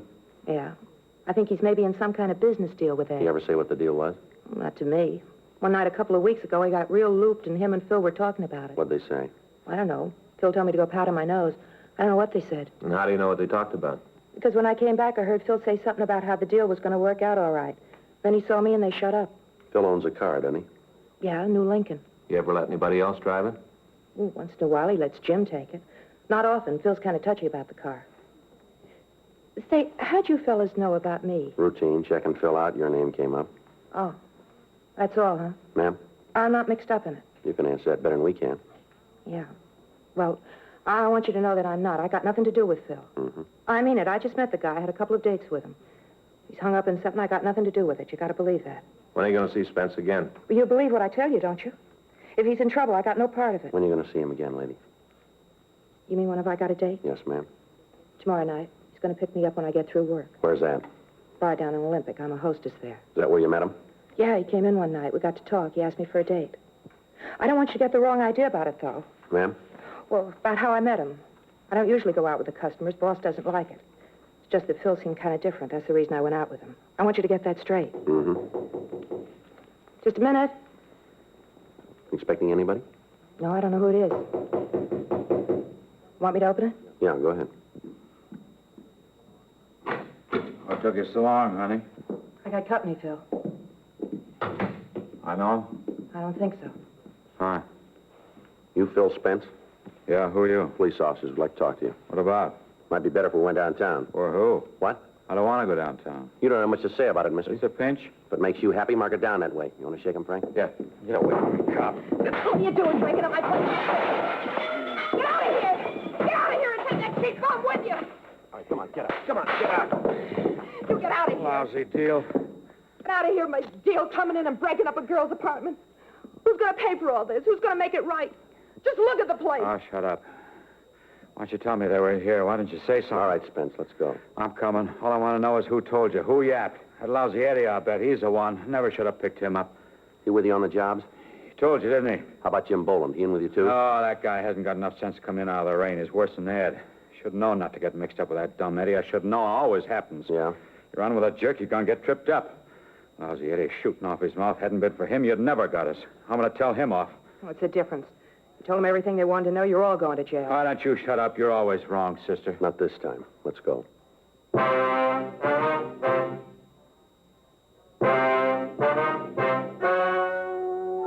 The story you have just heard is true. The names were changed to protect the innocent. On August 13th, trial was held in Department 92 of Superior Court of the State of California in and for the County of Los Angeles. In a moment, the results of that trial. Now, here is our star, Jack Webb. Thank you, George Fenneman. Well, this is brief, but I think very much to the point. Chesterfield is the only cigarette that gives you proof of low nicotine, highest quality. That's what I want in my cigarette, and that's what you should look for in yours. Chesterfield, regular or king size, best for you. Try 'em.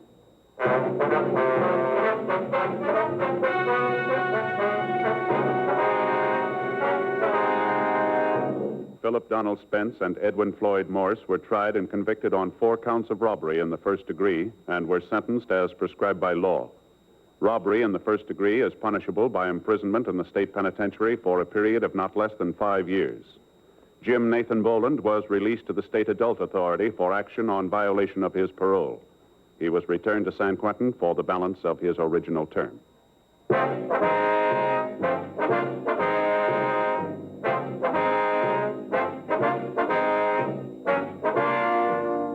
You have just heard Dragnet, a series of authentic cases from official files.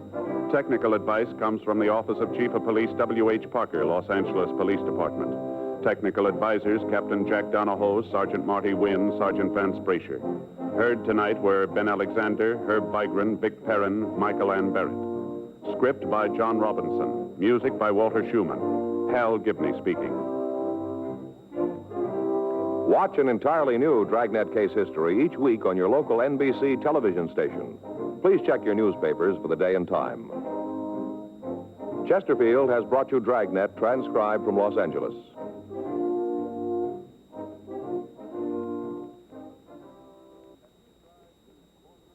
Have you tried new cork tip Fatima? It's the smooth smoke with Fatima tips of perfect cork, king size for longer filtering, and Fatima quality for a much better flavor and aroma. Fatima is made and guaranteed by Liggett & Myers Tobacco Company. Try Fatima today.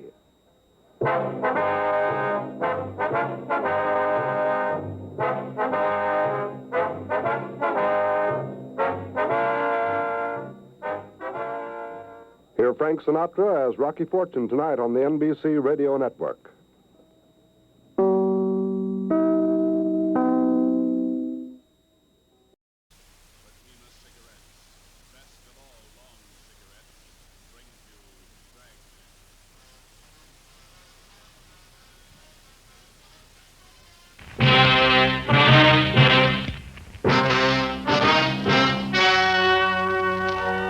The story you are about to hear is true. Only the names have been changed to protect the innocent. Fatima Cigarettes, best of all long cigarettes, brings you Dragnet.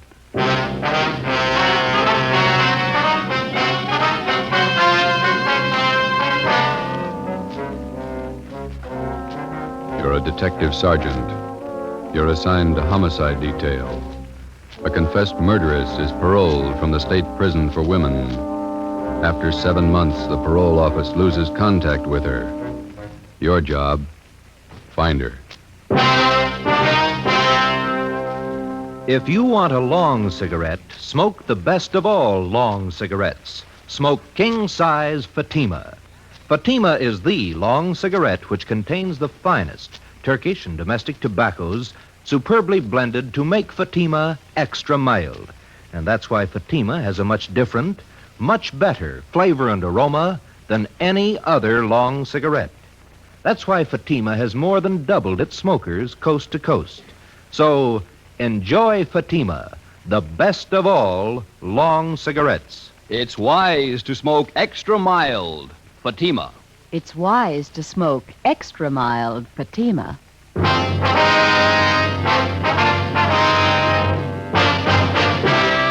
Dragnet, the documented drama of an actual crime. For the next 30 minutes, in cooperation with the Los Angeles Police Department, you will travel step by step on the side of the law through an actual case from official police files. From beginning to end, from crime to punishment, Dragnet is the story of your police force in action. It was Thursday, March 9th. It was foggy in Los Angeles. We were working a day watch out of homicide detail. My partner's Ben Romero. The boss is Thad Brown, chief of detectives. My name's Friday. We were on our way back from the State Building, and it was 2:45 p.m. when we got to the City Hall, room 29. Handwriting analysis. Want to have a seat, Fred? Okay, thanks. I'll see if Don's around. Maybe in the back room. All right. Don Meyer. Don, you here? Yeah, come in just a minute. Oh, hi, Ben. Got a quick job for you, Don. Can you spare a few minutes? Think so? Hi, Joe. Didn't see you. I'd like to have you meet Fred Galloway, state parole. Fred, this is Don Myers, our handwriting man. How are you? Got a couple of signatures here. I'd like to have you check them now if you can. No, I can try. Let's see what you got. You want to show them, Fred? Yeah.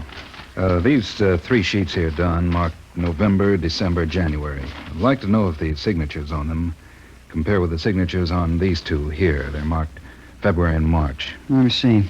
Thanks. Mm-hmm. Yeah, well, it shouldn't take long. Why don't you fellas have a seat? Yeah, okay.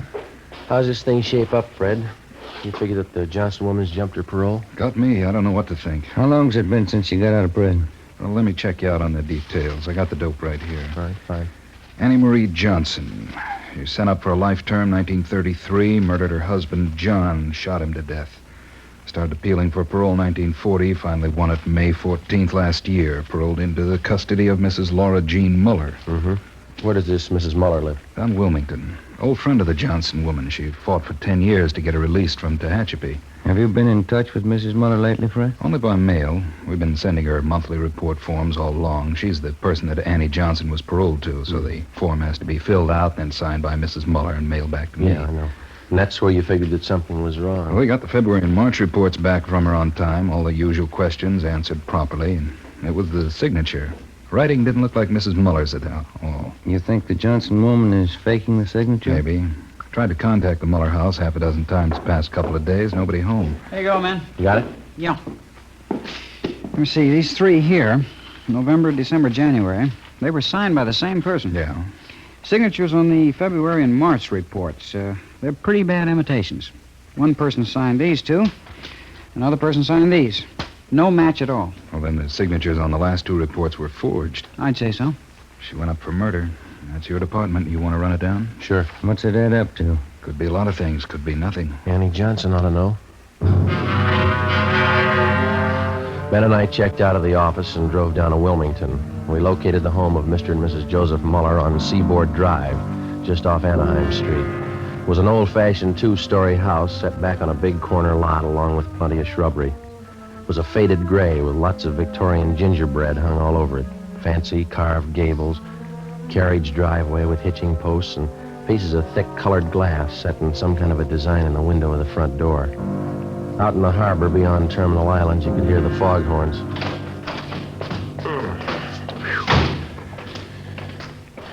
They sure get the fog out here, don't they? It's pretty thick today. My aunt used to live just above here, Grant Avenue. Oh, uh-huh. Couldn't take the fog, so she moved out the valley. Garden could stand some taking care of. Yeah, weeds are doing fine. Want to try it again?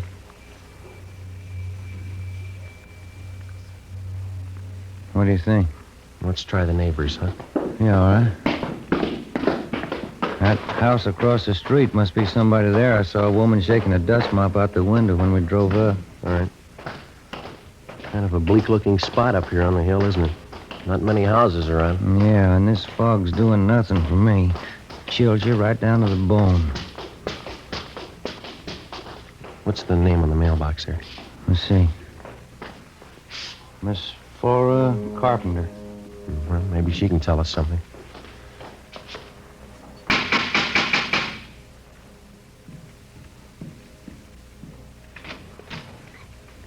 you the sewing machine man? No, ma'am. We're police officers. Like to ask you a few questions. Oh, I'm sorry. I thought you came about my singer. No, ma'am. I can't do any more work on my peasant skirt until the machine's fixed. And it has to be done by Saturday. Our folk dancing group's having a big jamboree Saturday night. Will you step inside? Thank you. This is Sergeant Romero. My name's Friday. Oh, how do you do? Oh, fog's so refreshing, isn't it? Very vitalizing. Yes, ma'am. Are you acquainted with Mr. and Mrs. Muller across the street, Miss Carpenter? The Muellers? Yes, I've known them for years. And they have an Annie Johnson living with them? Yes, one of my very good friends. She's employed as a housemaid for the Mullers, is that right? Well, I guess you could call it that. Actually, she's more of a companion to Mrs. Mueller since poor Mr. Mueller got sick. What's his trouble? His mind. Poor man just lost his senses. He's at the state hospital at Norwalk. Mm-hmm. When did they send him there? Let me see. This is March. It must have been last November. Yes, became violent. Do you know where Mrs. Muller is now? In the sanitarium out near Pasadena. Not well at all. And Annie Johnson, is she still living at the Muller's house across the street? Oh, yes. She went downtown to do some shopping today. Did she say when she'd be back? Well, no, she didn't, but we have a meeting of our book appreciation club at 8:30 tonight here at my house, and I certainly don't think she'd miss the meeting. I see. Miss Carpenter, do you happen to know the name of the sanitarium where Miss Muller's staying? Garraway's. That's what Annie told me. Garraway's Rest Home out by Pasadena. Mm-hmm. Have any of the neighbors been out to visit her? Well, no, we haven't. Annie said the doctors there thought it'd be better if Mrs. Mueller didn't have visitors. I see. I wonder if you'd tell us where we could find a public telephone in the neighborhood? Oh, you can use my phone, Sergeant. It's right back there in the hall. Fine, thank you. I'll call him, Joe. All right. I'll have the operator charge it to our office. You sure you can find your way back there, Sergeant? It's right under General Pershing's picture. Yes, ma'am. No trouble. I was just thinking, Sergeant Friday. Yes, ma'am. Would you know anything about repairing sewing machines? No, I'm afraid not. Oh. Well, Fluffy, there you are. This is Anna Johnson's cat, Sergeant. Isn't he simply gorgeous? Look at that fur. Yes, ma'am. It's a nice cat. Genuine Persian. Annie brought him with her when she came to live with the Muellers. Did Mrs. Johnson and Mrs. Muller always seem to get along fairly well together to you? I mean, no arguments? Oh, my, no. Annie's the easiest person in the world to get along with. All us girls in the neighborhood just adore her. Joe. Did you talk to sanitarium? Yeah, I double-checked the name. Yeah? Mrs. Muller's not there. They never heard of her. Ben and I left and interviewed some of the other people in the neighborhood. They all had the same high opinion of Annie Johnson as Miss Carpenter did. They all had the impression that Mrs. Muller was under doctor's care at the Garraway Rest Home in Pasadena. Annie Johnson told them so. We found out that Mrs. Muller had one other living relative besides her husband, a niece, Lorraine Muller. She lived out on Norwich Drive in Beverly Hills. 5:30 p.m., Ben and I drove back to the office and made a spot check of every private rest home and sanitarium listed in the Los Angeles area. Mrs. Muller wasn't at any of them. We called the state hospital at Norwalk, and they informed us that Joseph Muller was there, having been committed the 2nd of November the previous year. He was critically ill. We put in another call to the Muller home. Still no answer. 6:15 p.m., we drove out to Beverly Hills to the home of Mrs. Muller's niece, Lorraine. She was a tall, good-looking girl with blonde hair and a bad cough. I don't think I can help you, Sergeant. I moved out of my aunt's house 3 months ago. I haven't seen her since. Were you staying at the house when Annie Johnson came to live there? I was raised in that house. Mother and Dad died when I was a baby, and Uncle Joe and Aunt Laura took care of me. They're wonderful people. Would you mind telling us why you moved? I don't mind. Everything was fine until Annie Johnson came. I didn't get along with her. We fought all the time. Oh, is that so? I don't know why. I just didn't like her. When Annie moved in, she took over the whole house. What's the connection between your aunt and Mrs. Johnson? Any blood relationship there? No. Annie was a school chum of Aunt Laura's. When they sent her to prison for killing her husband, she wrote for help. And your aunt helped her? She worked for 11 years at it. I don't know how much money she spent. Lawyers, you know. Yeah. She finally got Annie parole. And then she took Mrs. Johnson on as a housekeeper, is that right? Yeah, but she never did any work. She acted like she owned the house. Like my aunt and uncle owed her everything they'd done for her. When's the last time you heard from your aunt? It was a few months ago, around Christmas time. I called her up to wish her a Merry Christmas. You have no idea where Mrs. Muller might be now? Some friends that she could be staying with, maybe? No, Aunt Laura only has a few friends. They all live in the neighborhood. She's not in the habit of going off without telling anyone, is she? No, never anything like that. I don't understand it. Something must be wrong. Annie, do you think she's done something? Do you? No, she couldn't have. She owes everything to Aunt Laura. Her freedom, a good home, nice clothes, money. Everything my aunt could give her. Some people are like that. If it's free, they never get too much. Before we left Lorraine Muller's house, we got the name of her aunt's lawyer. We had dinner at a lunch counter on La Cienega, and then we drove back to Wilmington to the Muller house. Lights were burning in the front windows. The fog was thick now.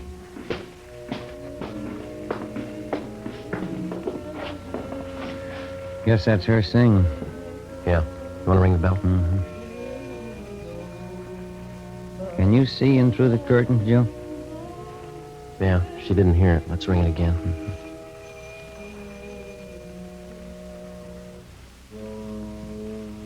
There, here she comes. Yes? Are you Mrs. Johnson? Yes, that's right. What is it? Police officers, our identification. Oh. Yes, won't you come in? Thank you, ma'am. Thank you. We'll go in the parlor, shall we? All right. No. We're February and March. Yes? We think the signatures on those two reports are forged. Oh, those. Mm-hmm. Oh, yes. I don't know what to say. I really didn't think it was that serious. I knew the reports had to be sent in. Did you sign Mrs. Muller's name on them? Well, yes, I did. You see, Laura Muller's at a sanitarium now, resting up. Mm-hmm. I didn't want to bother her with all this business, so I signed them and put them in the mail. But forgery, I didn't think it was that serious. Mm-hmm. Which sanitarium is Mrs. Muller staying at? Garraway's. A very nice place. It's near Pasadena. She's been there about 2 months now.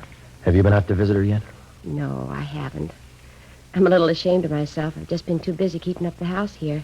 It's lots of work. Yes, I understand. I suppose you drove Mrs. Muller to the sanitarium. As a matter of fact, I didn't.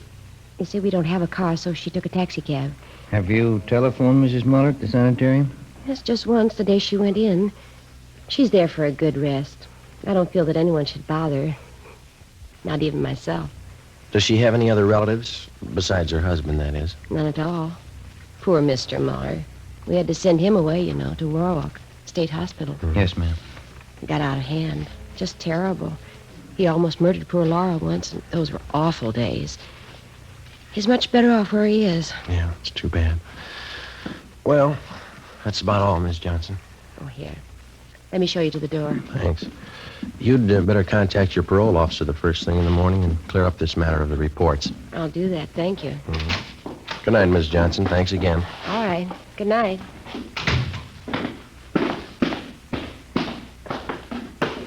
What time you got? 20 minutes after 8. The light just went on in the attic. Yeah. What do you think? We better go take a look around. What do you think we'll find? I don't know. Maybe a reason for some of those lies she told us. 8:35 p.m. Annie Johnson left the house and crossed the street to Miss Carpenter's place. In the Muller house, in a small desk in one of the rear bedrooms on the first floor, we found a file for Mrs. Muller's business papers. In the file, we located 3 of her insurance policies. There was one for $5,000 and 2 for $3,500. Each policy had a rider attached, changing the beneficiary from Joseph Muller, the husband, to Annie Johnson. $12,000 worth of insurance. Yeah, let's get them back in this folder. Did you get the policy numbers? Yeah. What's this? Let's see. Phone bill. Light bill. Here's one. Labor bill. $1 an hour paid to Tom McCrae, charged to Annie Johnson. Uh-huh. Let's go. Yeah, I want to get this address here. Tom McCrae, East Jefferson. Mm-hmm. There's her cat. Yeah, let's go see what we can find upstairs, huh? Pretty cat. We went upstairs to the second floor of the house and searched the rooms. We went up another flight of stairs to the attic. For a full half hour, we searched through dozens of corrugated cartons crammed with souvenirs and picture postcards. Joe, come here. Yeah. Take a look. Wrapped in newspaper. 3220 Colt. 3 empty cartridges. We got a gun and we got a suspect. Those insurance policies could be the motive.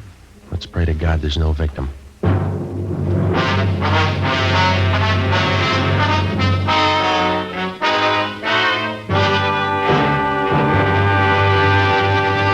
You are listening to Dragnet for the step-by-step solution to an actual police case. Here, step by step, are the reasons why Fatima has more than doubled its smokers from coast to coast. Step 1. The name Fatima has always stood for the best in cigarette quality. Step 2. Long cigarette smokers discover Fatima has a much different, much better flavor and aroma. Step 3. Long cigarette smokers find Fatima extra mild. Fatima is the long cigarette which contains the finest Turkish and domestic tobaccos superbly blended to make Fatima extra mild. And that's why more and more smokers every day agree it's wise to smoke extra mild Fatima.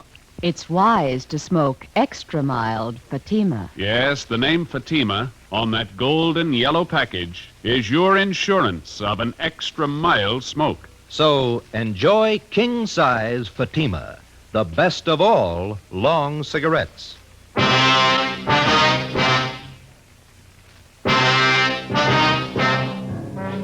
10 p.m.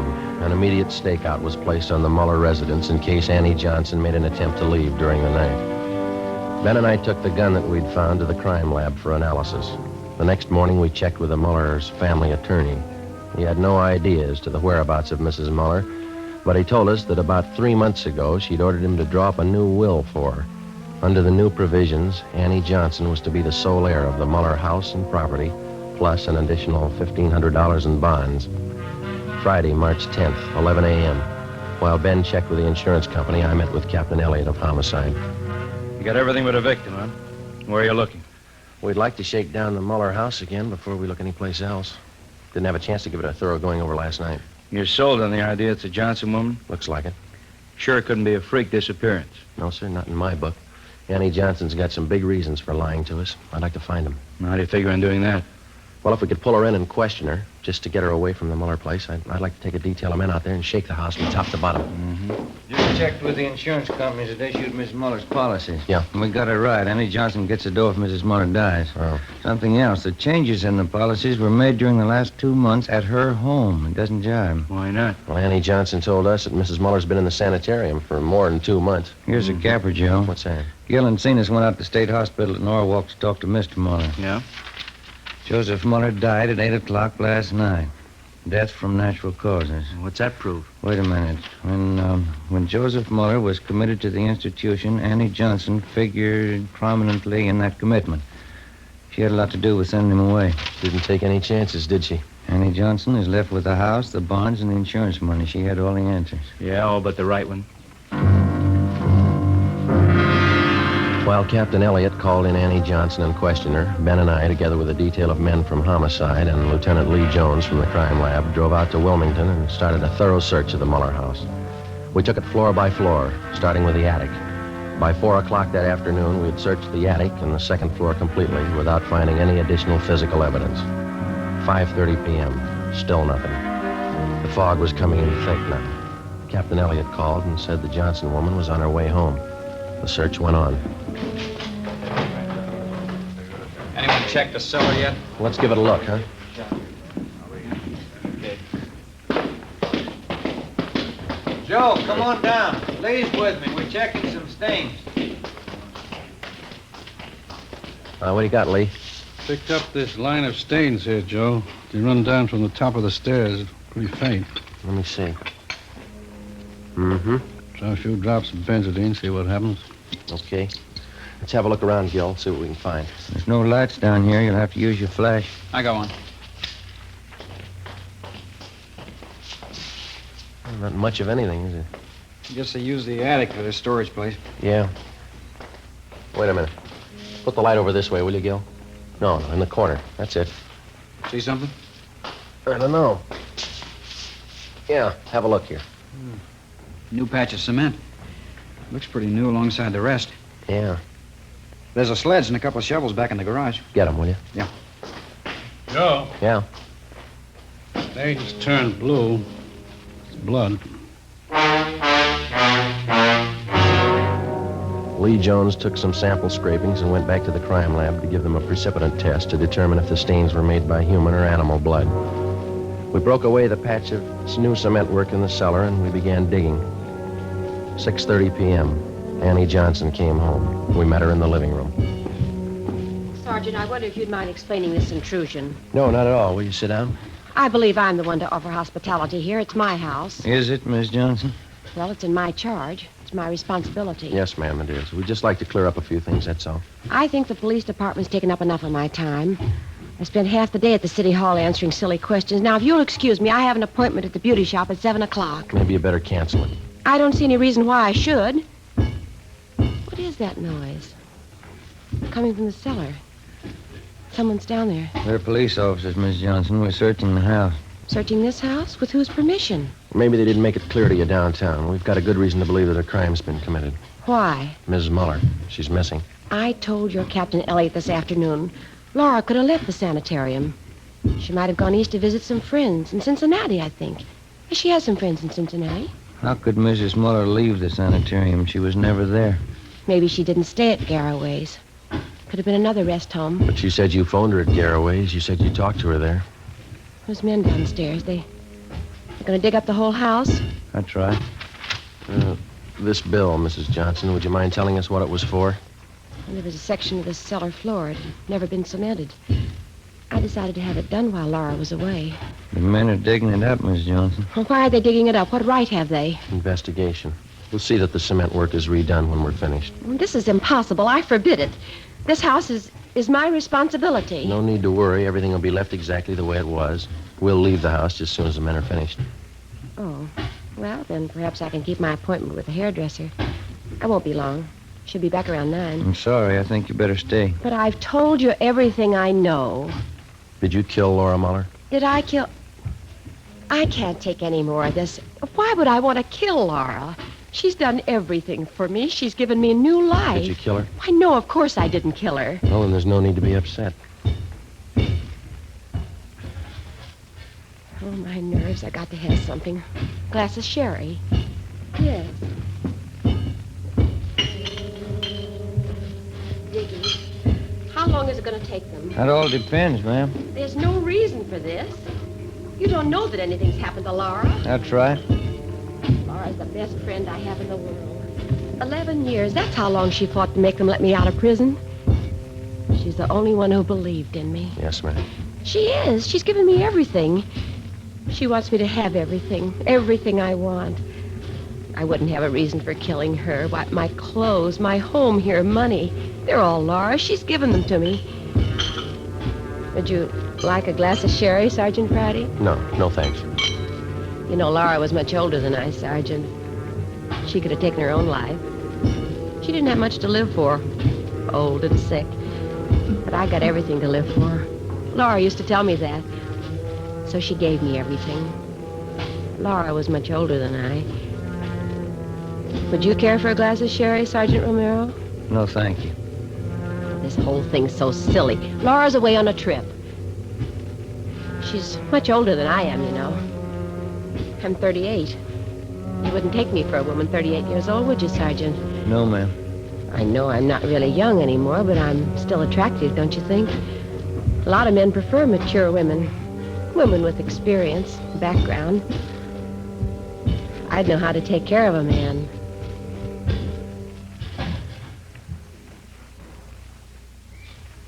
Joe. Yeah.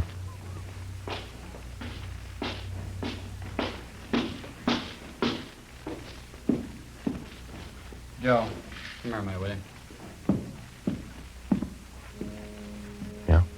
We found her. Laura, I didn't mean it. I didn't mean it. she wanted to die. Call the coroner, Gil. Let's go, Miss Johnson. Laura wouldn't want this. She knows I didn't mean it. She's the only one who knows what I went through. Years in prison. Laura understood me. She gave me everything. Yes, she did. Ask anybody. They all know how Laura felt about me. Ask anybody. We can't ask her.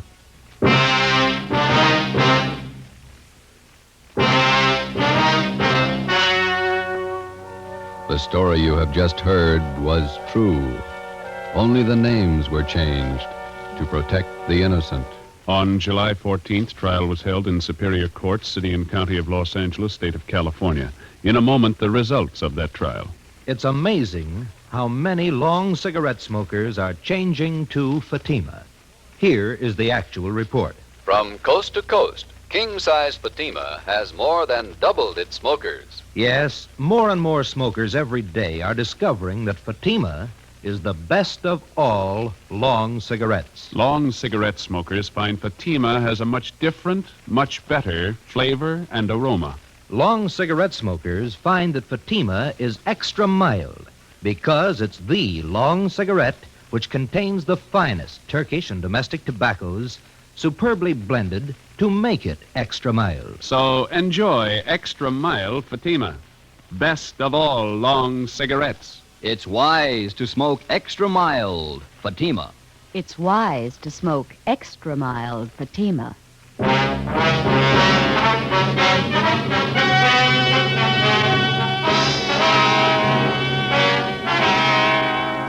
Annie Marie Johnson was tried and convicted of murder in the first degree.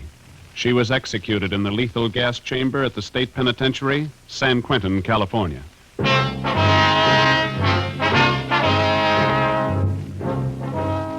You have just heard Dragnet, authentic cases from official files. Technical advice for Dragnet comes from the Office of Chief of Police W.A. Wharton, Los Angeles Police Department. Dragnet wishes to thank the editors of Radio Television Life magazine. They have judged Dragnet the outstanding new program of the past radio season. Fatima Cigarettes, the best of all long cigarettes, has brought you Dragnet from Los Angeles. Tomorrow, hear the Ronald Coleman's charming series, The Halls of Ivy, on NBC.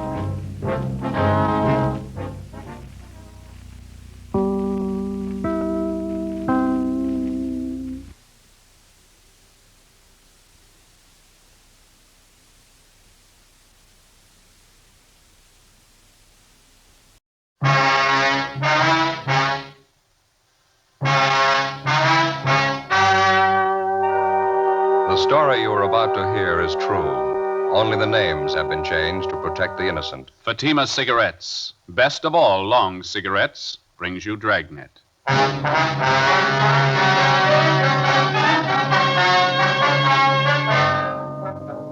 You're a detective sergeant. You're assigned to robbery detail. A doctor is severely beaten, robbed, and left in critical condition. Suspicion points to a narcotics addict.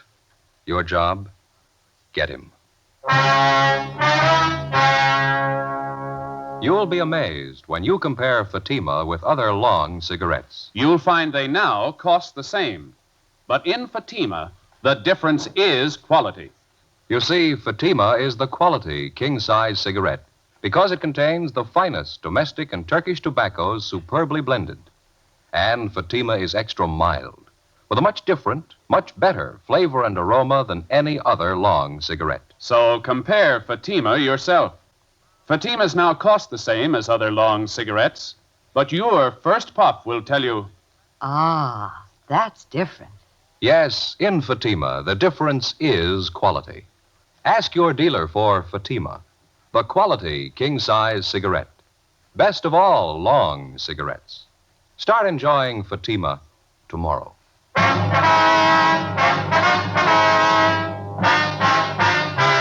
Dragnet, the documented drama of an actual crime. For the next 30 minutes, in cooperation with the Los Angeles Police Department, you will travel step by step on the side of the law through an actual case transcribed from official police files. From beginning to end, from crime to punishment, Dragnet is the story of your police force in action.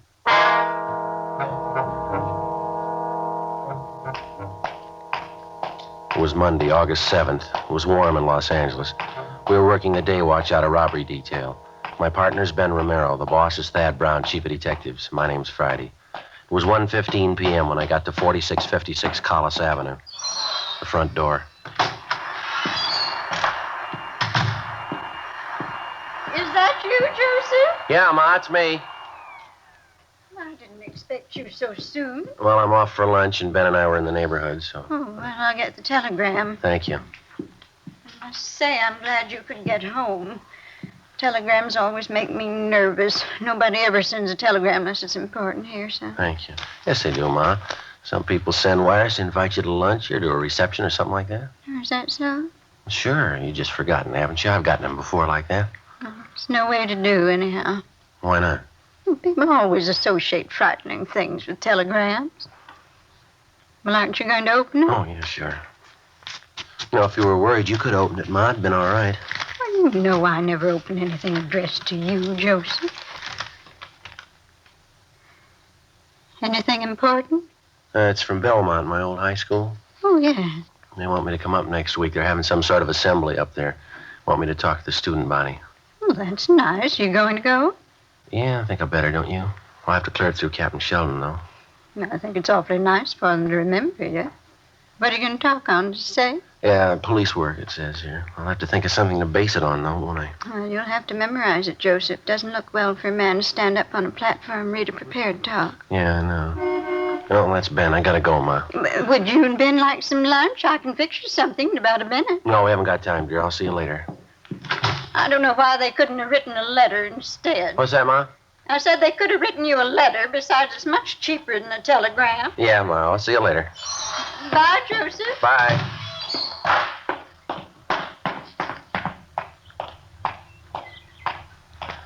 Just got a call, Joe. They want us to call the office. Oh, well, I might as well do it from the house, huh? Yeah. All right, I'll be right back. Right.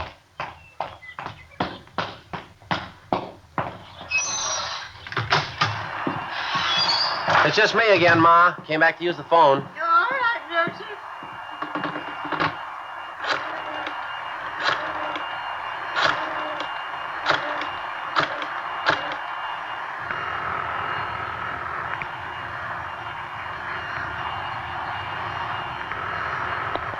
City Hall.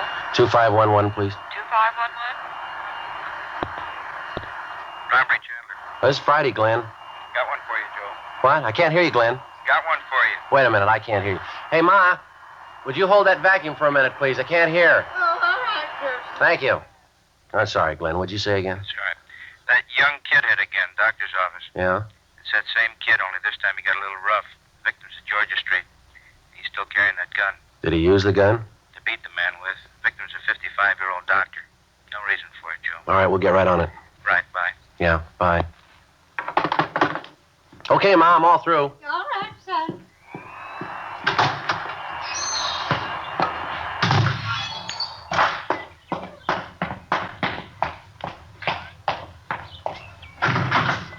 Anything? Yeah. That young hype hit again. Doctor's office beat him up pretty bad. He's down at Georgia. Great combination, isn't it, Joe? What's that? Arm full of narcotics and a loaded gun.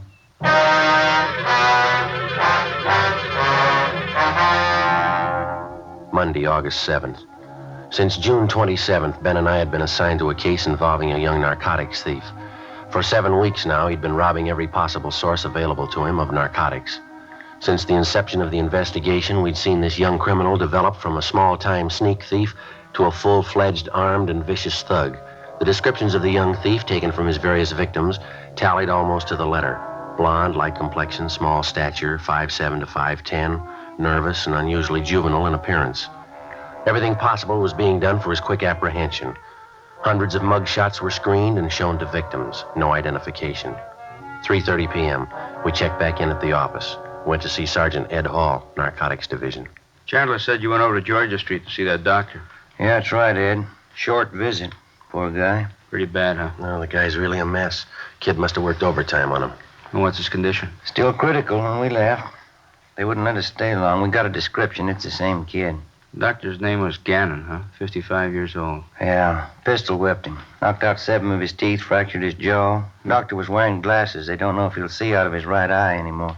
Well, this puts Junior in the big leagues now. Yeah, it sure does. We got out a supplementary all points on him. Here's a list of the junk that he got. It's quite a haul here. Yeah.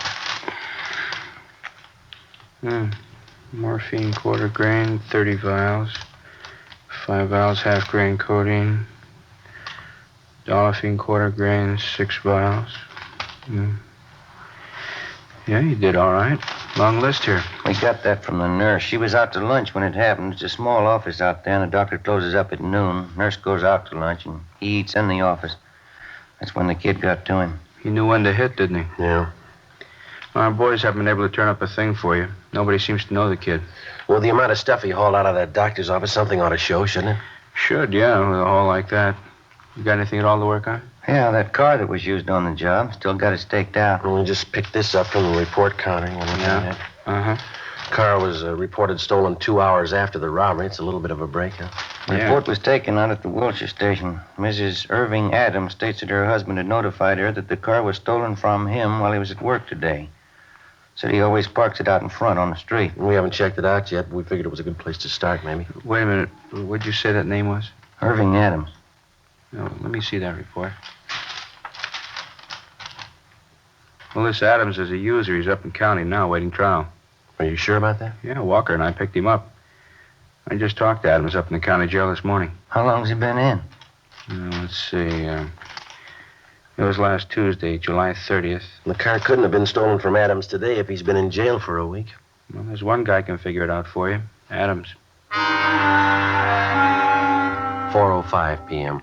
We went up to the 10th floor of the county jail, the interview room. We talked to Irving Adams for an hour. He said he wanted to cooperate, but he couldn't explain his wife's action in reporting the car stolen from him.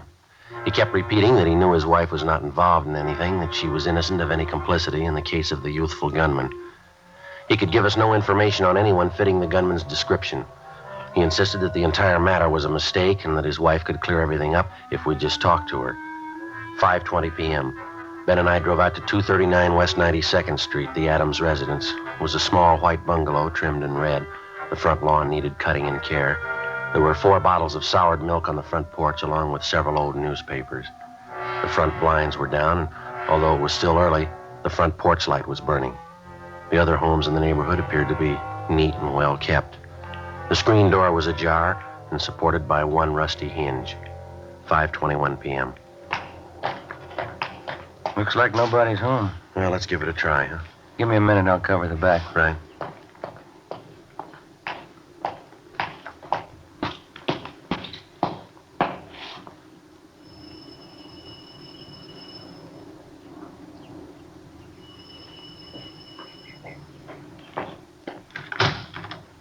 Yes?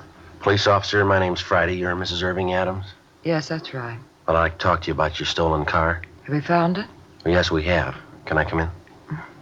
Place is in such a mess. Can't we talk here? Well, if you don't mind, I'd rather come inside. All right.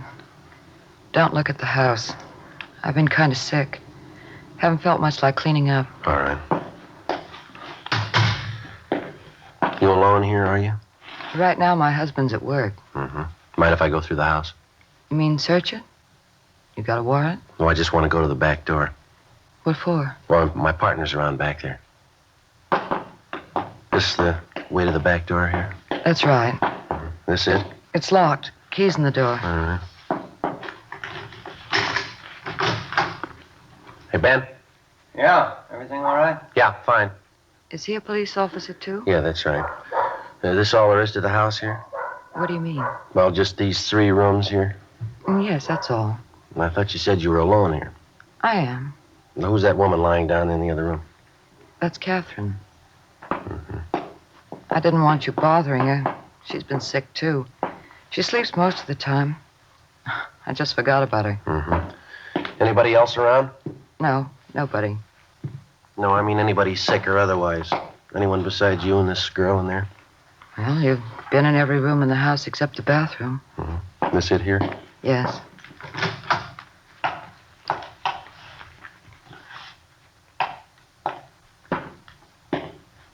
Okay. I don't understand all this. I reported my car stolen, and you come out here and search my house. If I did steal my car, I wouldn't hide it in here. Yeah. Ben, want to come in? Yeah. Could you tell me something? Yeah.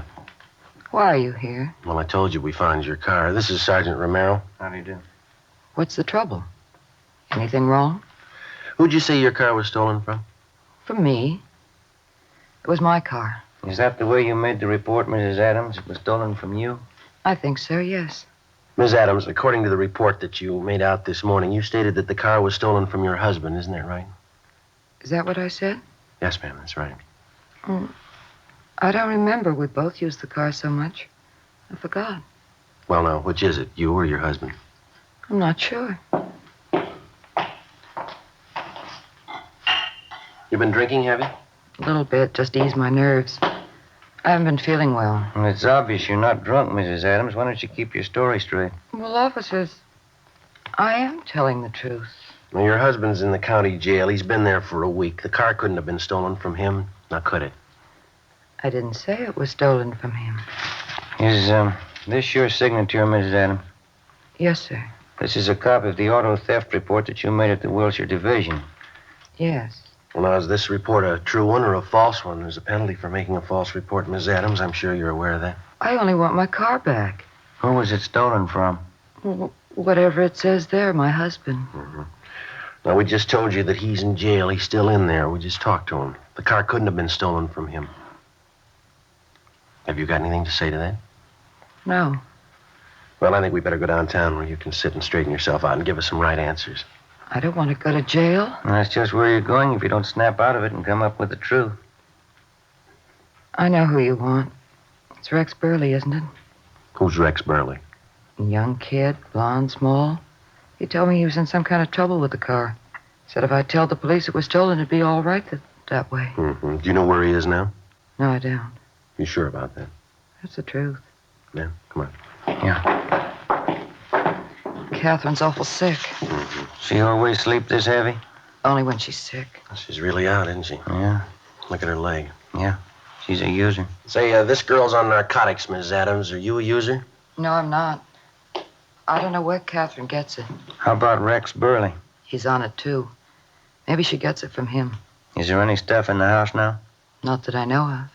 You want to tell us where Rex Burley is? I don't know. He called here about an hour ago. Catherine talked to him. Did he tell her where he was? Yes, he did. She wrote it down on a piece of paper. Where's that paper? Under her pillow.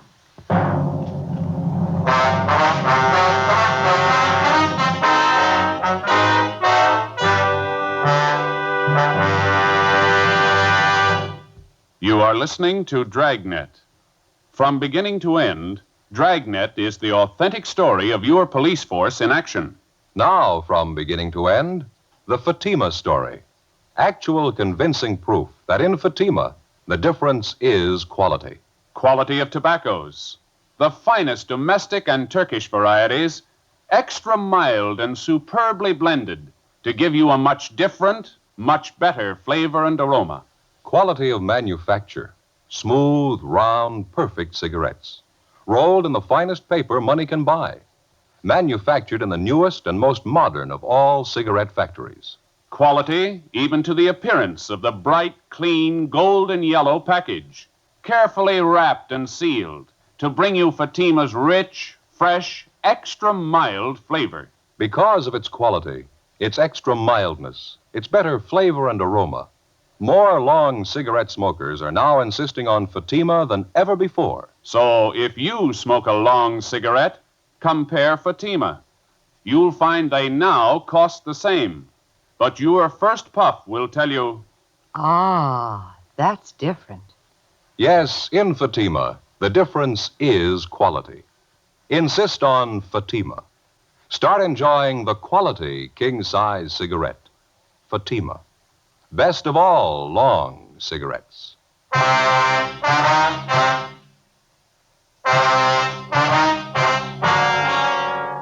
Monday, August 7th, 6:30 p.m. The young girl who was identified as Catherine Dorrance was awakened, and she produced Rex Burley's address. She stated that she'd known him for the past year. She had just graduated from high school and gave her age as 18. In talking further with both Iris Adams and Catherine Dorrance, we found that the description of Rex Burley checked out with that given us from the suspect's victims. They both stated that, as far as they knew, it was his true name, that he had no friends or associates known to them. A check with R&I showed no record on the name Rex Burley. At 6:37 p.m., Sergeants Hall and Walker from Narcotics Division arrived and continued the investigation of the two female suspects. A stakeout was placed on the house at 239 West 92nd Street. The address we got from Catherine Dorrance was a hotel on Washington Boulevard. We drove out and checked with the clerk. We asked if he had anyone registered under the name of Rex Burley, and he told us no. We gave him Burley's description, and he said that a young man similar to that had registered and was in room 210. We got a pass key from the clerk. We walked up to the second floor.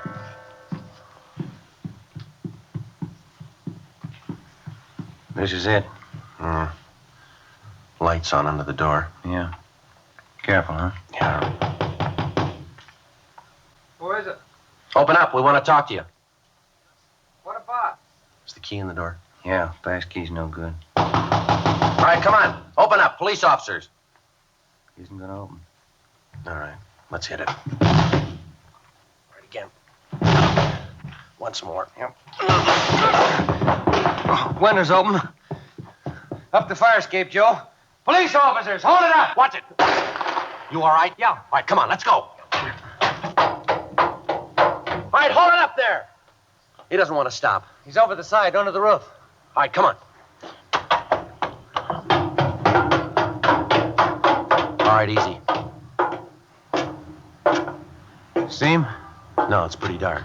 All right, come on. Easy now. All right, easy. Over there, on that side. Can you see him? No, it's too dark. Watch that skyline. He's over there in that corner. See him? Yeah, now he's gone. Must have ducked back down. Well, he's in that corner. All right, let's take him. Now keep down. You circle around from that side. I'll go around this way. Right. Be careful. Keep down.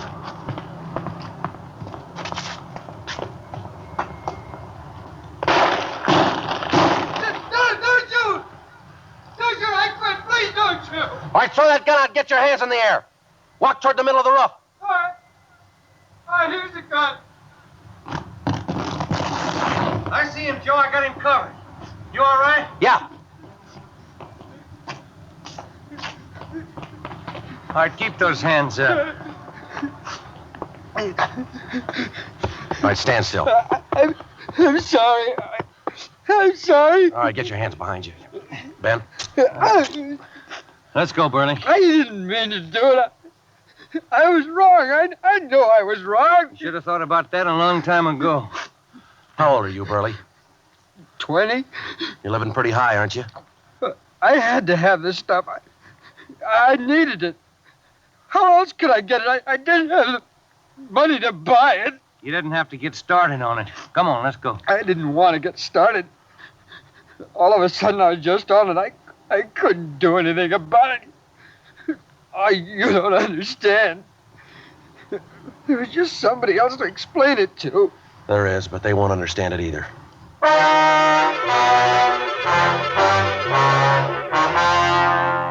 Monday, August 7th, 8:40 p.m.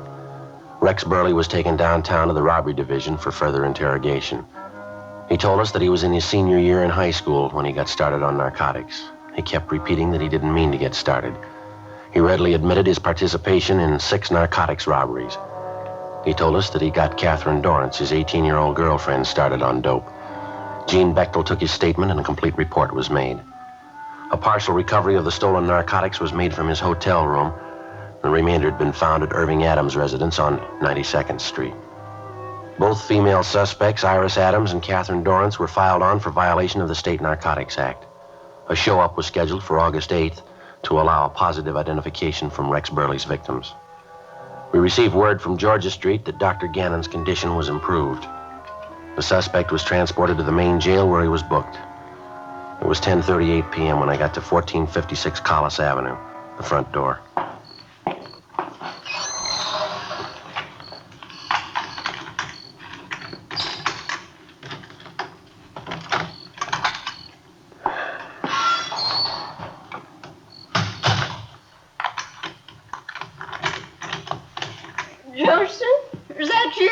Yeah, Ma. Oh, have you had your dinner? No, I'm not hungry. We'll have to eat. I'll fix you something. Oh, I'm kind of tired. I just like to sit down for a minute. All right. Well, there's the evening paper. Oh, thank you. Well, what'd you do to the sleeve of your coat? Oh, where? Oh, guess I must have ripped it, huh? You slip it off, I'll mend it after I fix you some dinner. Well, why don't you sit down and work on it now if you want to? I've got something I'd kind of like to go over with you. All right. You remember that telegram from Belmont this morning? Yeah, your old high school. Mm-hmm. Well, I think I got an idea for a speech, maybe. Just made a few notes here. Wrote down some of it. You think you feel like listening to it? See if it's okay? All right.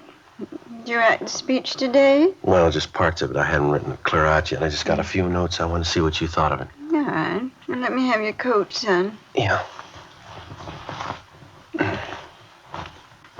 There you go. Yeah. Thank you. Now, let's hear you talk. Well, remember, it's not written down yet. It's just kind of hit and miss as I go along, but I think I can get the thought across, and then I'll put it all down on paper. All right. Mr. Fisher, that's the principal up there, you know. Yes. Mr. Fisher, members of the faculty and students. I'd like to tell you about a young boy who started out in high school and ended up on the roof of a downtown hotel dodging police bullets. I'd like to tell you about his girlfriend, 18 years old and a dope addict. This young fella started out on narcotics in search of a new thrill, something new that he hadn't experienced in his young life. He was still in high school when a group of the more high-living youngsters used to congregate at the local malt shop. Well, that's not so good, is it? No. Well, maybe it sounds better this way. There was a malt shop on the corner where some of the youngsters used to get together after school. Kind of a place where, if you had the right connections, and our young boy and girl did, you could get a drink of liquor in the back room. Well, the high school faculty knows all about this local malt shop, and they inform the authorities, and pressure is brought to bear. But the man who operates the place is clever, if you can call the operations of a man like this clever. He knows how to cover up, how to keep the front room legitimate and the back room a spawning place for juvenile delinquency. And the students don't help much. There seems to be something during the formation of a juvenile mind that when his teachers or his parents catch him doing wrong or they try to tell him it's bad, he prides himself in seeing how long he can get away with it undercover. Seems to be the stylish thing to do to outwit your parents and teachers. As the youngsters grow older, they invariably find out how infantile and stupid this is, but sometimes it's too late. Does that sound kind of stuffy, Ma? What do you think? Sounds like the truth. Let me hear the rest of it. Well, you know how kids are. Sometimes they resent it if they think you're lecturing them. Maybe if they could have been with Ben and I tonight, it might make a difference. Well, I don't want to make this too long, Ma. I think maybe I ought to finish up something like this. From this malt shop on the corner and that back room, our young boy gets a good shove down the road of self-degradation. He has the right connections, and it isn't too long before he graduates the liquor in the back room for something he thinks it's far better, narcotics. He's heard that, unlike liquor, you can't smell it on his breath, and he's a real veteran now. He has hangovers. He's heard that narcotics doesn't leave you with a hangover. So it doesn't take too long before, in police parlance, he's hooked. Living in this day and age, he thought that they taught him well in his economics and civics classes. He thought he knew what post-war inflation was all about. He didn't have the vaguest notion of the cost of his daily supply of narcotics once he was hooked on it. He found that before long, he had to have his daily dosage. In no time at all, he found that it was all he could do to get by on $30 a day. That's what it cost, Ma.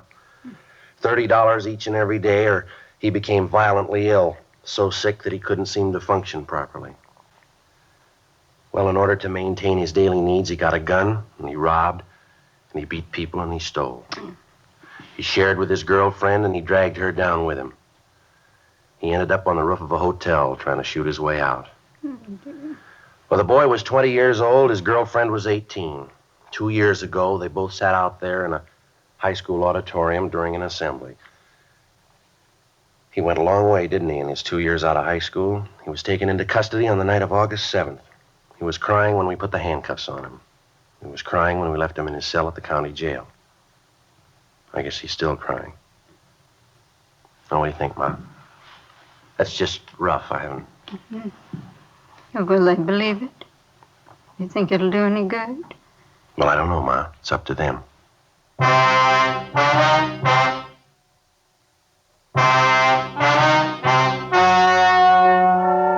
The story you have just heard was true.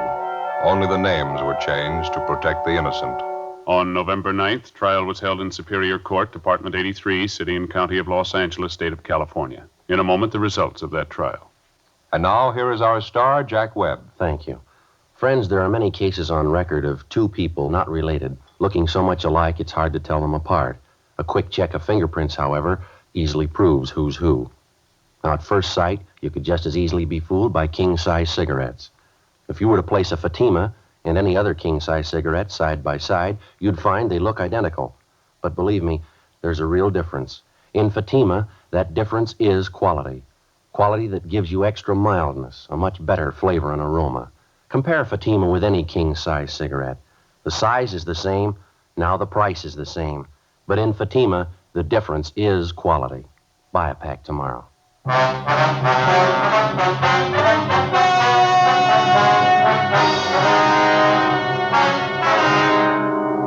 Rex Martin Burley was found guilty of 3 counts of robbery in the first degree and was sentenced to the state penitentiary where he is now serving his term. First-degree robbery is punishable by imprisonment from 5 years to life. The Federal Civil Defense Administration will send you an air raid instruction sheet if you will write the Superintendent of Documents, Washington, D.C., enclosing 5 cents in coin or stamps. You have just heard Dragnet, a series of authentic cases from official files. Technical advice comes from the Office of Chief of Police W.H. Parker, Los Angeles Police Department. Fatima Cigarettes, best of all long cigarettes, has brought you Dragnet, portions transcribed from Los Angeles.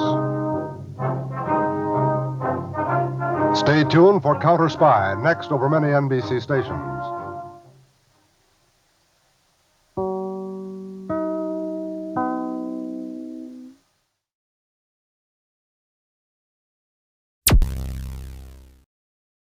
Thank you for listening. Please like and subscribe.